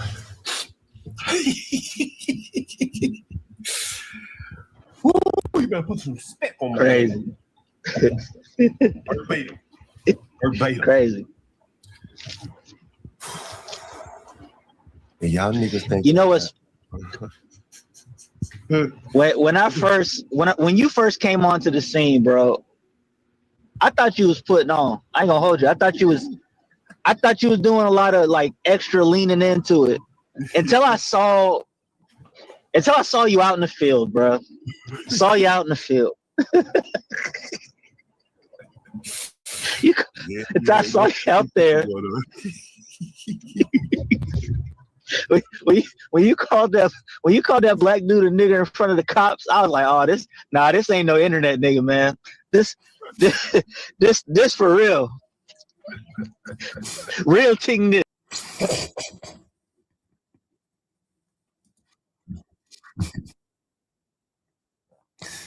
It ain't no internet nigga here, Kenshin.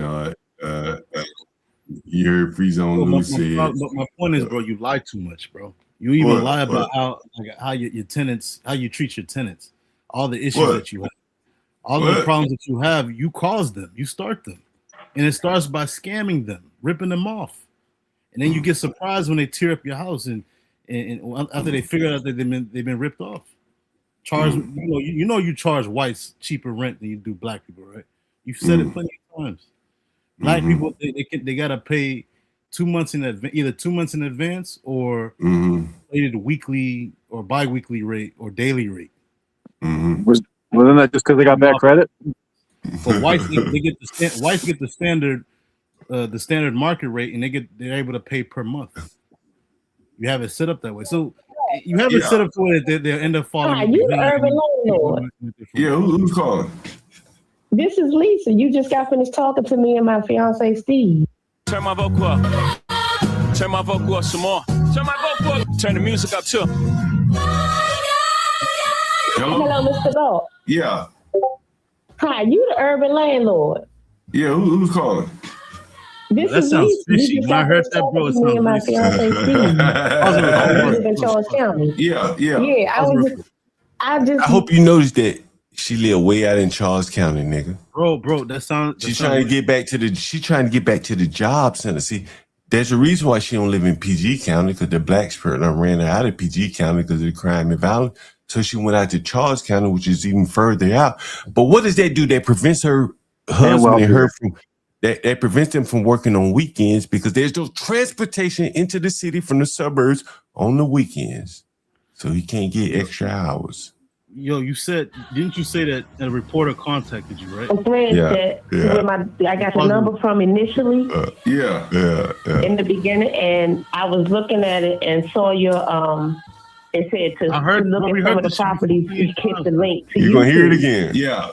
So I did that, and I saw some of the properties you have. What did you say? Or it was like a year ago, but I saw what you had on YouTube, and that's how I figured out who you were. You're the urban landlord, the guy that rents to people, a lot of low income people or whatever have you. A lot of low income people or what have you.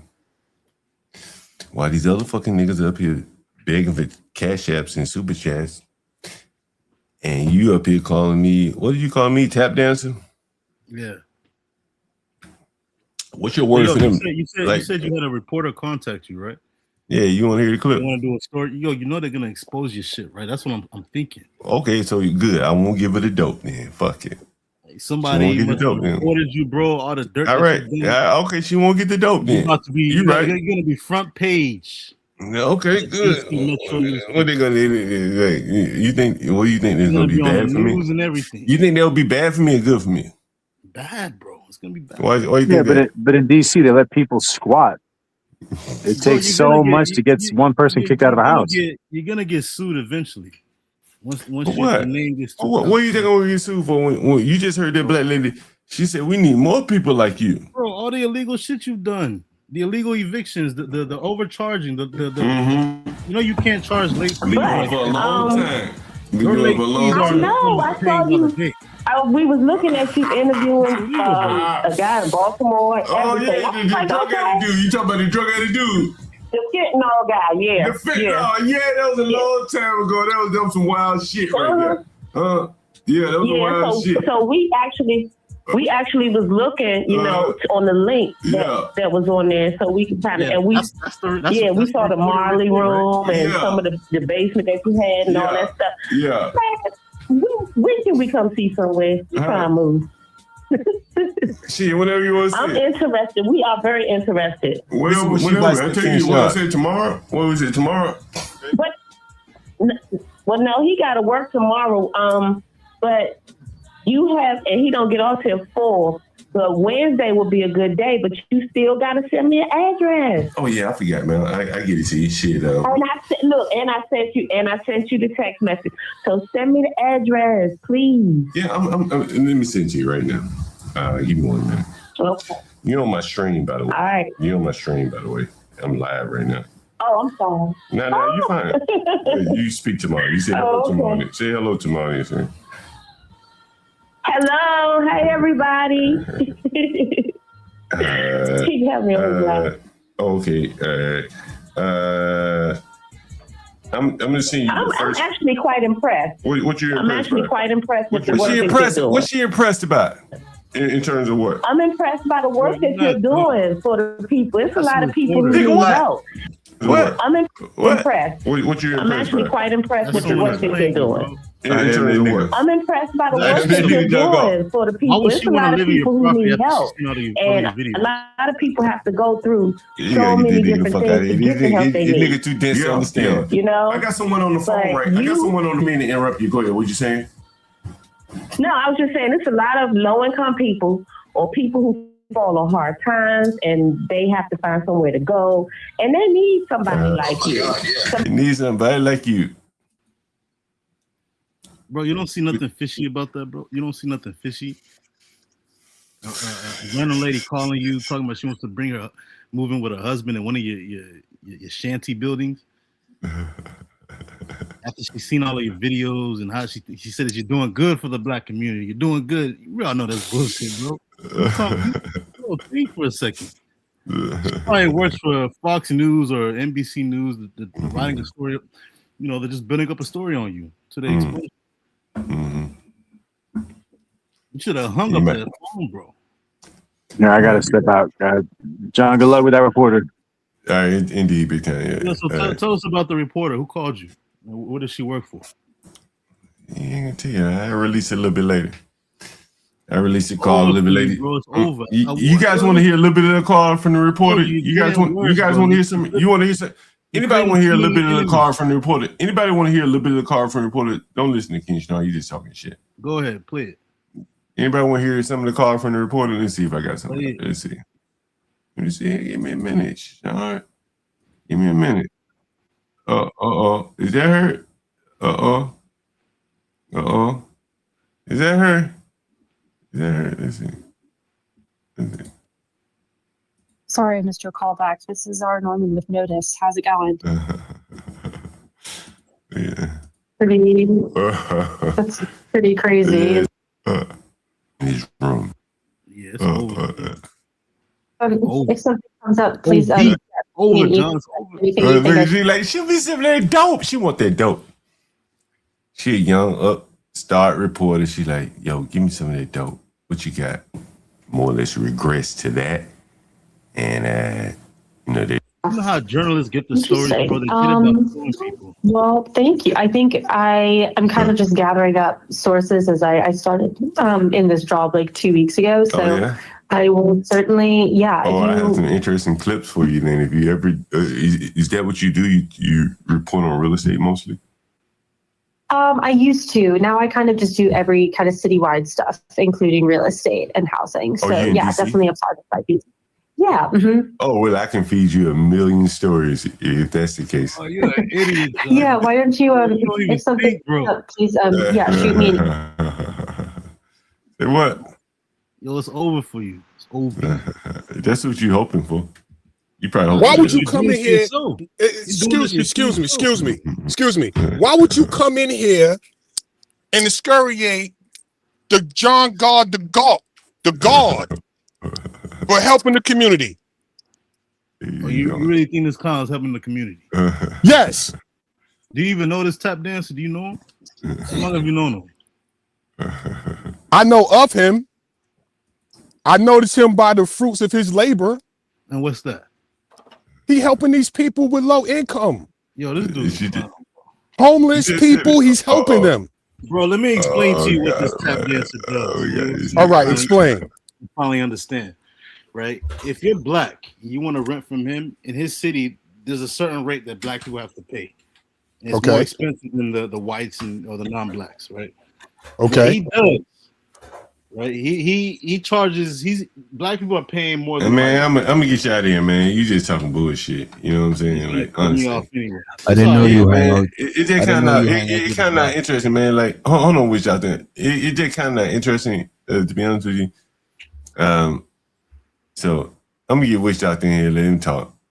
He might be a little bit more interesting. I think that you gotta learn to talk. Oh, okay, all right, go ahead. If you think he's interesting, then I'll let the nigga hang on. Then all right, I give y'all. Look, I'm gonna give y'all niggas at 2:00. Go ahead.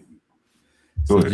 John, well, the dude that was talking earlier, yeah, I'm here. He scammed a black tenant. He calls him the lawyer dude. If you ever heard him say that, but he wasn't a lawyer. He scammed him. He paid at least $8,000 for a room worth $900 a month, and within 3 months, he showed everything on that because he got him by his little daily rate scam shit that he does to get people trapped. Just think about that, right? A room that you share with other people, you share the common areas, that's only worth $900 a month in some rundown building in Southeast DC. Got him for $8,000 within 3 months. I mean, that's let me ask you something. That's what happens when people take advantage of people who they could take advantage of. So John is definitely an opportunist. No, stop. You think Rolls Royce charged $300,000 for their vehicle? Hold on. Let me explain something to these guys. Dude, let me show you something. And I've shown you this on the channel many times. There are clips on the channel. I had a guy a week ago, and I should just publish a clip so I can let you listen to it. He's a white guy. Matter of fact, I got it. I ain't got to publish it. It's already here. Look, I'm gonna let you listen to this. A white dude. Hey, don't interrupt me, bro. I'll put you down. Honestly, and you paid him. Give me a second. I'm going to explain. And this ain't the first call that I've had. And again, like, I don't have any animals toward blacks, but I do think that blacks need to recognize the situation that they're in. And this is what I'm trying to explain to the blacks. And so this call is very instinctive. This is the second of, here it is right here. Here it is. Listen to this. I want you to listen to this. Here it is. Here it goes. All right. Look.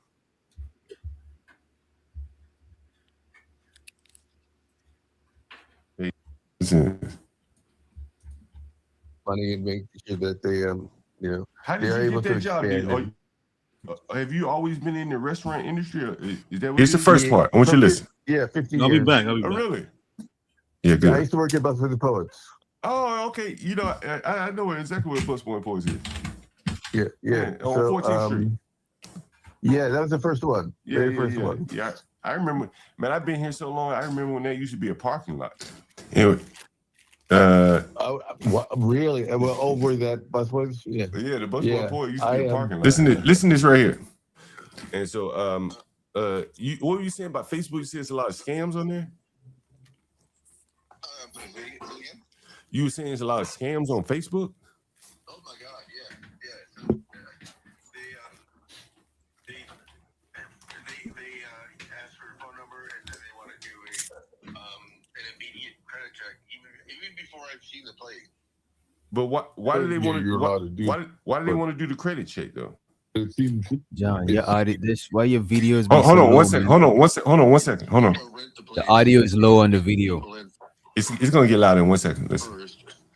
Before scaring them with that credit check thing, and then they never have an address. I always ask, well, what's the address? And What would be the point of the scam? At some point, they have to ask you for money, right? I don't know. I'm not sure the point of it, but when they don't give you the address, and then like I asked one, what's the address? He said Washington D.C. I'm still having a hard time understanding what would be the point of the scam.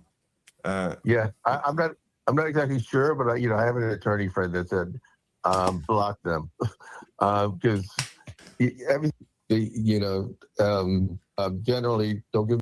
I said but it's all over the place. Maybe that's the scam. Yes. Oh, okay, so that's the scam. Because the credit check, if you do 30 of those a day, that's $1,500 if you're charging. How much is the credit check? $50. Okay. And so did you hear if you didn't understand what he's just saying, is that basically on Facebook, which is where a lot of people are looking to rent now, there are foreigners that are scamming people by saying, hey, I know you're desperate for housing. Send me $50 for a credit check and I'll let you come see the place. If you extrapolate that out even further, there are companies like Zillow who are catering to low-income housing people and say, hey, pay us a $50 subscription every month and you can apply to as many properties as you want. Now, most of these places aren't going to accept the blacks because no one wants to rent to the blacks. So they set these stringent requirements and things like that. And so this is where the blacks are prey to credit scams. Let me ask you this. Is that fraud?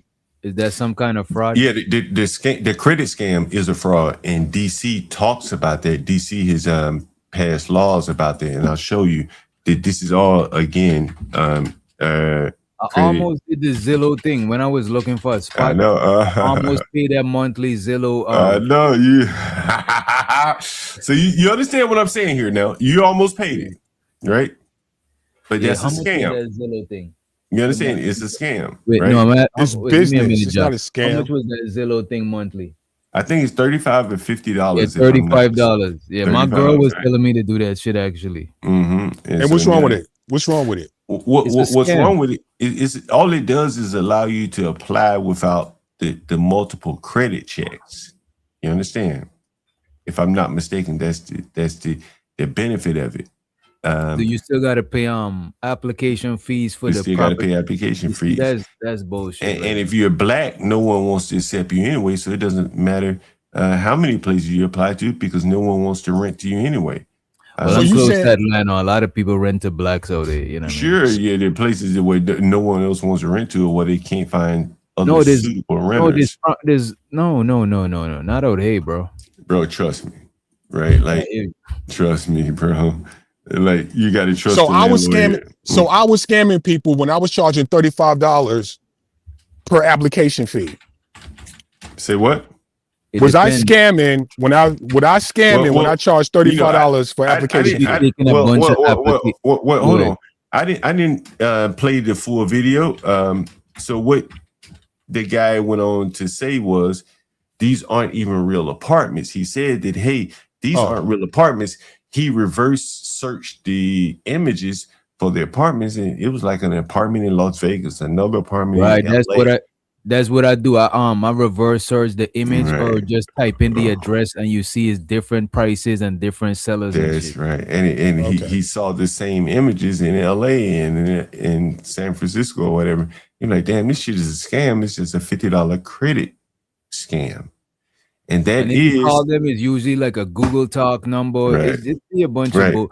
But I'm saying, if you collecting a bunch of application fees, right, without the intention, I think they should have a cap on how much application fees you could take. Well, good. No. I'm glad you said that. And here is something interesting. Washington, D.C. Can you see my screen? Washington, D.C. combats credit and consumer scams using a combination of penal, real estate, rental, and if I were to add in the word rentals, you'll see this.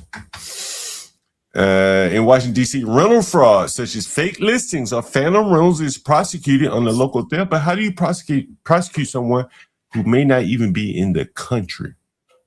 Right.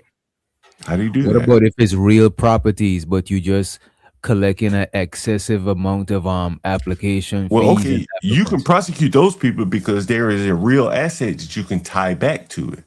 But if you're not in the country and you're dealing with desperate blacks who are so desperate but find housing, then what do? How do you prosecute those people? Those people are just prey. So which doctor? Are you saying because I took in 10 applications for one condo, I'm scamming? Well, in effect, you know, legally you may not be scamming, right? But what will prevent you from taking in 100 after you found your renter? You could say, okay, the first renter, I'll accept this person, but what will stop you from taking 100 more applications and charging each one of them people credit fees? Nothing, and it should be like that. That's right. No, that's right. but you got to give the 99 people a reason why you not accept it. That shit is crazy. That shit is literally preying on the premise. What you mean? Now you're talking about telling them. Hey, wait a minute. Now, there's a nigga I know that doesn't do credit checks. Who is that nigga? John Go, the God. So when I took in those application fees, I had 10 people applying for my one condo. I was scamming. No, it's not that simple. It depends. If you already accepted one applicant and you still collecting applications, that shit is scam. It's unethical. But what you just but you didn't say that at first. But what he just said and he didn't notice is that you can wait and accept and taking in hundreds of applications before you accept, correct? You just keep waiting. You keep waiting. Nah, they should give you a cap of applications per month. No, you can't make me. But listen what he's just saying. He said they should put a cap on how many applications. Okay, so who's going to enforce that? The government? Some sort of some sort of what? Like the state, probably the state should do that. You know what I mean? The state. So he wants the government to come in and get deeper involved into housing, keeping track of how many applications you accept for every individual listing. So we're going to create another agency, another jobs program to make sure that you don't take advantage of blacks. We already got an agency like that. It's called we already got an agency. You want to duplicate the agency and make sure. No, you don't got to duplicate the agency. Okay, but the same agency could implement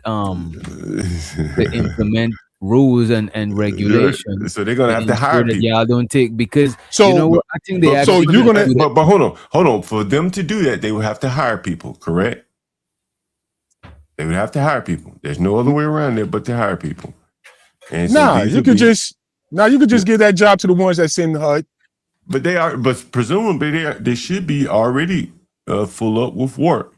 So now but I'm talking about I'm talking about the concept of saying that you got to stop people from taking 100 applications. But that means we're going to get rid of bidding on houses when you want to buy them. Right. But that also means you have to have someone that's going to monitor and track how many applications you get every month. Right? Okay, so you will have to hire more people to do that. You only A get lot to of people take got houses. 30 apartments per house. Whatever number Wish Doctor comes up with. So let's just say it's 30 applications per unit per month. That's a hell of a lot of information to keep track of across. I can't hear you. Or they should make application fees partially refundable. Okay, well, who's gonna keep track of you refunding it? Like, you know what I do now? You know what I do now? But Hey, John, look at between me and you, if I try to rent from you or I apply to your shit and I don't get approved, you got to tell me why I wasn't approved. And it's reasonable if you give me back like 50% or some shit of the application fee. Okay, so you know what? So you know what I do instead of the application fee? You know what I do? I'll just start charging your ass what I do right now. For those of you real estate guys, landlords, what I do now is I charge, since all of my codes are Wi-Fi, all of my doors and everything is Wi-Fi activated, I charge a code activation fee. So now that's another fee on top of if I were to charge a credit check fee, a move-in fee, a deposit, a code activation fee.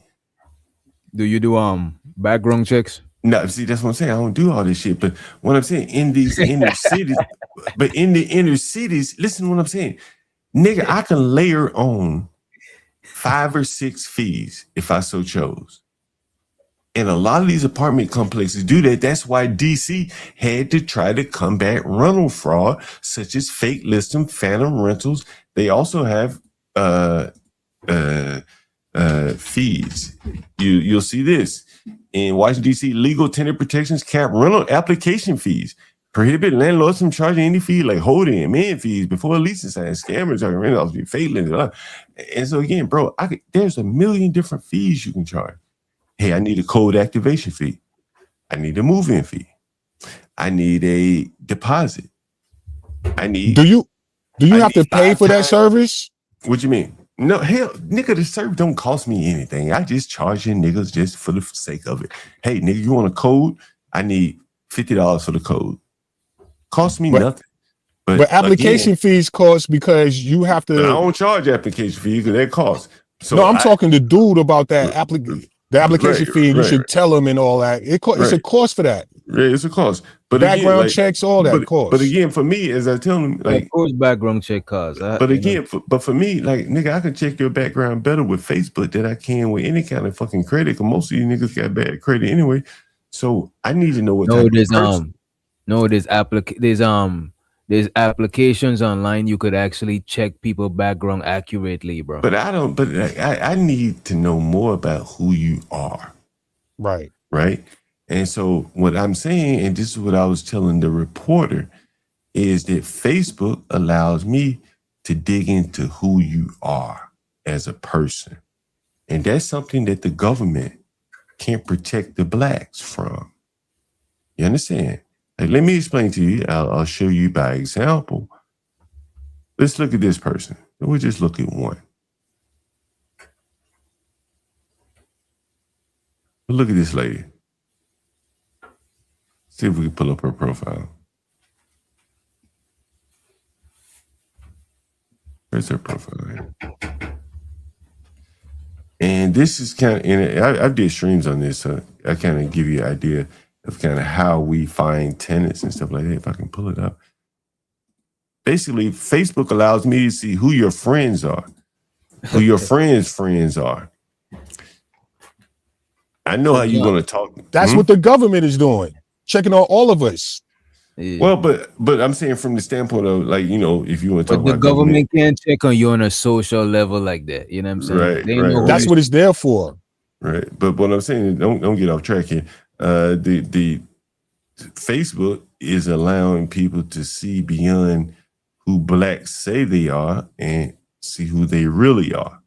Employers do that. Corporations do that. Well, I'm not sure if employees are doing it to the extent, and I'm sure they probably are.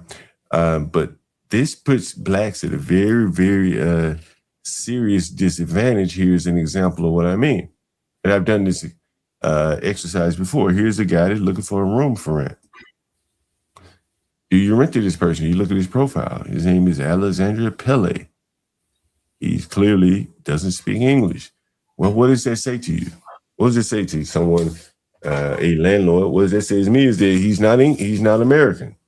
What does that mean? Well, that means he probably isn't familiar with the laws of America, where you don't have to pay your rent like some of these blacks who know that if they lose their job because they get pissed off and they beat up their manager, get to arguing with an employee or a customer at the restaurant, the blacks know instinctively that it's not the end of the world. They're not going to be out on the street.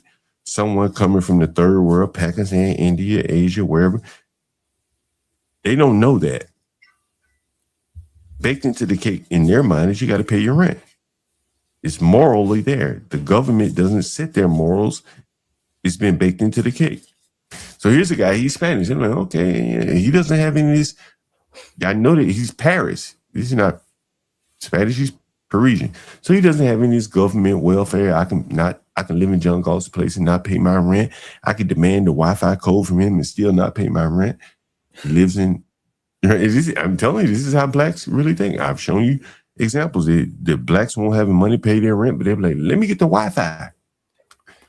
And so something for nothing. Right, here's But some John, of his friends. Let me ask you this. So you're saying, right? And just be honest, it's more beneficial to you to rent and do business with low-income black people? Well, on this side of town, this is who I have to do business with on this side of town.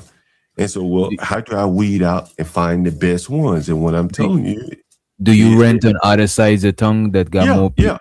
Yeah. Okay. See, like this guy right here, he's not gonna live around the blacks. The fuck out of here. You think this motherfucker coming to Washington, D.C. to live around some fucking blacks? He wanna imbibe in official Washington, D.C., the bars, the clubs, the restaurants, rubbing shoulders with Congress members, staffers, and shit like that. He doesn't want to live around local black people. I have calls on my channel. I'm like, look, you coming here for a 2-month internship, you need to be in Northwest. You're working at the World Bank, the Atlantic Council, Northwest is where you want to be. Unless you're broke as hell, then you come live around the blacks. That's how it works. Yeah. Like, everyone's just been watching this channel for a while. Put on one in the chat if you've heard me tell these people that. You ain't got a lot of money, okay, come live around the blacks. See, people say, well, you charge the blacks too much. And that's true. Well, I ain't gonna say that's true, but I overcharge the blacks for the ghetto. Why? No, but here's the reason why. This is what people don't understand. Right now, I'm charging the black $70 a day. That's $500 a week for a fucking room in the ghetto. That's $2,000 a month. Now, you would say, well, why don't you just go and live somewhere else nice for $2,000 a month? Because the nigga would never come up with $2,000 a month. I mean, he come up with it to pay you. He have to come up with the $2,000 plus the deposit. That's another $2,000 plus the credit check plus the moving fee. Plus he must satisfy the requirements of having 4 to 5 times the rent. He'll never have that. Where I'm at is 6,000. Right. He'll never have that in his life. First month, last month deposit. Right. First month, last month deposit, credit check, move-in fee. There are even fees to move in the building. You got furniture. You want to allocate the elevator for your move-in period. You got to pay for that. They'll never have that kind of money. They'll limp along the rest of their life paying me $70 a day, which in theory is overpriced, because they'll never even have $500-$600 to pay for a week at a time. How many cash apps have I shown you? Well, Nicca sent me 68 straight cash apps every day. Every day. Right? Am I wrong? If I'm lying, I'm fine. You want me to pull it up? No, I seen Prove it to you? You seen it?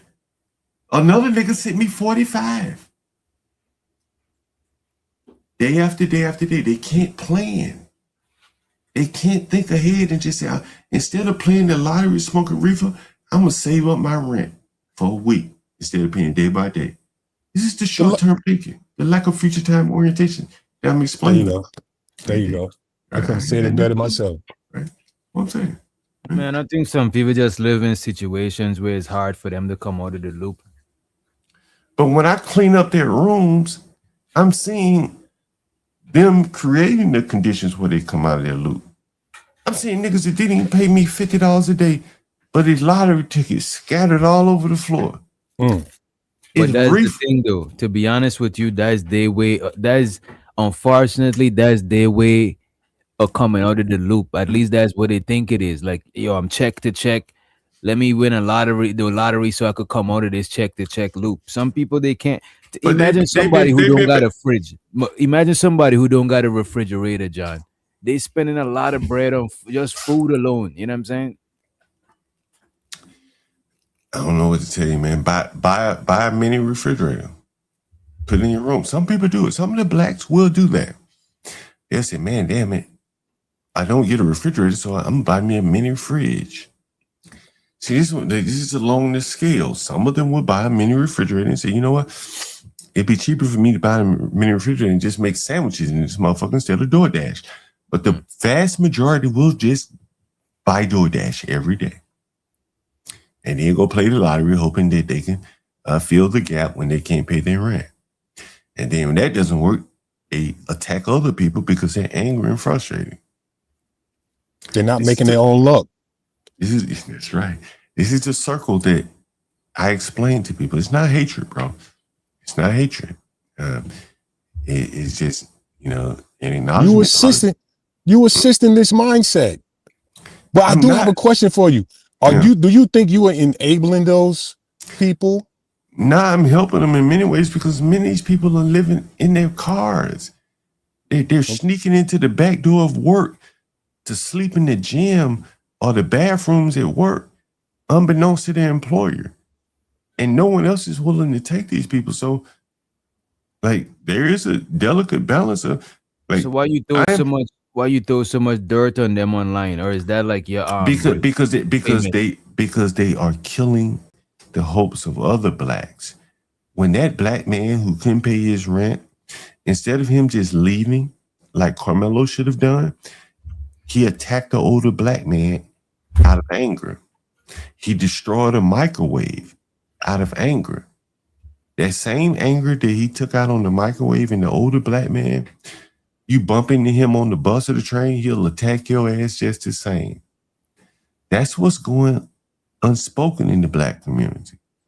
I ain't gonna hold you. People who living in poverty is gonna have a certain type of effect on your your mental health and your mental state, right? I just want to say this though. It's messed up, bro. I did a show yesterday saying there's a thin line between being black and being the N-word. You know what I'm saying? Nigga. Well, we on your channel. You don't. Yeah, that's fine. You don't give a fuck. But the thing is, Carmelo Anthony and his family, they wasn't them type of people. How do you know? I'm just asking you, just out of curiosity. How do you know? Because I know, bro, I'm from a third world country. And living in America, I mostly live in the hood. Carmelo is not that, bro. Come on. How do you know? How do you know?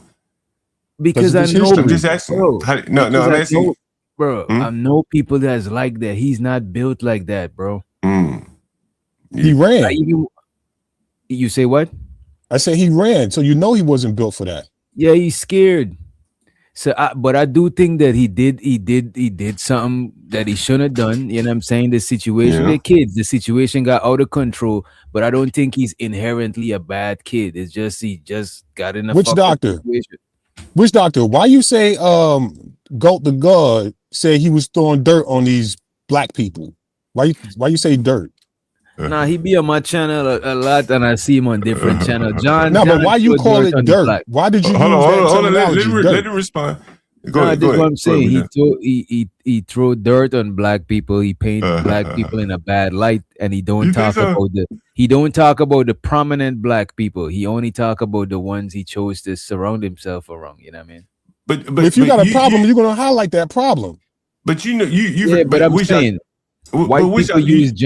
white people use John as like a black face. You know what I'm saying? I don't see BeBrave up here talking about there's a trailer park right down the street. I probably need to start going over there and interviewing people. I don't see people doing no shit like that. You know what I mean? I think it's a bad look. Look, I want to play this for you.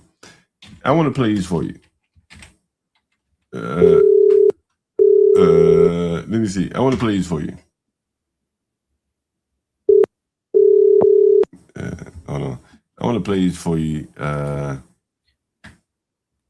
This was a clip I saw a while back. Let's see if I can find it. He still didn't answer my question. Why he call it dirt though? Oh, go ahead. If he's highlighting the behavior of these people, why are you calling it dirt?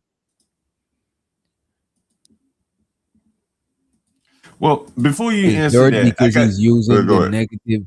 It's like if I'm using only the negative aspect of a people, let's say white people, and I'm just saying, yeah, white people is white supremacists. White people, nah. Like I know white people that ain't on that type time. You know, I got some cool partners that is white. So it ain't even on that. You know what I mean? It's like you painting a narrative or you add into a narrative that you actually profess to be against because you're talking negative about it. I want you to listen to this, and then I want you to reconcile this with your thoughts about Karmelo, okay? Right? Throwing hands. We need to throw hands. Expect that from him. I only know him fighting and stuff.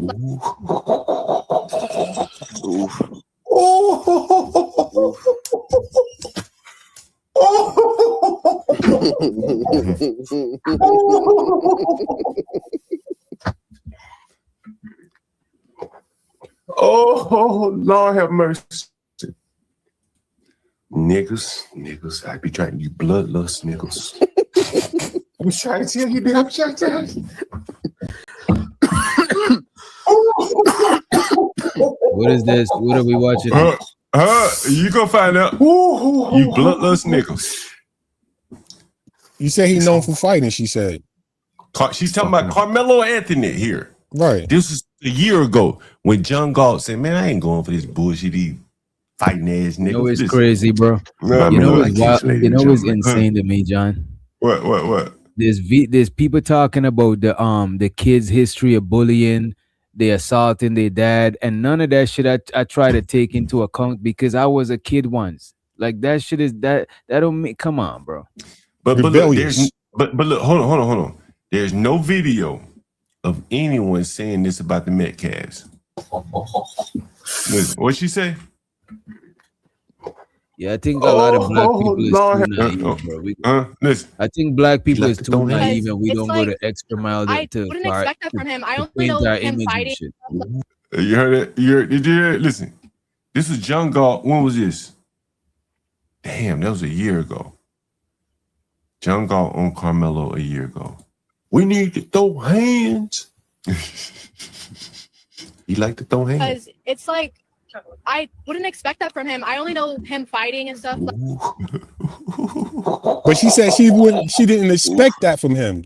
Why she say she didn't expect that? But she only know him because she's only knows him for fighting.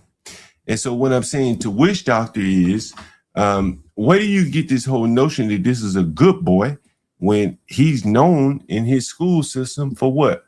Fighting. Right? In his school system, what is he known for outside beyond school? Well, why didn't you review the article of him saving the kid from drowning? Well, those people didn't testify. Those people that weren't quoted on the news. Right? Like seriously, you're picking and choosing. No, he saved somebody from drowning.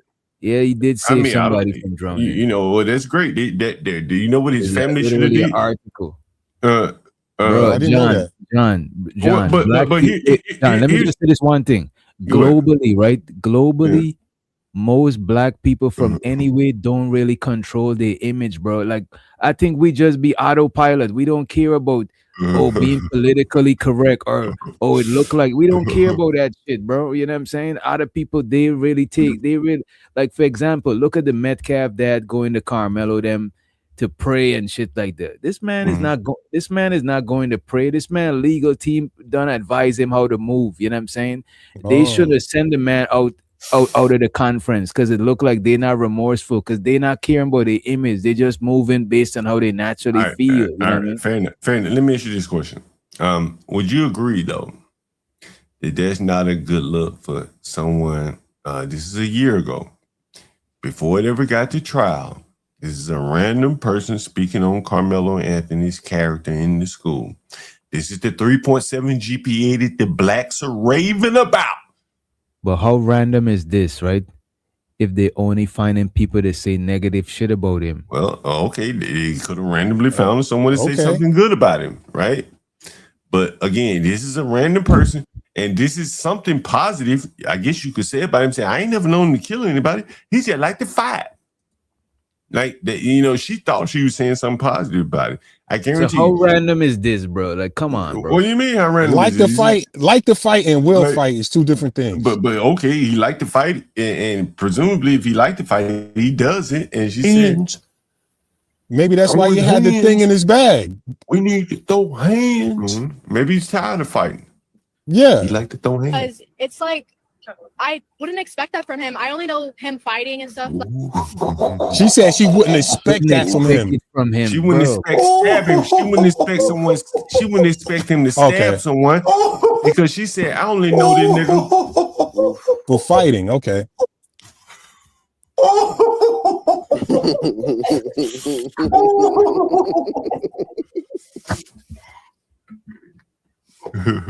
Oh, trying you bloodlust niggas. You bloodlust niggas.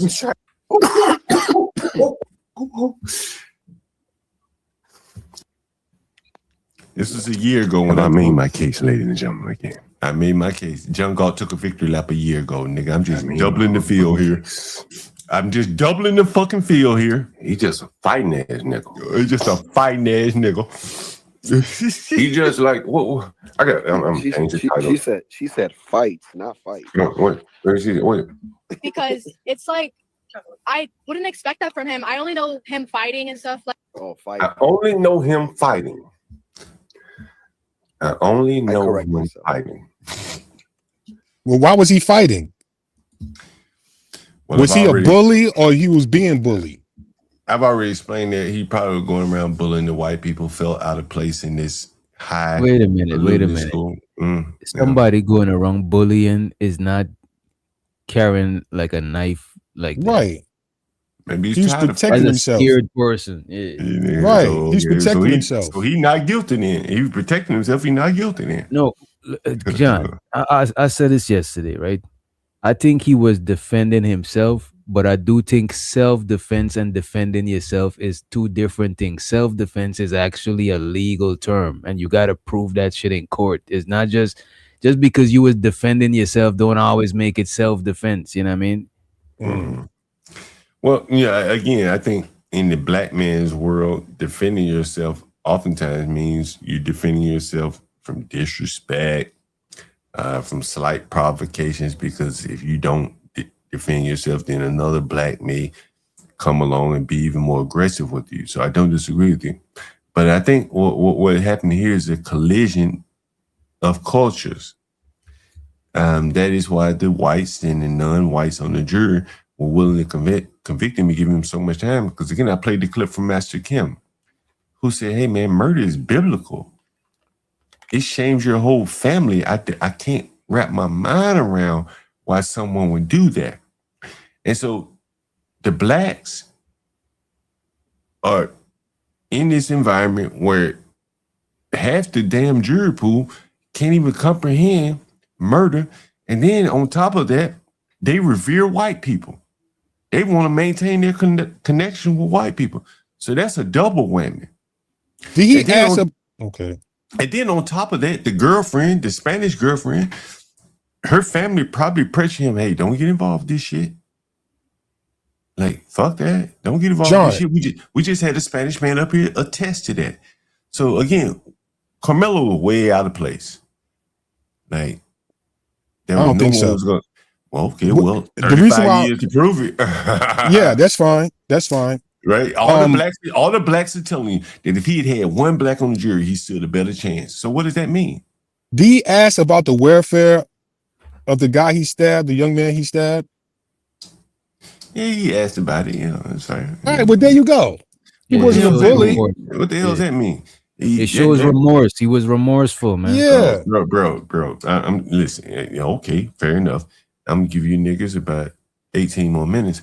But I'm gonna tell you but I'm saying in the court of law, forget about the chat for a minute. In the court of law, bro, his actions immediately after stabbing that man nullified everything else all the little crying, and he asked about him because he ran.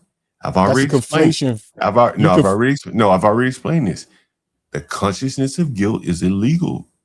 But did he leave the property? Well, if they hadn't stopped him, he likely would have. And No, but again, the bigger point is, if you look at the video, look at how far he ran. At what point was he going to stop? But he didn't answer that. But did he Where run did he to a run coach? to? But he did not run to the first adult. He passed the first adult. He passed the second adult. People saying, hey, stop. He kept running. And he wasn't just jogging or walking briskly. He was in a full-on sprint. And if he was walking, then I'd be like, okay, he wanted to do that. He was not going to But stop. if he's running, he afraid. Right. And who did he run to? What did he run to? Why didn't he poke, right? And then threaten everybody with the blade so he could leave? Why he had to back up the stairs, up the bleachers, and then run down? All of those things. The first part of your statement was why. He had to answer that. No one else can answer these questions for him. But we're speculating here. He didn't testify. Well, we not speculating that he didn't testify. He didn't testify. In a self-defense case, as I'm trying to explain to the blacks, unless you have eyewitnesses that are going to testify on your behalf, you're going to have to testify. Bullshit. Nah, the Fifth Amendment says that you don't have to testify. Nigga, I ain't talking about your fucking rights. I'm talking about you going home or not. That's in court. Of course you don't have to testify, nigga. Of course. But I'm saying if you want to go home and there's no one else saying that you killed that man in self-defense, you're going to have to do it. And he didn't do it. So all these fucking questions that you got, didn't he do this? Why did he run? He didn't answer those. So his ass go to prison for 35 years. That's what the jury said. He didn't answer those questions. Well, it's going to come out in the pill. Well, he didn't answer. So maybe it comes out later while he's doing his bid. What do y'all think about his new legal team? Man, bro. I don't know anything about it. I just know about what you guys say. I do. He hired. They look like some heavy hitters. Nigga, what? I think that whole court case was a placate. Are you niggas retarded? I think it was just a placate. Hey. Are you fucking niggas retarded? Or you just burying your head in the sand? Like it's one of the two. It's one of the two. And I'm assuming you're being genuine, right? We are. So now, yes. what you just said was, what did you say? His legal defense team, right? Mm-hmm. That's what you said, right? And what do you think about them? They seem like there's some heavy hitters. You know what I'm saying? Okay, they seem okay. Which one of them niggas seem like a fucking heavy hitter to you? Let's start with the spokesman. Do you know who the spokesman is? No, I don't know. I'm not familiar with him. You don't know any of them. Okay, so let's start with the spokesman. This is the motherfucker that the family decided to align themselves with. His name is Ben Crump. You ever heard of Ben Crump? No, I'm talking about. No.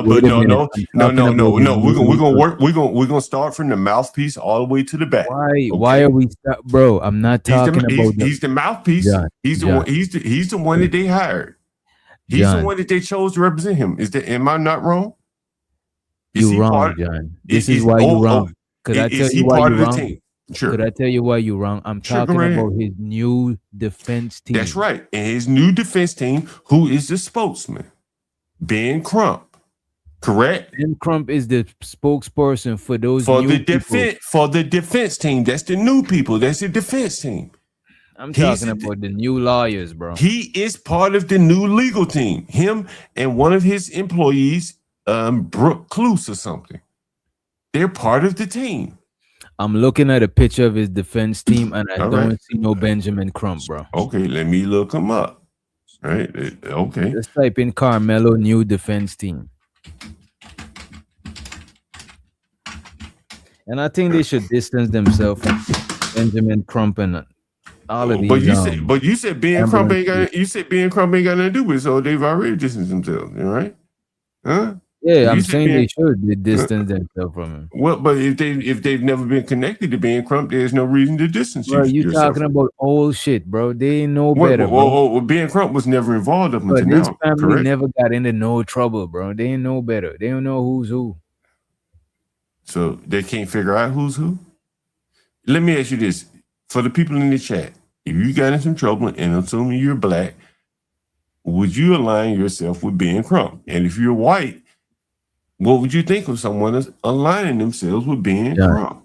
The average black family is gonna align with whoever rushed to them and seem like they want to help But them see, the these most. are not average blacks from what we've been told. These are high-income, well-to-do blacks. They live in an area like Frisco who should know attorneys, who Right. should The have the average common sense. person is not on no hood shit. The average black person is not under some hood shit. Okay, so why did Majority of they black choose these people don't live hood-ass in- niggas? Look, you see this right here. Brooke Cluse, being Crump Law, civil rights attorney, representing the national firm. She's part of the Karmelo Anthony team in the appeal. Now, I'm asking you again, where the hell did you get that these fucking niggas are heavyweights? I'm asking you, like, you may not know, so I'm assuming you heard from someone else that these niggas are heavyweights. Where did you get that they're heavyweights? Everybody that covered them said that they prominent lawyers. They're not like no regular. You know what I'm saying? Do you think? Okay, let's walk down the list. Would you have hired a nigga like Ben Crump? See, the headline here is Ben Karmelo Anthony, represented by elite team of attorneys. So we can walk through the list if you like. Well, he's already well known. A team of elite civil rights attorneys. What do you find interesting about that statement right there? Elite? Like that 1, 2, 3 civil rights attorneys. Do you find anything interesting about that fucking statement right there? I'm just asking you to be honest. I mean, he's a civilian, and he's a civilian. Okay. You know what I'm saying? Oh shit! Is he facing a civil rights issue or a criminal appeal issue? I'm curious. But now. it has a lot of. But this case has become racially charged. You know, I'm asking you, what is he facing? Is he facing a civil rights issue or racial or a criminal issue?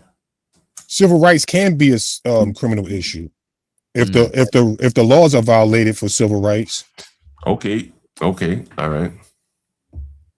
And the Civil Rights District is not just for so-called black people. If you pull up the Civil Rights Act, there's no terminology on black people.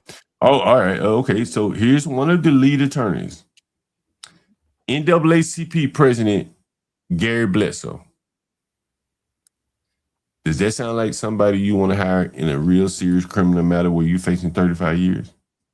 As much as we've seen, the NAACP has been more or less at this point of the game, Karmelo co-opted family probably looking for whoever, you know what I'm saying, is gonna be invested in this shit, because you could tell that they invest just by them being civil rights attorney. You could tell that they have some sort of investment in this shit. There's an in-court trial, and then there's a court of public opinions. So I think they're satisfying both sides. Appearance, but the court of public appearance is sailed. That ship is set sail now. This is all technical now. This is legal technical matters. People are still following it. We're talking about it still. Nigga, I'm talking about from the criminal process. Nigga, this is time for the legal beagles. Not some mush mouth Ben Crump. It don't work like that. Not illegal. Maybe you can get away with some bullshit in a criminal case where you can smooth talk a jury, but not in the appeals case where you're not talking to juries anymore. Correct? You can't hang an appellate jury off emotion. Correct? If you understand this, what I'm saying, you understand what I'm saying? You're not gonna hang no fucking appellate jury. You're not gonna be able to say we need some black representation. No, these people don't have to judge by law where you are already at the they're precluding, or they're assuming it, or they precluded now that you're guilty. You don't have the same rights as an innocent man. That's how it works. What is with the appellate court? What are they judging? The crime or the court processes of how the trial court goes? process. Their court process, right? Okay. Right. And here's one of the guys. And I just want you to look at this guy. I just want you to look at this guy. Is this the one I want to look? Yeah, let's look at this guy. Here's the first one.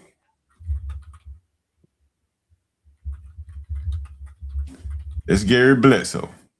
That's the NAACP attorney. Do you feel inspired, nigga? Yeah. You feel He is inspired? Caucasian. He black. And I'm glad they got a Caucasian on the team too. He's black. Yo, they do have a Caucasian. Obama Why are you glad? archetype. Why are you happy they got him? A Caucasian. Because you don't want to make it all about race. Yeah.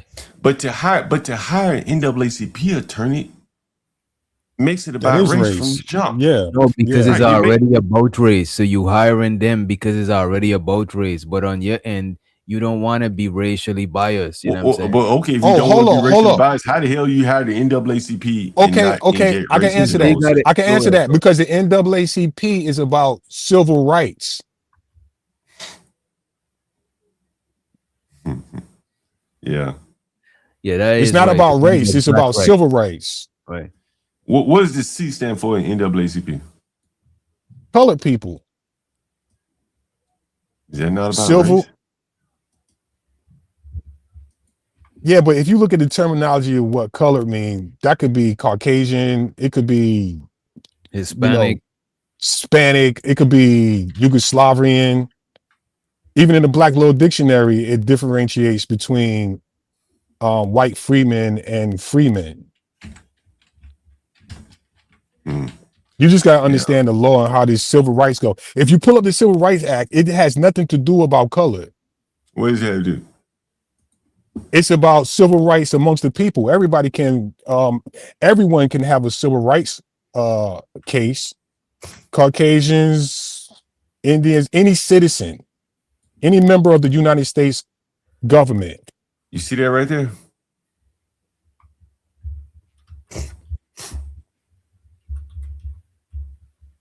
What did it say? I could barely see it. It's a phrase from Felix Tijerini. He said, man, let the nigga fight his own battles. Man, his battles are not mine. So colored people ultimately refers to blacks. This was but in this was in 1957. That man said, I don't want to have nothing to do with your problem. Your problems are your problems. These are not my problems. This is the Hispanic saying, you're on your own, black man. Okay. But look at the Civil Rights Act. So you're pull that up. You pulling all that up. Pull up the Civil Rights Act. These people, I ain't pulling up that shit. These people ain't fighting your battle. They're not interested in your fight. Even white people win NAACP awards and shit. They're civil. Oh my God. You guys are talking about something. Listen, pull up the Civil Rights Act and see what it means. What the civilry. What the word civil means. Hey man, that's what I hopped up here for. Praxis, what civil means? Hey, Praxis, shut the fuck up Yo, with your don't stupid stop bullshit. chimping out. Don't chimp out. Always Don't saying chimp out. so-called white, so-called black, all that stupid chimp shit. out, man. Because it's a status, you dummy. So, Praxis, hey, you hold on. fucking idiot. God damn. So That's the colloquial. the NAACP, they represent me. They represent me. Yes. You Yes, you are so fucking stupid. I swear to God, I hopped up here just Do to words fucking have go here, meaning? dumbass. Bro, every Do argument words you're pulling out listen to me? You're Do pulling out words some have retarded meaning? left field shit. You are a No. fucking idiot, Praxis. Holy shit, dude. I ain't gonna That's hold all you. I gotta Does say. words Shut the have fuck up. meaning? Hold on, one at a time. Come on, What is President. civil? What is civil? Oh, come on, President. We're not doing that bullshit now. Come There's on. no color in that. Hey, Only the color of law. Hey, I ain't going off into that bullshit. Look, here's the other lawyer for Karmelo Anthony. All black everything, right? You see this? What I want to point out to you again, these are civil rights lawyers. This guy, he began his practice in civil and criminal matters. Civil and criminal, right? Right. But look, if I were to Google appeals, look, APP. There's a host of there's a host of Caucasian people that have civil rights cases and won those cases, and they're Caucasian. I don't hear no more of that shit. Don't bring up that no more. Wow. All right. Yeah. I don't hear this shit. But honestly, no, because what I'm talking about is that, like, I see these people are still going racial in the appeal aspect. No, they're. Oh my God, you can't do racial in law. There's no race in law, man.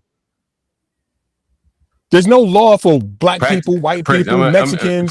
I got it, practice. I'm about to put you down for a minute though, so I can get the point out. All right. I'll tell you in a minute. Look.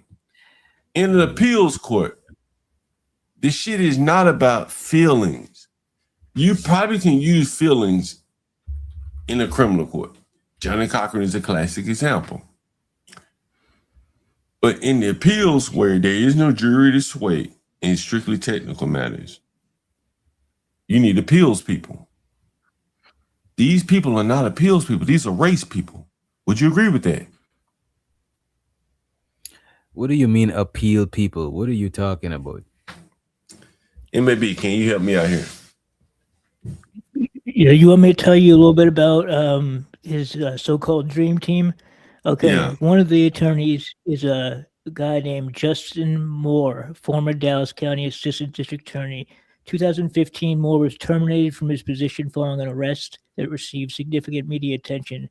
The incident was captured on Dallas police body cam footage and was widely reported by local news outlets. According to police records, Moore initially refused to exit his vehicle. Officers, he was still searching for his driver's license. The report states that after being removed from his vehicle, See what I'm saying, John? records further John, indicate you that like Moore to pick and choose. Hold Wait a minute. Why do we on, gotta hear this bullshit? Why we gotta hear this bullshit? Stop, MAB. Hold on.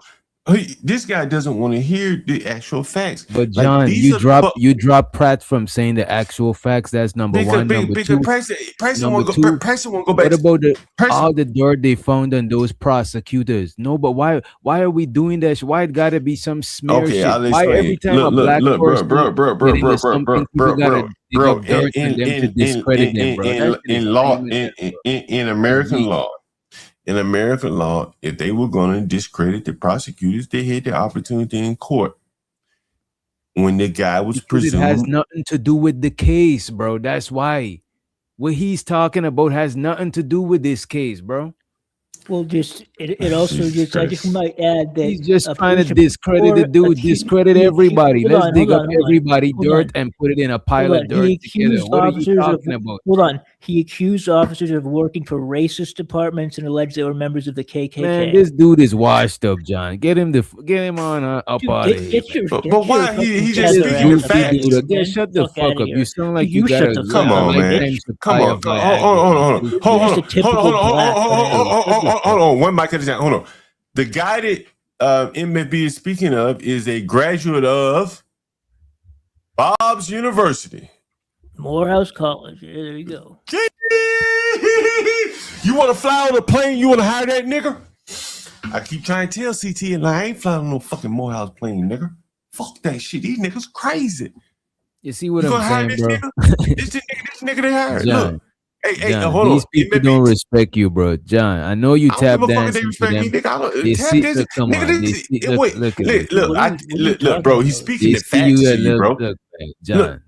He's speaking the facts, bro. He's speaking the facts to you. John, they not, bro. I see, bro. John, what's wrong with I see what you're trying to do. You see, you came on my panel the other day, and the white boy talked to you crazy. Come on, man, John. Come on. Okay. Which doctor? Why are we trying to discredit these people and talk about nothing that don't got nothing to do with the case? Or when we talk about a prosecutor is not white and bring it up in court. You're right. It has nothing to do with the case. Right? Weird, man. But if they hired, who they hired does have a reflection on who they are. Would you agree with that? If you hire someone who is incompetent, what about the Metcalf family? Who they hired? Does that got to do with who they are? They're not in prison, bro. They're not in prison. No, we got it, but we got to be. Wait a minute. Stop. We got to be consistent. Hold on. Wish out. Stop. The Metcalf aren't hiring lawyers right now. They're not in court. Karmelo's in prison. He's the one hiring lawyers. So these are the lawyers that he's chosen. Do you see the difference there? I'm just pointing it out So, to show okay. how convenient it Right. is So, for us to know. but if the Metcalf hired terrible lawyers, well, there really is no consequence to their terrible lawyers. What's done has already been done to them. But no, but Karmelo, I'm saying hold bringing on, up this dirt has nothing to do, bro. When people was bringing up the prosecutor's dirt, you know what I said on my channel? I was like, that don't got nothing to do with the case, bro. Right, but I'm just being consistent.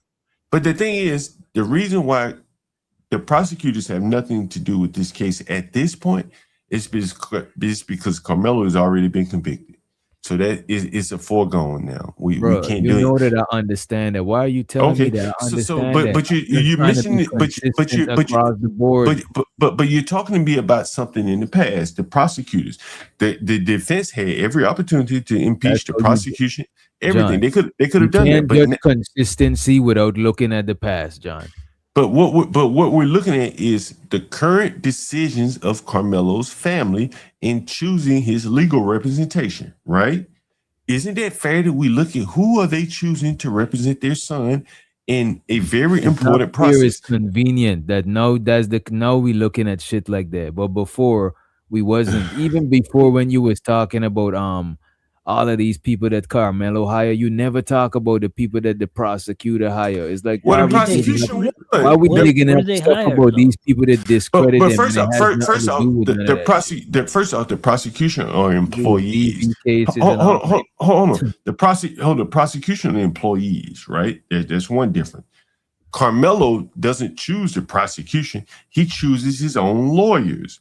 And so it is reasonable to say, well, okay, who are the lawyers that he's choosing? And when you look at the lawyers, here's one, and MFB was giving you the rundown on the guy. You can't look away from that. No, but you're looking about stuff. That's what I'm saying. You're trying to discredit the man about things that don't got nothing to do with the case, bro. Well, I'm discrediting his family. I'm not discrediting. He may be a very good lawyer. But if your child, if your child was fighting, if your child was fighting for his life, and MFB is telling you about the lawyer that could possibly represent your son, and this is him, you trying to discredit this? This is the same thing I'm talking about. Yo, bro, his behavior. The same way how y'all trying to demonize Carmelo. And he's not no thug. Now you're trying to demonize this lawyer, bro. This man that went to school and did it the right way from the other way from what John be talking. This man did his life a different way. Now you're trying to help these idiots discredit this man. Let me ask you something, though. Bro, you don't ask me nothing, bro. Eat a dick. I got you. All right, MFB's chime in here. Go ahead. Let me hear MFB. I'm just saying, what is the problem with us bringing up the fact that one of the lawyers that he hired was terminated from his job and was blaming the KKK for the reason he lost his job because he decided to drive drunk.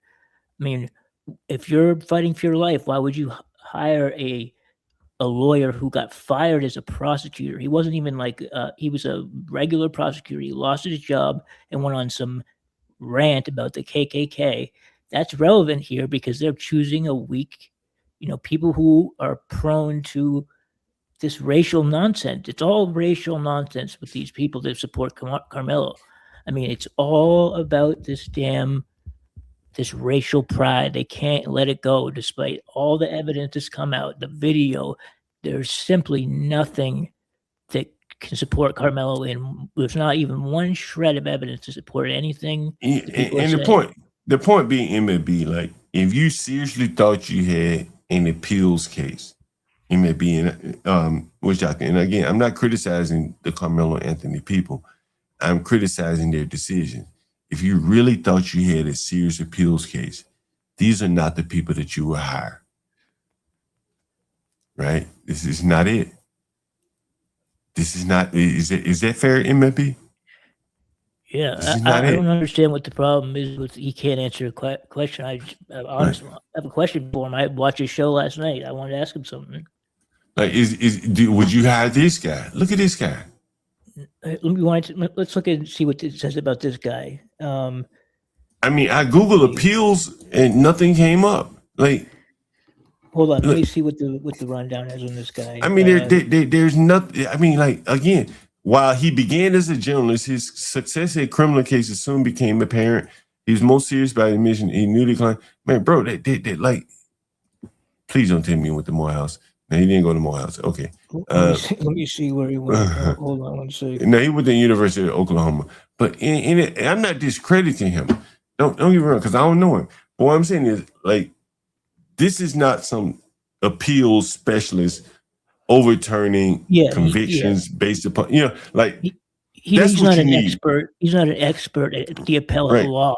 Right, Like, right. This is what I'm saying. Appellate issues. Right. Where Karmelo stands now, he needs a specialist in appellate law. In appellate law, right? Yeah. He doesn't need somebody going to stir up the bushes in race law. This man is a race lawyer. Yep. Right? This is not some type of damn, highfalutin appellate lawyer. That's not what you would hire. And he's hired Bob the lawyer, this guy, the Morehouse guy, and they're doing it pro bono. What does that mean? That the family is saving all the money, right?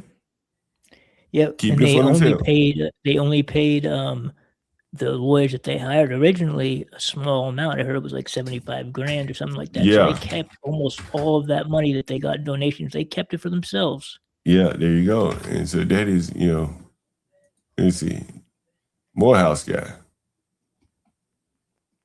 You want to hear what this guy said? This Justin Moore guy.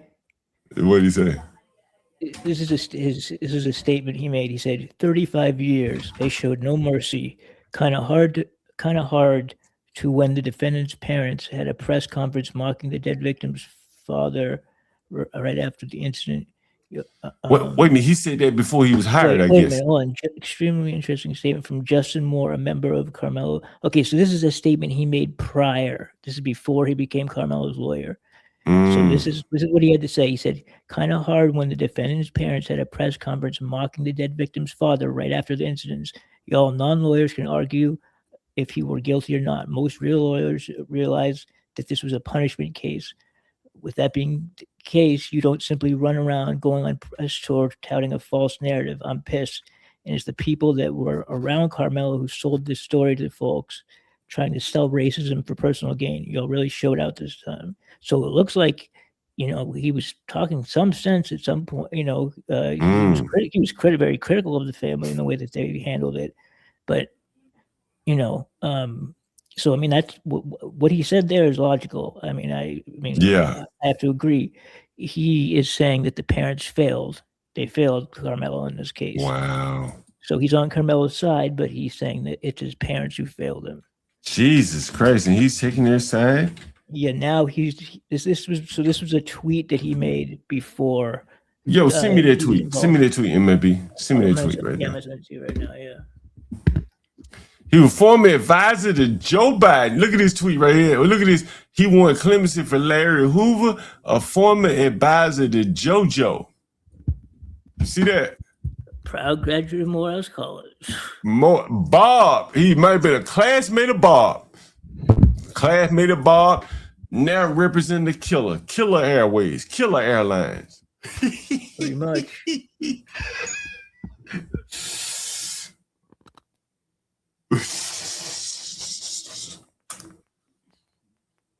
Yeah, it's pretty bad, man. It's pretty bad.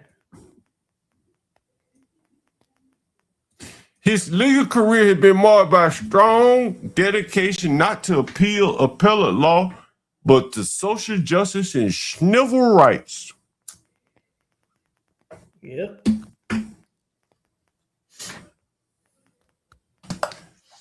He got a pardon for a dead nigga. Dug him up and got a pardon for him.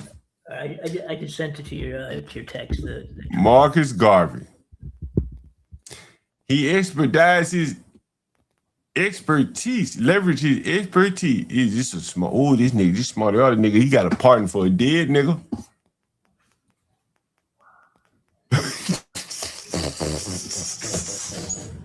You got a pardon for a dead guy.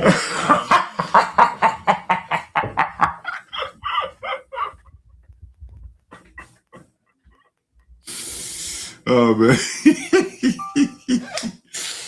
Oh, we done too much. We done too much here, baby. They can't get it right, man. They just cannot get it right.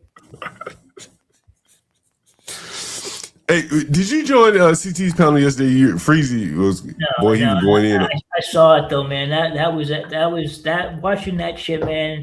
Like I had to turn it off at a certain point because fucking JP, man. Like the dude's just the lowest, man. I know you fuck with the dude, but in my opinion, he's like one of the lowest forms of human being that I've ever found. I was telling BeBrave, I was like, JP is one of you guys now. What it seems to me is that without a channel, he goes around from panel to panel, and more or less puts on a spectacle, and you'll see a lot of channels that kind of depend on that spurt of entertainment, particularly like if you're having a lull in your panel, I guess he comes on, and for them it provides some content. I get it.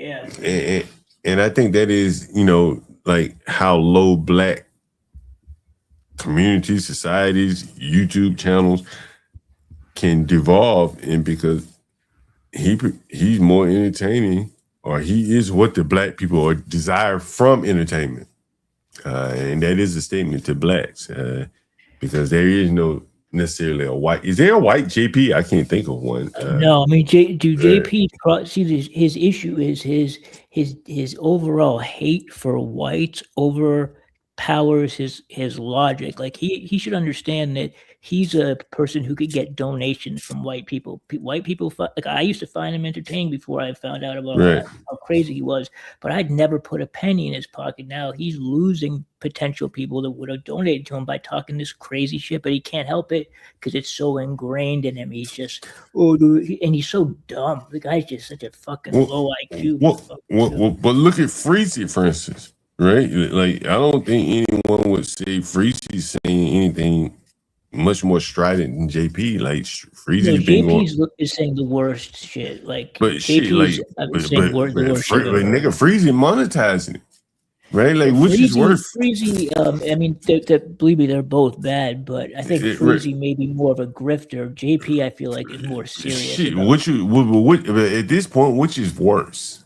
I mean, it's kind of hard to compare. I mean, they're both. That's what I'm saying. Like, but who's more influential? At this point, I mean, Freezy, I think at this point, right? He's got people who are watching him. 30, 40,000 people a night. He's willing to advance any crazy agenda solely for the pursuit of money. That's what you'd have to guess it is for. So yeah, you'd have to say that's kind of worse than JP. He's just a spectacle, right? Yeah, I mean, but I don't know. Just hearing the JP, just how dumb he actually is. Like, I mean, just things that have come out of it. It's not even just like the anti-white shit. It's just how dumb he just doesn't understand basic concepts. Like, like he just. He's dumb. He's dumb. I mean, we deal with dumb people in America, right? Like, a lot of dumb people, right? It's the lack of they cannot be honest if it killed them. Like people like Freezy, they'll go and watch that video and make up a whole scenario that we can all watch the same video and see that that's not the case. But and that's what I'm saying. Like, up there and say and talk about it. But that's what I'm saying. Like, so, but Freezy, JP got to go on other panels to express this Black bullshit. Freezy, 30,000 people are tuning in. That's like a fucking small town newscast. Yeah, he's driving this whole. I mean, I don't know if he was involved in this case. I never heard him speak about this case. I mean, I never really watched him. But did you ever hear him talk about this case before the trial? Like when we were talking about it. I don't remember. But I think right now he may have been talking about Anthony Daniels back then. I'm not sure. But right now, this is what's driving the views. He'll move on at some point when this shit goes away.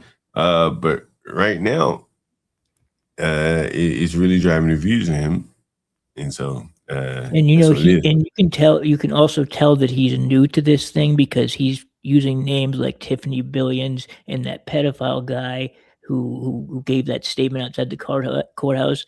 If he knew anything about this case, he would know that those two people are the least credible, worst people you'd want to have trying to say like, oh, well, this person said that. Like, well, who else would he have? I think you go with what you got, you get the views, you move on. There's no accountability being held. He's not like the news doing. Pedophile guy, like the dude got busted. I mean, fuck it. Did anyone challenge him in the chat? Say, hey, this guy's a pedophile. Hell no. He keep pushing. Yeah, no. They did. Someone actually went up on the panel and said, and Freezy said, really? oh yeah. Freezy said, oh well, I guess he's taking accountability for it and or something.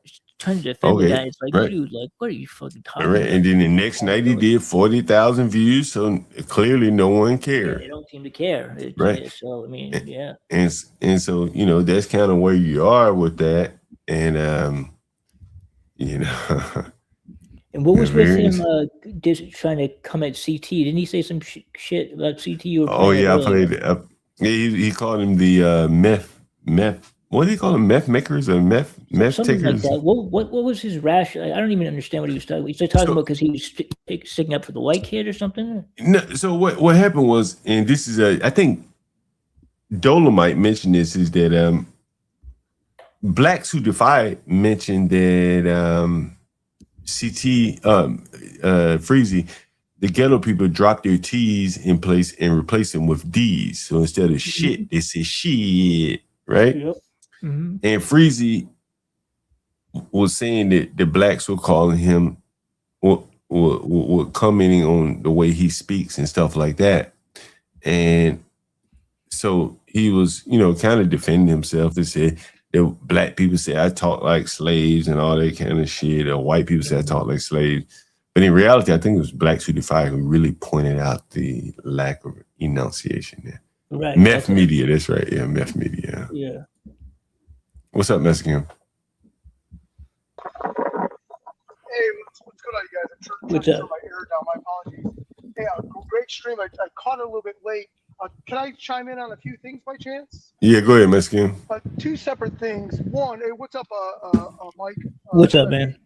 A couple things. I think JP's thing is a riff. I think it's a wannabe Charleston White. And I love JP, by the way. I don't think he's really racist. I think he's just playing the part, because if he was racist, he'd act like all the other jackasses on the YouTube.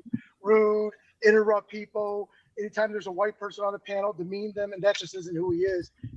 Or if he is, if he does hate white people, he's the most polite, white-hating person on the internet. I think it's a riff. I think it's part of his stick. Are you talking about the same JP? JP? Oh, and then secondly, getting back to that attorney, and I think most blacks, not all.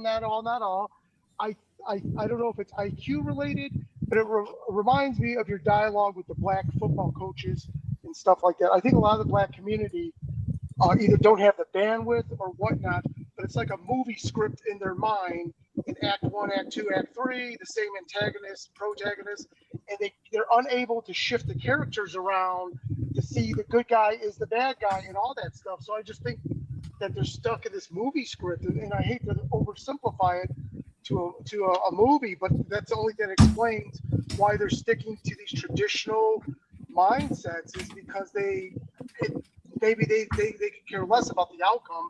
They're just very similar to maybe the football coaches years ago, that their brains couldn't accept a white pitcher or a white quarterback or a black quarterback, black pitcher, but their minds have changed dramatically. To prove it wrong. So I wanted to squeeze that in. I don't think JP's a white hating racist. I think it's a bit because he lives among them and does business with them. So I think it's just a bit. That's all. Yeah, I tend to think so too. Got us talking about him. Hey, Mexican, I wanted to ask you this. I played a couple clips of yours from the other day, and you mentioned that Confucianism and murder being biblical and how it would shame your family and stuff like that. How Karmelo could have just pulled the knife and threatened him instead of stabbing someone. The average, if you were to speculate the average Asian on that jury, because there probably was at least one Asian on that jury, how do you think they were looking at this whole Carmelo Anthony issue?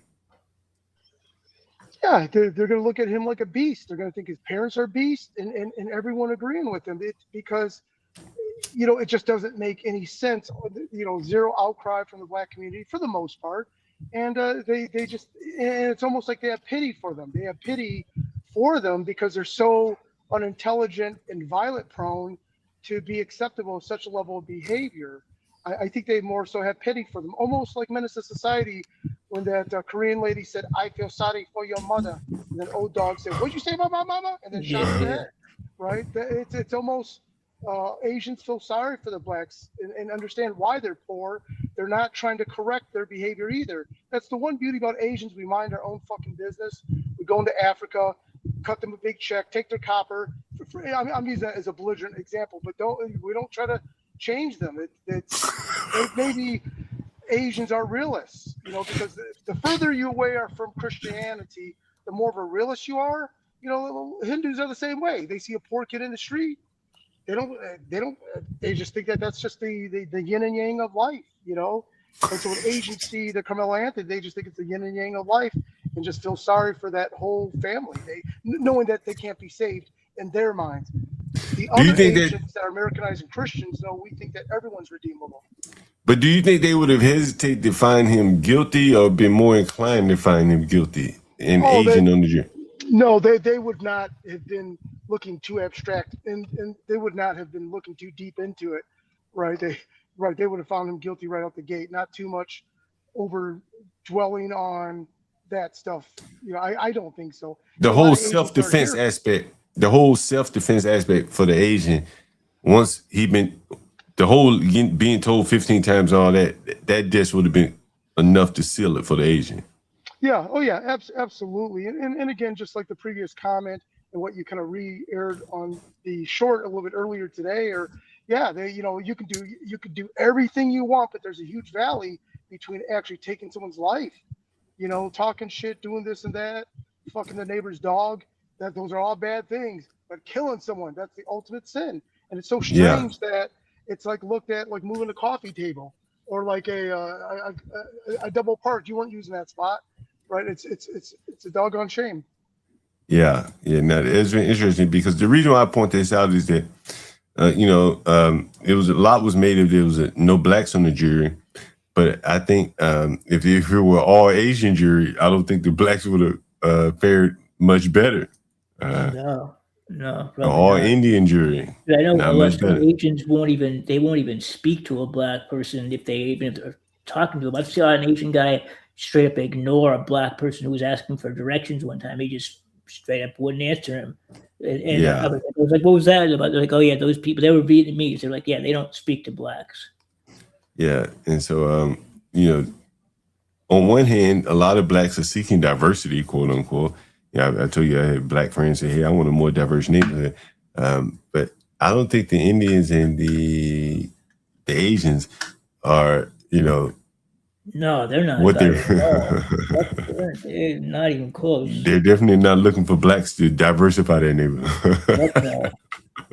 Definitely not the Asians, man. I can tell you that. Yes, that's very interesting. We got Ryan Mariani in the audience. He has been here in a while. Dude, what is this guy talking about? This guy's trying to say echo chamber, but meanwhile we had Witch Doctor up here and he refused to talk. To answer any questions. So sorry, we tried to have, got people that are just belligerent, man. We want to do a stream about the 1960s, we can, but I don't want to hear about the 1960s in particular. I don't see what the relevance is. But then they go ahead and say that, oh, you're bringing up shit that doesn't matter. It's like they're the biggest hypocrites in the world. This case has brought out some of the biggest hypocrites I've ever seen in my life. Get cracked in Asia, you already Is that true, Master Kim? Since Get Crack is not here, is that true? I'm sorry about that. I missed that part. I was parking my car. Get Crack said if you're in Asia and on trial, you're already guilty. I guess that could not, in most countries, you're not presumed innocent until guilty. To proving guilty. Well, not to put words in Get Crack's mouth, but there's something to be said. The jails aren't filled with innocent people, and there are some trumped up charges, but and to my understanding, cops do plant evidence too, but who they planted on are dirty birds anyway. You know, they can, you know, there's some guys that they just can't catch with the dope and the weapon all at the same time. So yeah, I'm sure a detective now along the way throws a little 38 in the floorboard of the suspect's car. Yeah, but the guy's dirty is all day long. You remember the Rampart scandal in LA? That dirty cop unit. They said what their goal was to send as many two strikers, people who had two strikes, to prison for life. So they would sometimes just plant a gun on a two striker, he'd give him his third strike and get him up out of there, send him to prison for 25 years. So they were dirty, but again, they weren't going after regular people. They're going after gang members. Like that's what they did. Yeah, hey John. Yeah. There was I guess a news article or a book that this white guy had written maybe about 5 years ago, where he had spent time in a California jail, and I think he was like kind of a blue collar guy that maybe had a drinking and driving or something. He ended up catching a case and doing some state time, and he wrote a book about his time in prison. But one of the chapters, and I forgot the name of the book or the guy, was observing the African American or the blacks in jail, and he said it was almost like a family reunion. And that a lot of adolescent blacks that got more love and care from their family when they were in jail, family that would never give them money on the outside now are putting money on their books, uncles, everyone, that it was when they actually caught a case and are doing jails or state time, that it was almost like some weird level of bonding and care that were brought out by the family members, but out on the street, they didn't receive that. He thought it was a weird dichotomy of the older males connecting with the younger males to kick them some business or mentors, but yet they're locked up themselves.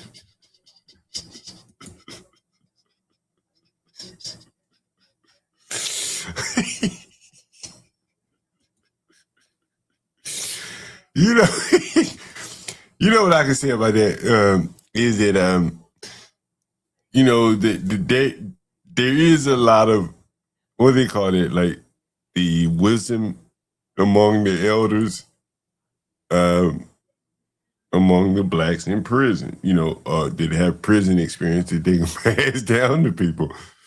You know, how to get along in prison, stuff like that. You know, what you may pass. That's their value. So I mean, like, you know, you never been to prison before. You go on your first time. Who you gonna reach out to? Your uncle, your cousin, your brother, your father, and you're more likely to listen to that person because you know it would be practical experience, and that is what I said. Well, I think BeBrave is so valuable because he does offer practical experience for people that are on the outside, but on the inside. You know, a fellow black prisoner. Yeah, they should start being prison coaches, like coaching people that are going to prison. You know, like start a business. Like, you know, this is what you need to do. Like, you know, when you get in there, this is the first thing you need to do. Your first day, when you sit down, you gotta make sure you watch your back and get yourself. I think that only works because there's such low future orientation, and none of them would prepare for going to prison. Yeah, that's right. So it only works once they get to prison that they can prepare for getting ready to come back out. Yeah, assuming they're going to get out. See them, like Karmelo Anthony. I bet you he did nothing. Like, he should have been working out and taking steroids to get big over this last year. You know, to prepare for prison so he could protect himself. But meanwhile, he was playing video games and doing whatever else. Thought he was going to walk. Like going to Morehouse and shit, wasting his damn time. He's trying to be a pilot and shit. He should have been working out and getting ready for prison. Yeah, right. That's what any smart person would have done. Or they would have run. They would have tried to run, cut the ankle monitor off, and get out of the country or something. Because everyone knew he was going. Like an early prison enrollment program. Like, get you acclimated. Like to get, like you said, though, I mean, like people like Karmelo Anthony, his family's telling him that he's going to walk and he's going to go to, you know, and he believed that shit. Like they cannot see like the reality of the future. They just there's a block. that they can see it. Hey, John. Yeah. Can I say something that's kind of really kind of almost sad, but it's okay because I'm a grown ass man, as one would say. So I remember growing up with my obviously Korean mother, and any time there was something very bad ready to pop off, whether it be grades or just something, I can't remember to the fullest. I remember my mother suggesting family suicide, like it's like what are we having for Thanksgiving dinner, you know? So why would my mother say such a thing? She comes from a generation of it's ingrained in Asian culture to maybe not do anything that would be just a complete failure, but there is no redemption from that. And it was just strange. I've never ever heard any American parents ever say such a thing. And I'm not trying to say that that's an Asian thing, but so quick to if we fucked up or we did something bad, we might as well just eliminate ourselves from the planet. It was the weirdest fucking level of thinking that our problem, oh, this is fucked up, okay. You know, and maybe it was on the heat of an argument and a single mother trying to parent the way but her solution was, you just want to kill yourself. And it wasn't a hypothetical, like a try to knock some sense into you. It was like this fucking weird, 5,000-year-old solution, rather than and to an American, someone's born here, that is such far off space age talk. Yeah. Hey, what's up, Get Crack? Hey, what's up? Then rather than humiliate yourself and everyone to the people in your community and stuff like that, would handle your own problem. Just go off and kill yourself. Strange, but that was my mother at the time. And yeah, that is. And one time, my mother, now mind you, broken English, so the V's and the D's sound alike. One time, she said, "Okay, shoot yourself." I'm like, "What?" And she goes, and she did it with a smile. I'm like, "What?" Yeah. And she goes, "Shoot yourself." And what she was meant to say is, "Oh, shoot yourself, whatever you want. Suit, Yeah. S-U-I-T, suit yourself." But her broken English, now mind you, I can understand every word she says, but this one word, shoot and suit, sounds identical. But anyway, sorry to have such a word. But my mom was very successful, blah, blah, blah. Put my brother and I went to a good business school, put my brother through law school, all that other shit. But yeah, very crazy level of thinking at the time. What's that, Get Crack? You want to talk about the Asian? Get Crack? Oh no, I was just gonna say, like, you guys don't know. Yeah, you're an Asian country. If you're guilty and you end up in trial, you're guilty. You're pretty much guilty. It's just a show. It's just a show. It's just a show to basically say why you're guilty and what you did that was guilty, and that's it. You're guilty. That's all it is. By the time you go to trial, that's done, dude. You're guilty. So I don't know. I thought kung fu movies and all that shit, they would have taught you like the Chinese legal system. if you go before a magistrate and have to bow like 100 times, it's like you're guilty, nigga. That's it. You're done. That's over. Because like over there, the society matters more than the individual, right? Social harmony is number one, and I'm pretty sure modern China is still the same way, and I'm sure like Korea, Singapore, whatever, maybe they have legal systems that are westernized, but I'm pretty sure it's the same. Yeah, underlying it's still like an Eastern mentality. Yeah. So you saying Carmelo Anthony lucky to be an American? Yeah. I mean, with jury 35 trials years. also unique. Jury trials are not everywhere has jury trials. What do you think he had over there in China? What do you think? Where you from? Crack? China? Where you from? Vietnam. What do you think he had over there in Vietnam? I don't know. I've never been there. Never got arrested there. Why do you want to get arrested in an Asian country? You're fucked. Good luck. You're fucked. You're guilty. And then we'll prove if you're innocent. Once you're arrested, you're guilty. Do you think they prove? Do they prove people innocent over there? Yeah, that's how it works. That's the mentality. I mean, do you ever know anyone? I was in jail for I don't 15 know. years. I never lived there. I don't know what's going on there. Dude, when I travel, I try to avoid all cops, every law. Dude, jury systems is unique to America in general, right? In other countries, you might not even be able to get a jury trial unless it's severe criminal. It has to be very severe. Otherwise, it's ruled by a magistrate group. Like a group of judges will prosecute your ass. That's it. But it's over. Hey, for John. You. John, keep in mind that whether it be the British and the French laws, civilized the whole world prior to British and French laws. And you throw in Protestant Christianity, the rest of the world didn't have all the rights of being judged by your peers, and that's primarily a European thing. No, I think that's an Anglo-Saxon thing primarily. That's why you have like trial by combat, trial by ordeal. That's all like. So people used to use God to test you. Like they'll burn you in the stake and go like, well, if you catch on fire, you're guilty. That's how it was back then. So it was trial by ordeal, and then trial by combat, which you see in Game of Thrones, which is popularized by that. So that's Anglo-Saxon law. Yeah, that's how it was. So, but continental Europe is like civil law. So if like Juan comes on here, whatever, you can get him to babble about that. I don't know much. So you think if it had been a Vietnamese on the jury for Karmelo guilty, like they only want to figure instant guilty. I think it's rare to see a Asian on a jury for that reason. Oh, really? You think they'd be excluded from the jury because they just be more? I would. If I was a lawyer, I would get rid. If I was a prosecutor and I want an Asian on there, and then if I was I was like a lawyer for the defendant side, I would kick off all the Asians because an Asian seeing you arrested, they probably think you're guilty. That's just the way it works. So Really? my mom would, if she saw someone on trial, was like, why are you even in trial? You're guilty. That's the mentality. That's what I'm saying. That's why I said like you are guilty, and then you have to be proven innocent. But your mom probably is gonna have a high bar to be found innocent if she already thinks you're guilty.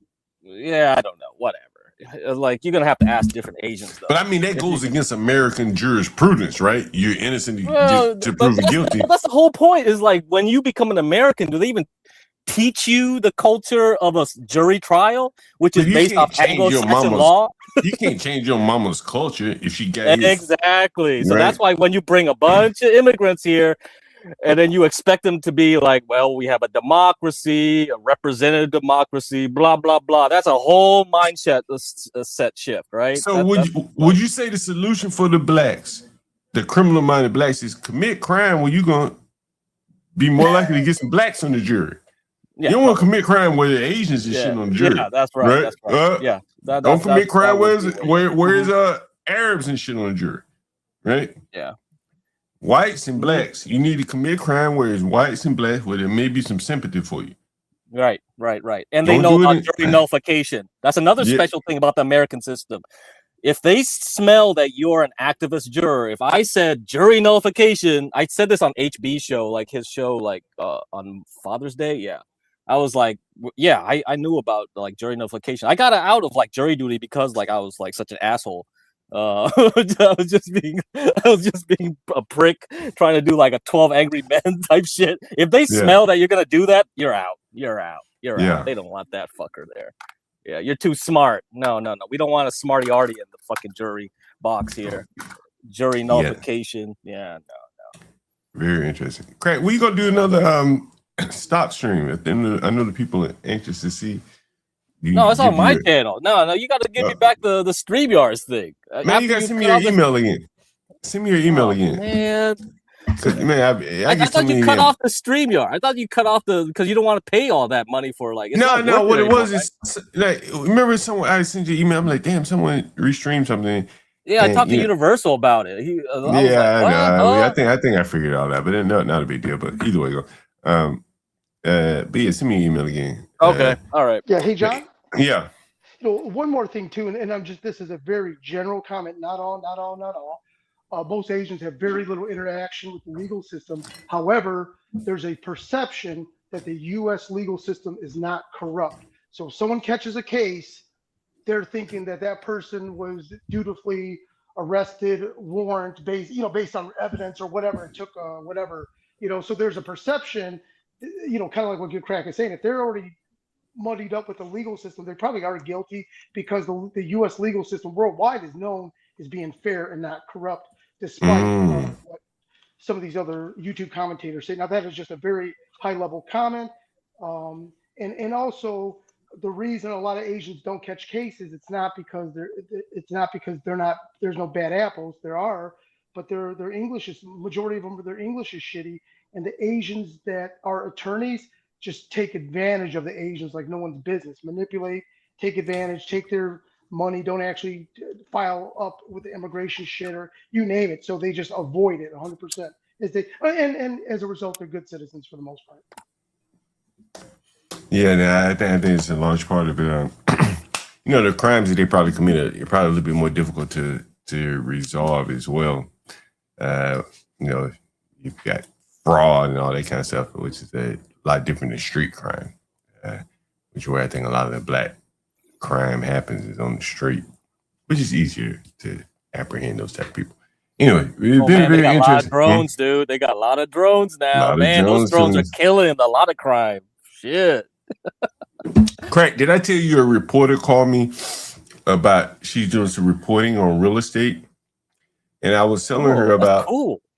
Yeah, and so I was telling her about how I use Facebook. She's asking me about real estate market here in DC. I was telling her how I use Facebook and how it allows me to do kind of like what China is doing, the social credit score in China. I do the social credit score by, reverse profiling, credit check, and so on Facebook.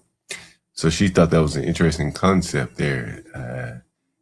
Plenty of people just post all kind of willy-nilly pictures on Facebook, and you can kind of draw a conclusion about a person's lifestyle based on that. If you think about it, yeah. Yeah. So anyway, maybe see some reporting from her about that.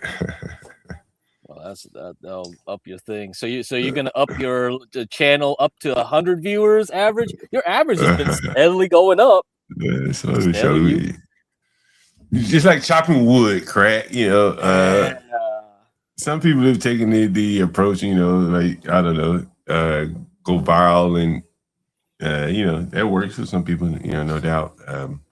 No, if you keep collaborating or just showing up on other people's panels, like selectively though, not like blast everywhere. You know what I mean? Yeah. Like a lot of people just go everywhere. It's just a waste of effort. But like you selectively pick and choose when to go up. I think you're making it then. I mean, if you want it to be big though, I don't think you want this channel to be too big, right? I don't want to get in any trouble. I got a private life here that I got to protect. Yeah, it's like, what about the monetization stuff? It's like it should be coming back soon, right? Man, let's see what they say. Speaking of that, the monetization channel, our Clips channel is almost there. So if you have not subscribed to the Clips channel, the Urban Landlord Clips, you can get that monetized. Yeah, definitely get that monetized. The Urban Landlord Clips, if you have not subscribed, we publish a lot of content over there.